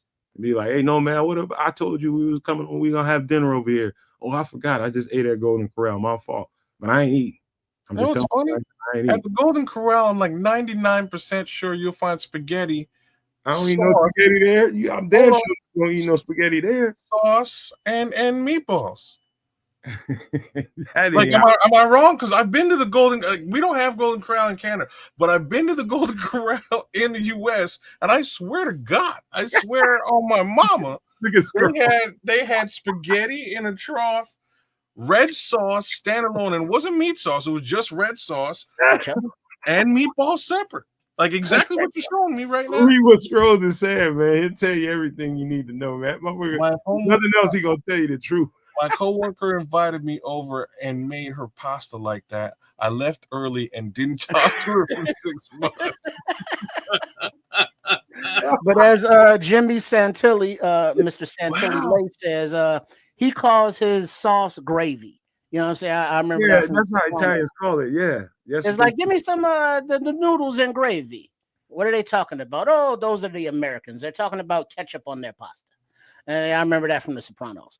But meatballs cooking sauce for 1 hour, but the sauce simmers like 10 hours. So there's all kinds of flavor going on. That's what I'm saying. There's so many different ways you can skin this particular cat. Like I say, there's a very I went to Catholic school. I grew up with Italians. I've had this exact plate about 100 times, and it was like you would be surprised how delicious it was. Yeah, because those Italian grandmas are like black grandmas. At home, if I'm making my own spaghetti, it looks like what you showed me before.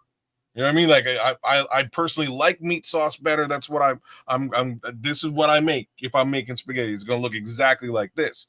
But in contrast, I've been to Italian homes. I've had it exactly the way that you just showed me. A little bit of Parmesan on top. Damn, bro. Like, I'm sorry. Y'all missing out. I'm just telling you, man. You know how brothers is, man. We're a little skeptical when it comes to. Like it's funny because like how are y'all looking sideways at like how is that your face when you're looking at a dish that's created by a specific culture? It's like walking into a pizza joint and being like, yo, like we make better pizza than this. I've learned one thing. I've been blessed enough to been around many different cultures, nationalities, And every family that had an abuela, a grandma, a babushka, a big mama, all of those can cook from whatever their food is. Whatever they grew up cooking, that's what the hell they could cook. So your black grandmas are doing your greens and your fried chickens and your typical soul food. See, wow, Jimmy, you know what's up, Jimmy? Yeah, you got to put the sugar in the sauce to cut some of the acidity from the tomato. Jimmy knows Not to make it sweet, but to cut that acidity. You may not see eye to eye on Jalen Carter, but you know what's up with that sauce. Right. You know what's going and on. So any Italian grandma, she's gonna make the lasagnas, all the pastas and all that fun stuff, and it's gonna be delicious. The Polish babushka grandmas with the pierogies and all of the Polish food. The Asian grandmas, the way they just make the fried rice just so, and it's like, this is better than the damn restaurants. But every culture has that as Chef Trips, I believe, said earlier in his segment there in MF in the Kitchen, every culture has their own signature dishes or spices or flavors, and they're all different, but the same basic foods. I mean, you're talking about spaghetti, you're talking about ground beef, you're talking about green peppers. It's all in there. It's just different. And it give it the opportunity to give yourself the opportunity to say, oh no, this is nasty. But don't not give yourself the opportunity to say, hey, this is pretty tasty. And then you run into them people who don't really cook shit right. Well, then they can't cook though. You don't eat none of their shit. Don't really clean their meat right and just get it right out the package. We're going too far. Get it right out the package, throw it in the skillet or throw it in the oven. Don't do nothing to it. Don't put it in the water. Don't do nothing to it. And then, this is why you don't eat at everybody's house, man. You got people that do all kinds of shit. How do you know that? Until you get there and get the plate in front of you. You know what I'm saying? This is the type of shit, man. The motherfuckers that don't manage their pets be all over the counter. You can see this cat up there on this goddamn counter, just all over everything, and people just let them do what the fuck they want to do. Don't manage their pets. Like my cat, I got a cat that runs around this house every day. You couldn't pay her good fucking cat litter. You couldn't pay her good fish, good nothing that she really, really likes to get up on no goddamn counter. Don't play it. She know I don't play it. And so this is another reason why you don't eat at everybody's house, because some people, I love my pet like my own child, but she gonna have some limits. She gonna have some boundaries. She ain't gonna just do whatever she want to do around here. And you got a lot of people that will just let their pets do what the fuck ever. I spent the night over a guy's house, man, and his cat's name is John. It's kind of the first white person's house I ever spent the night over when I was a little boy. That's gonna be the funniest name for a cat ever. Listen, just like a straight up regular person's name. Let me tell you this story, man. When I spent the night at this cat's house, and he went downstairs to grab. He was just like, "You thirsty?" We was up there playing Nerf basketball and all that type of stuff, just bumping around all up there. I was like, "Hell yeah!" He's like, "I'm gonna go grab us some root beer." And so his dad had these frosty mugs in the refrigerator. In the freezer. He came up there and we poured. Before I got to drink it, I saw him hand that mug of root beer to his dog, and his dog lapped in it. Lapped in it. Just lapped in that motherfucker. And he drank it right afterwards. And I'm looking at him. He's like, what? He's just like, this is how we treat our dog. Member of the family. And I set that motherfucking glass of root beer right there, and I was just thirsty. I ain't drinking that shit. Because that cat just had its tongue under his balls or in its ass, or that dog had its tongue in its balls or in its ass, and now it's giving you kisses and licking your beverage that you about to imbibe. No, that's just nasty. Man, you got to manage your pets. I'm glad that it's like I'm one of those people that really, really loves their pet and will do any and everything for their pet And it's a lot of people that just like, man, you go crazy about, you go overboard. I'm like, I love that you only gonna have that animal for so long, and you might as well love them. But this is taking it too far, man. You cannot have pets that just run around getting into any and everything, all in your shit. You got to cook and you want to be serving people. I ain't coming over your house if this how you live it. I ain't even shitting that motherfucker. Period. Because you know, and I want like, do you have any pets, kids? I have a dog. He's too big to get up on any kind of counter or anything like that. But I mean, do you let him sleep in the bed with you? Are you crazy? Well, some people let their dog sleep in the bed with them, you know, curl up, playing big spoon, little spoon, as opposed to get your ass over there on the floor in your spot.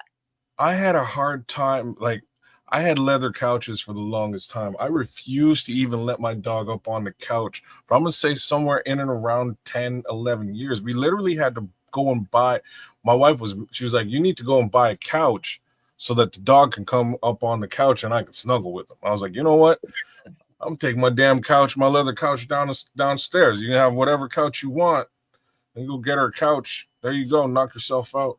You and the dog can snuggle up there. All more room for me on my damn leather couches. You know what I mean? But nah, man, like my dog don't go upstairs. My dog don't go downstairs. This is how serious I am. No dog sleeping with me. None of that. None. I'm honestly, like, I love my dog, but I'm not really like a dog person. In love with your dog. I'm not in love with dogs. I'm not a dog person. I don't really like pets. Pets like me. I understand pets, but I'm not really trying to take care of y'all. Like, I'm not. I don't like. I had 2 cats. Hated the cats. Just being real. Just letting y'all know. Wasn't a big fan. My cats wouldn't jump on the counters or anything like that. But first off, they were jerks. They're cats. This is what I'm trying to say. Like, I'm kind of surprised that you're showing me this, and like you have some level of, you believe you have some level of control over your cat, that he's not going to do whatever the F he wants, because cats are self-sufficient. They do whatever they want, and when they want, and that's kind of the benefit of having a cat, is like, oh man, just put the food out in the water, and like, your cat will do what it needs. Yeah, you got a litter box. You ain't got to go home for a week or two. You fall up in a little something. Well, even see, so this is why I didn't like my cat. My cat, litter box and all that. If my cat was mad, like, and it was so funny, like, if my cat was mad at me, my cat would give me a look, and it's like that little kid that he keeps showing. The cat would give me a look, and he'd be like, "Oh, yeah, look, yeah." So that's my cat right there. That's what my cat would do. Give me that look, and then the cat would disappear, and I would find any white shirt I might own with a nasty dookie on it. Like, you would find, you know what I mean? You would find, it could be any, like, he could have used any color shirt. If you're gonna dookie, you're gonna dookie. I get it. I can dig it. You know what I mean? I'll clean it and I'll throw it in the laundry. But it has to be a white shirt specifically. So I mean, I used to rock white beautiful contrast. Well, I used to rock white polos and white t-shirts, just all white, man. I used to rock it. I had to just give up on all this white gear, because that cat would hunt down my white gear and just poop on it. Well, what were you doing to the cat that made it give you the side eye and shit on all your shit? Well, nothing. My cat was just straight up. My cat was just a jerk. But like I said, I had 2 of them. Both of them were jerks. The first one unfortunately passed away, so we replaced it with its sister, who was an even more evil jerk. You know what I mean? Like, it's just how it went. And they must have conferred with each other, because she continued the same white shirt dookie program that he was on in the first place.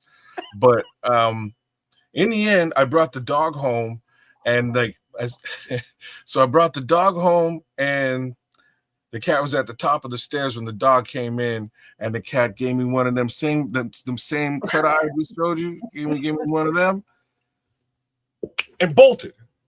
I ain't seen the cat since. I'm like, what the fuck is this all about? You think you're bringing him in here? Really? Okay, buddy. And bam, ran down the stairs, took off. We put flyers up. We hunted for this cat for weeks. I guess we don't have a cat no more. We have no cat. The cat's gone. So if y'all see Loki, if you have a cat that just showed up at your doorstep, maybe 15 years ago now.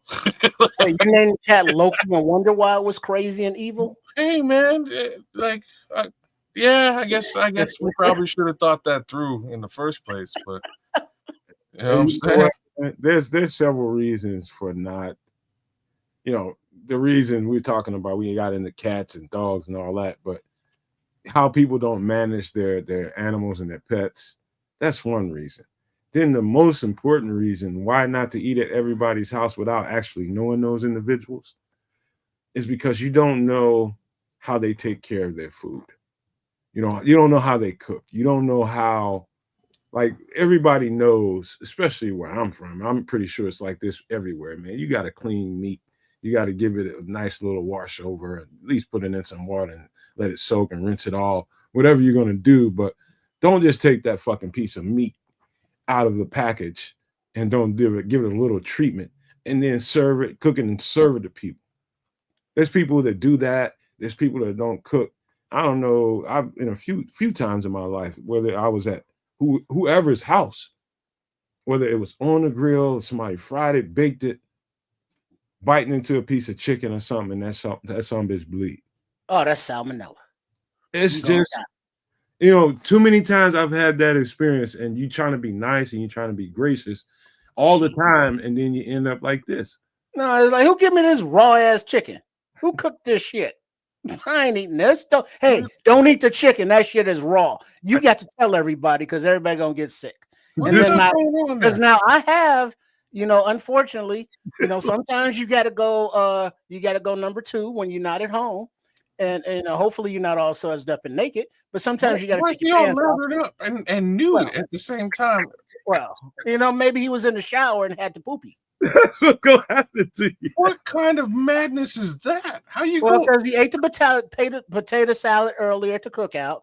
He was in the shower getting ready for night, and then it was like, oh, there's potatoes. Oh, the bubble. Oh, and then he got to get on the toilet. Wow, that's violent, man. That's violent because that's why you need everybody's food. Damn. This is exactly what happened to you, man. You fucking around with the wrong folks that got I have no frame of reference for this, bro. But you're thinking it's like, well, I'm in the shower. Should I just let it drop in here? And it's like, no, that's just nasty. That's nasty. Yeah, I've taken shits, I've taken showers, but I've never taken a shower and then it's shit.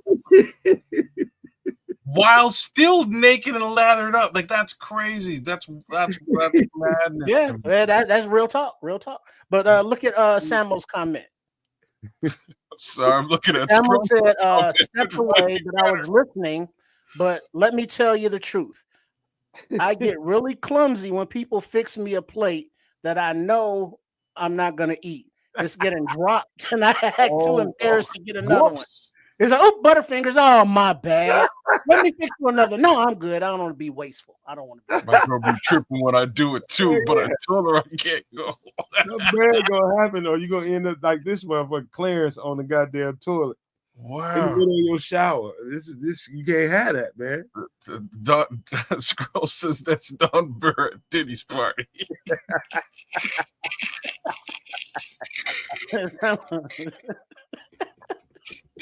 Oh yeah, all lathered up and ready to go. Wow, that's classic. Someone said, "My girl be tripping when I do, but I told her I can't go." It's so like funny. Wherever we going, those so and so's can't cook, and they always want to fix me a plate because I'm a big dude talking about eat. I ain't eating this bullshit. But you got to be nice. You got to be polite because it might be family. It might be bosses or co-workers. So it's like, oh, thank you. Achoo. Oh, damn. My bad. My bad. Hey, Scroll just hit it. He said, that's the golden. You use that every time. Wrap it up. Wrap it up for me. I'll take it home. That one works. You got some foil? You know what I'm saying? I don't want to hit you for your Tupperware, but let me get some foil and maybe some saran wrap put over this paper plate, and I'll put it in the garbage car. Yeah, I'll take it home. Don't be like Clarence and eating that shit, boy. You're gonna be fucked.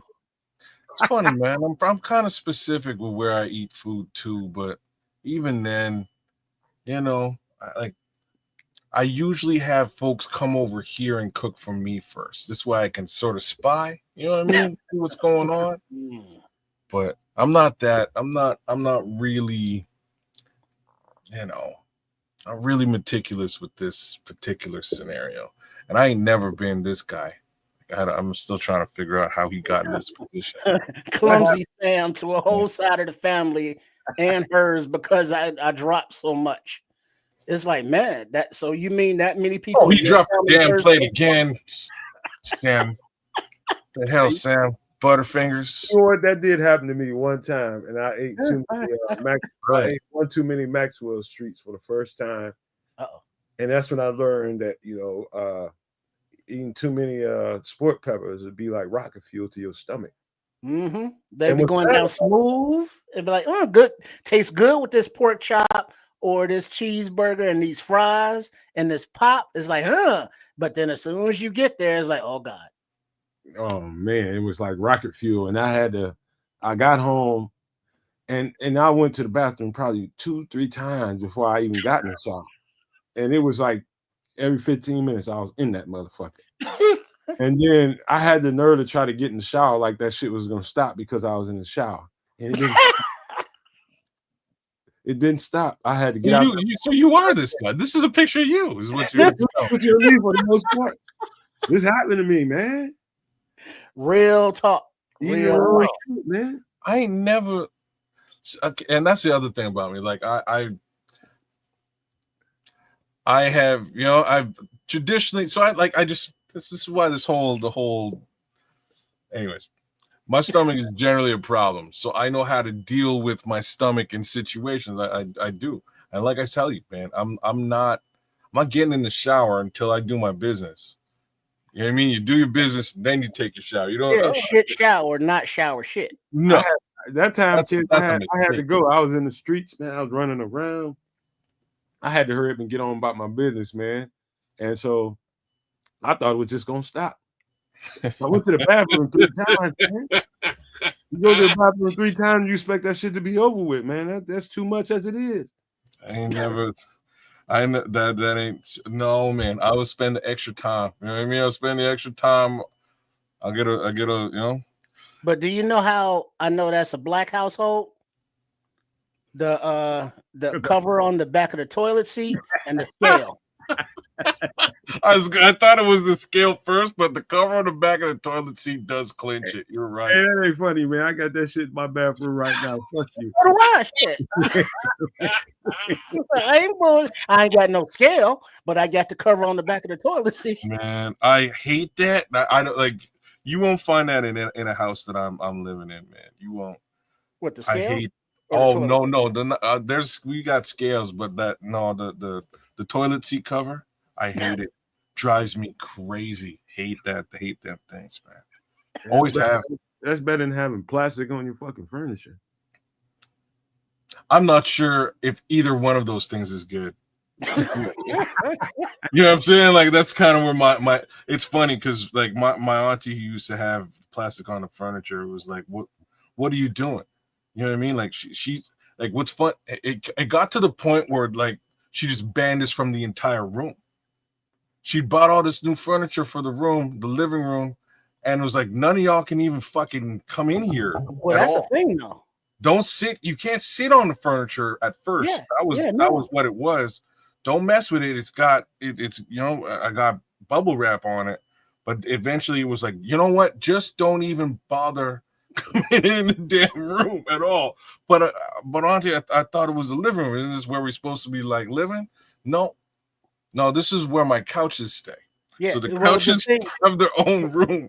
What you're not understanding, Kez, is the couches, all that is in the living room. And that's the plastic. That's the room you don't go into. Where you congregate is the dining room or the family room. Fair. And that's where the living takes place. Apparently, the living does not take place in the living room. That's for Sunday. That's for the show place. You know what I'm saying? That's where you get all the fine tchotchkes and all the plastic covered furniture. And it's like, don't you go up in there. And you take your ass in the basement, the family room, or outside somewhere. But the living room, that's off limits. Hey, Trips. Auntie K, just shout out to you, man. Just this is the whole little segment. In the middle of summer one time, my mother was she was in a relationship with a guy she was engaged with, and they got engaged, and they took us, me, my sister, and their kids. He had a few kids too, and we was going to his mother's house. His mother's old school Mississippi woman. Got exactly that living room you're talking about with all that plastic ass furniture and all that shit. And they, when you go in there and they go in there and make the grand announcement and, make it all a big ass thing, right? And all the family up in there. So they make all the little kids sit on that plastic ass furniture. It's the middle of the fucking summer. Ain't no air conditioning that bitch. Ain't nothing. Ain't hardly no fans. Hot no motherfucker. Everybody's sticking to the plastic. Man, dude, I'm sitting there with a pair of shorts on. My ass is cooking. I'm sweating. Did you have your wet wipes with you? No, it felt like I peed on myself when I got up. Because it'd be literally drips of water puddled up and sweat after you stand up. Nasty. And what Samuel said, he had a bad experience once when my mama took me to a family member's house and made me eat. I had it coming out of both ends for 2 whole days. I still get chills thinking about it, shaking my head. Damn. And I've had that before. I was sick. I don't think it was from food, like eating something. I think it was more like a stomach flu. And so I remember having diarrhea, so being on the toilet, but then being nauseous and vomiting at the same time. And back in the day, in the grocery bags were the big brown paper bags. And so you put some newspaper in there to absorb the vomit. And I was sitting on the toilet with the vomit bag right in front of me, coming out of both ends. And it was like, this is fucking horrible. Man, it is horrible. That's happened to me one time too, man. And for me, it was like I was in one of them bathrooms where the sink is right beside the toilet.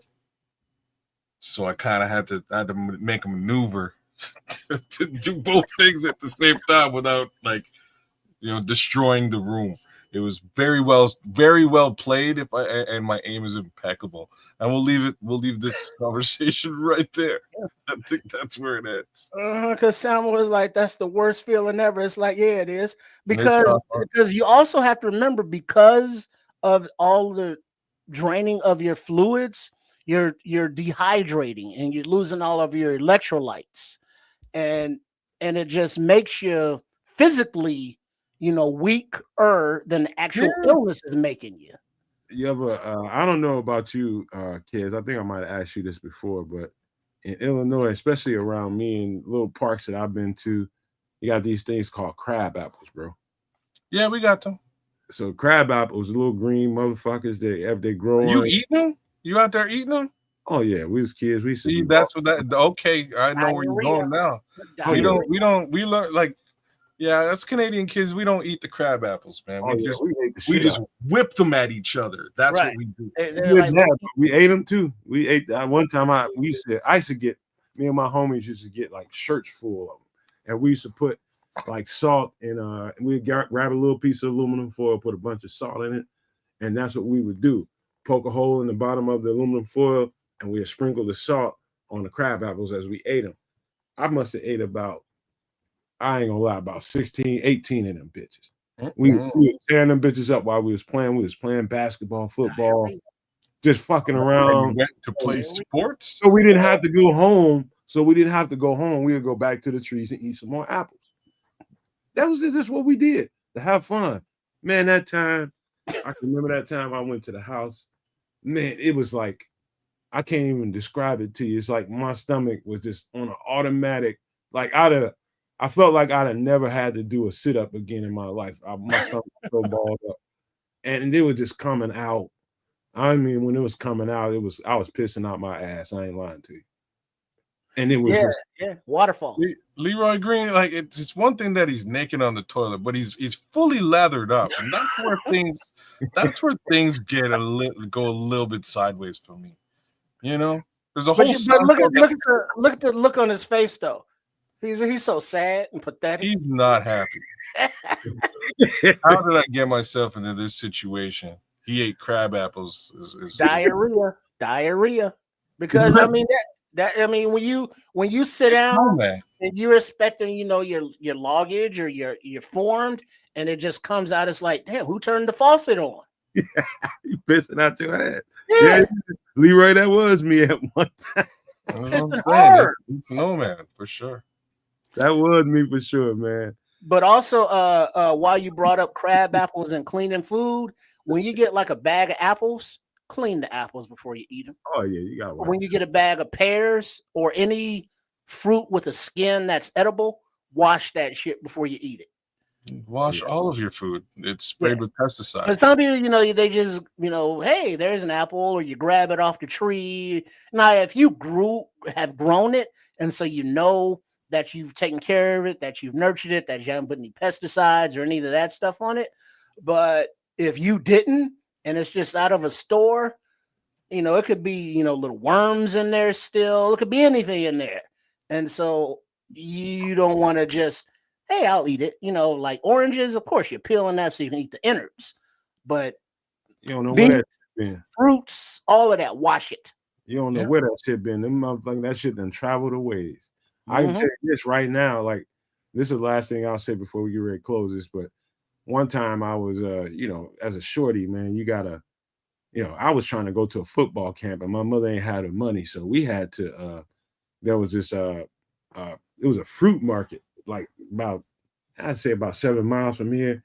Man, me and my homeboy walked to that because they was paying people like $30, $35. We just wanted some money quick for the day. You probably went to go pick. Huh? Did you go picking fruit? No. We didn't pick no fruit. We had to unload. We're supposed to be unloading like a you unloaded truck. The fruit. Okay, I'm with you. That was the idea. We was going to unload a small truck of fruit. Got there, turned out to be a whole goddamn 18-wheeler full of fucking watermelons. And we had to unload 2 of them. We got to the end. We got to the middle, towards the end of the second one. And not only did we find something, we found a goddamn man back there. There's a grown-ass fucking man bum that traveled from Canada. Stowaway. It was going to fucking Florida. Greyhound. Brilliant. Back there, stomach swole. He done sat there and ate watermelon after watermelon. Your stomach be swole too if you now truck full of watermelons. But now ask yourself, it's like, hey, did this watermelon feel kind of wet on the outside? Because if he's sitting there, driving from or riding from Canada to Florida, eating nothing but watermelon, what's the key word in watermelon? Water. Did he ask the driver to pull over so he can use a restroom? Thanks. Better question is like, it might be wet, but where's the other stuff that your body processes?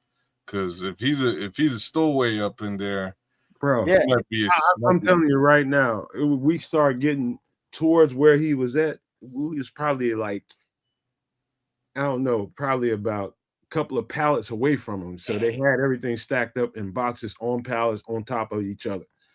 And they start smelling like, man, the fuck is that, man? The closer we get to him, it's like, man, it smells like the fuck, this is an outhouse and like a dead dog back here or something. I'm like, the fuck? And this motherfucker pops out of nowhere. We like get defensive. We ready to fight. Fuck you come from? And this is fucking stinking motherfucker with no shirt on, no shoes, smelling like, oh, fuck. He's just like, I'll help you guys, man. Just don't tell. I'm just like, man, I was like, you just get the fuck out. Free labor, man. We could just keep it moving. That motherfucker stunk so bad, man. You don't even understand. I was like, how long you been in this motherfucker? Almost a week. I've been hanging around in this truck for almost a week. So he had been, that truck had went from spot to spot to spot, and he found his way back in that motherfucker every time. For about a week. That's dedication to the craft. Yeah, man. Very, very dedicated human being. He knew he had a free food source and transportation, and he was in. Yeah, because Oh, of yeah. watermelon, you have a little food sustenance and you have your hydration. All Best in of one. both worlds. All right, man. Now, We what had, is Samuel saying here, real quick, before we go? We go apple picking every year. Aw, how adorable! And I have to keep telling everyone to stop eating the damn apples right off the tree. You Never nasty know what they put on so. them things. You're right. Never know. All well, sprayed down. my grandmother got a I have a natural. question for you though, Nomad. What nationality was this Canadian man in the watermelon trap? Oh, he was white. Just checking. He was white. Put up He FFG. asked him. He asked him. He was white. Just Long, checking. long hair, mustache. Looked like he belonged down in Florida. He had A had a mullet. mullet and shit. Yeah, Just he checking. looked like he belonged in Florida. Right on. But yeah. Well, But shit. 4 hours and 20 minutes later, here we are. yeah. But hey, it was fun. It was fun. Let's give out some pleasantries before we get ready to get out of here. That's what we do on some extra sauce. We give the people what they want, and we stay to give you guys somewhere to be at, hang out, and talk shit. People, Well, give the people what they let's want. call it a day, folks. It's a Wednesday. Actually, it's Thursday where I'm at. I'm pretty sure it's Thursday where you're at too. That being said, thanks for joining us for another episode of Extra Sauce. We always appreciate all of your interaction in the chat. By all means, join us and become members to the channel and become members to what we do. Become a super no maniac. Become a no maniac. Let me find this here graphic. Thank you very much for finding it for me. By all means, take a good scan at that QR code. Whether you are watching this on replay, scan the QR. It'll take you right to the Nomad Network channel where you can quickly click on join and follow the prompt. First tier as a No Maniac costs you $1. That's what it costs you. Second tier as a Super No Maniac costs you $5. That being the case, you get yourself a cool discount on some awesome swag that we're putting together, and will be released to you very shortly. But moral of the story is, thanks for your support. We appreciate it, and this is sort of our way of allowing you to continue to support what we do here at the Nomad Network, as well as at Kids the Canuck right here on YouTube, as well as at Sports Chicago Style for my guy Triple R and the good old chef. He's got his own stuff going on as well, as he let us know today. We cooked some burgers today. They look delicious, and I'm much more hungry now than I was before we started this show. What else to say? Give a little bit of love to those who love us. I'll try and keep it short and sweet because we are pushing 1:30 on the East Coast, and kids got a job. You know what I'm saying? So, Big Samuel, man, good to see you. Thanks for joining the Superflex League. We will chop it up as we go throughout the season. Oh, speaking of Keds of Canuck, there's baby Keds. There will be a baby Keds t-shirt and or hoodie for y'all, just to keep it moving. And I might have to take him in for some surgery because he looked like he got one toe too many on both. Oh, that's just the extra piggy to eat. Eat those piggies and get those zerberts. You like them toes, man. That sounds exactly like you. We'll figure the toes situation. Well, hey, pump your brakes. Sorry. The little ones, you eat their piggies, and the other toes are different. They're totally different toe things. Settle down. Okay. All right. I'm glad that he clarified. Big shout out to Samo again. Big shout out to my guy Dinas for also joining the Superflex League. Big shout out to the Crooked Commish who was with us here very briefly tonight for sure. He's also a part of the Superflex League. Shout outs to the rest of y'all. Marlon Johnson, send me a message. We'll get you in, and that'll help us round out the squad overall. Leroy Green, shout out to you. Shout out to Andre Bryant. Shout out to Jimmy Santilli. FFG jumped in. Big ups to you too, sir. The Scrolls, always love, man. Thanks for coming through, Scrolls. Who else we got out there? Howie R. Bear, big ups to you, man. Thanks for coming through. Leroy Green. Look at that guy. What a gorgeous human being that guy is. Alan Kennedy, big shout outs to you. Who else was with us tonight? AC Adam jumped in. Mr. Mayhem jumped in. For the most part, all the regulars were here. Cornelius Squalls, Crimson, Godson was with us. Didn't even notice Godson. Shout out to you. You should be a super no maniac, man, because there seems to be quite a few of them. The number's starting to get fairly large, and we appreciate all of your support and love. But with those things being said, I could go through this whole list, but I'll be here for another half hour. Big ups and shout outs to all you guys. We appreciate it. And Triple R, what do you got to say? Shout out to Nomad, shout out to kids, all the Nomaniacs, all the super Nomaniacs. Big up for the Yo, Trip. Ah, look at him. Pimping. Been pimping since He knows pimping. about them Brian and them French fries. Yeah, like, what is he eating? A lemon? What is that? Potato. He knows A raw potato. Brian and Potato. double Eat fried. whole ass potato. Look at that stomach. What else are you gonna be eating? Eliminate. All the starch. Who doesn't love some starch? And look, at that age, you don't need no belt. Suspenders. Suspenders do you right. So, big up to everybody. A shout out to. Hey, Jimmy Santilli says, I like how you guys don't agree on everything 100% all the time. That's exactly why we do it, man. He says, and your takes are real. That's why people love what we do, man, because it's no holds bar here, man. We say what we want to say, and that's it. Period. That's why it's fun. And Jimmy, like, you're allowed to have your own take in the chat too. I'm not, you know what I'm saying? I'm not here to tell you that you're wrong for feeling the way that you feel, and neither is Nomad, and vice versa. So it's a free world, and we'd like to keep it. Hey, Scroll says Trips is eating a biscuit in here. He eating a whole ass biscuit.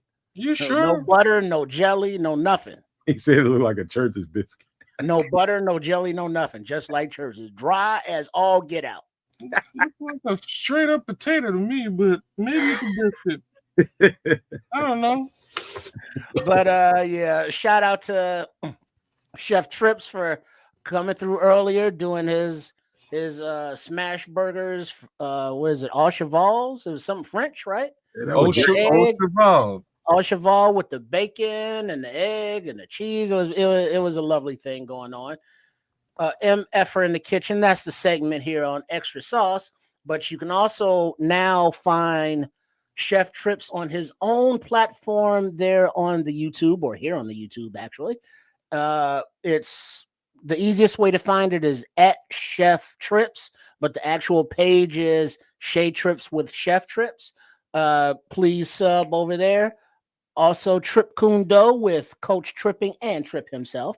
And then also, if you have not seen the Sports Chicago Style, that's his channel there as well. Sub there too. Thank you. We did the roster breakdowns and the 53-man projection, as well as practice squads. If you haven't seen those, check them out as we prepare to get our fix on for the upcoming season. So much appreciated for all the support. And thank you for allowing us under the Sports Chicago Style umbrella to create some content for you, maybe a little different. And I appreciate you all for going along with that little different and accepting it for what it is. Good looking out, y'all. Go ahead. So man. If the good chef is looking for like a restaurant name that's French inspired, I'm gonna hit me up, because like we do something like Le Maison Nourriture. Well, Shay Trips. Oh, Shay Trips. Okay, c'est un petit peu français là. Well, oui, como talibus. Shay Trips, etymology from Shay Paul, the Blues Brothers. Okay. All right, man. You know what? This is always my favorite day of the week, all the time, because it gives you guys us. Yeah, Lucretia. You gonna hit that, kids? You gonna hit that, or you gonna take 5 in jail? So what now? We'll take 5. Hey man, it depends what time of the day it is and how much I've been drinking. But most of the time, yeah, let's go. Pound town it is. Hey man, I always, you know what, Jimmy? I can outrun her is what's important. Man, I'm going to jail. I'm just that's it. That's all it is to it. She too big. You're going to jail. Damn. I'm going to jail, man. That's just too much, man. That's like, that ain't gonna smell right. I can't do it. I can't do Yeah, it. bro, but you could definitely outrun her. I can hold her ass for Yeah, the but if she catch you and pin you down, it's over. all I can do is hold You her are ass. submitting to her will. All I can do is try to hold her till the police get there. I'm saying after you can outrun her. She can't catch you. Well, after she ain't trying to catch him, she done. I'm gonna try to hold her big ass. That's all I can do, man. After that, but see, here's what here. See, that's what your mouth say now. But when that big ass whip it on you, you got your toes curling all up, and it's like, oh, I didn't know it could be like this. hey Trip, you gonna need all that baby oil you got back there on that table. All that. I ain't mad at him. It's a party. It's a party. Hey. And you see Chef there in the picture, he looks like he's right there at home. They're like, hello, angels. Hello, Chef. That's what definitely a hit and run situation is all I'm trying to say. Every now and again, I bop in here, man, and I start looking at some of these images, man, and I'll be dying laughing. Some of the videos and shit we done made over the time, man. I'm telling you, some of the overlays are fucking hilarious. The little video shorts, they're hilarious, man. But I'm gonna start using them a little bit more just to have a little bit more fun. But that's what this show is about, you all. It's about having fun and talking Bears football at the same time. And that's the platform and that's the idea, is to be able to talk Bears football and have serious conversations, fun conversations about that. But more importantly, to open up the conversations to other stuff, all the stuff that we talked about today and we do every week on some extra sauce. That's the idea. Looking forward to doing some other stuff with this show that I don't want to reveal to you all. We're trying to find out some solutions to do it. And it's going to be fun. Just telling you guys right now, if we're able to pull off what we think we can pull off, all of you guys' subscriptions, all of you guys, more importantly, those memberships, grab those memberships. We can get half the no maniacs, half the people that come and support us to get a membership that only costs 99 cents. What we have in mind, I am telling you guys right now, not only are you going to get website discounts because you're a member, that's the merch is going to be dope over there. But if you can help provide some funding to help us do some of this other stuff that we want to do with this show, I'm telling you, what we have in mind, I'm telling you, it's going to be out of the park. You're going to love it. You just can't. I'm so eager about it. I want to say it right now, but I can't. These guys know exactly what I'm talking about. But we're going to find some solutions and find a way to do that kind of stuff so you can enjoy this show just a little bit more on shorts, little small videos that are not shorts, but just little, little skits that we can do that. I'll just say that, man. Just leave it right there because I'm talking too much as it is. But I just want to thank you all for being here. Thank you all for the support. What you give us every week, man, is just priceless. And we love you all for that. Grab those memberships. Even if we're not live, go to the YouTube channel, find membership, hit that button, and that button will take you exactly where you need to go. Or you can scan that QR code. Go back and rewind the show with the kids made that graphic. Scan that QR code. Will take you right to the website. And it will get you right where not the website, but it'll take you right to the channel and get you right where you need to be. So just go ahead and do that. Grab those memberships, man. You guys keep it coming. Keep the love and support coming, man. We love and appreciate you back. So it's reciprocated like an MFer. And thank you to the chef for coming up in here and doing the burgers. Those were great. Got me hungry. And I shouldn't be hungry this late at night, but I'm going to be disciplined like a Shaolin monk and not eat shit. I'm not eating nothing, but that looked good while he was doing it. But before we leave you guys, I want to leave you guys with these famous words. If you can think it and you can see it, there's no reason in the world why you cannot absolutely manifest it. Do not, and I repeat, do not be a prisoner of your own mind.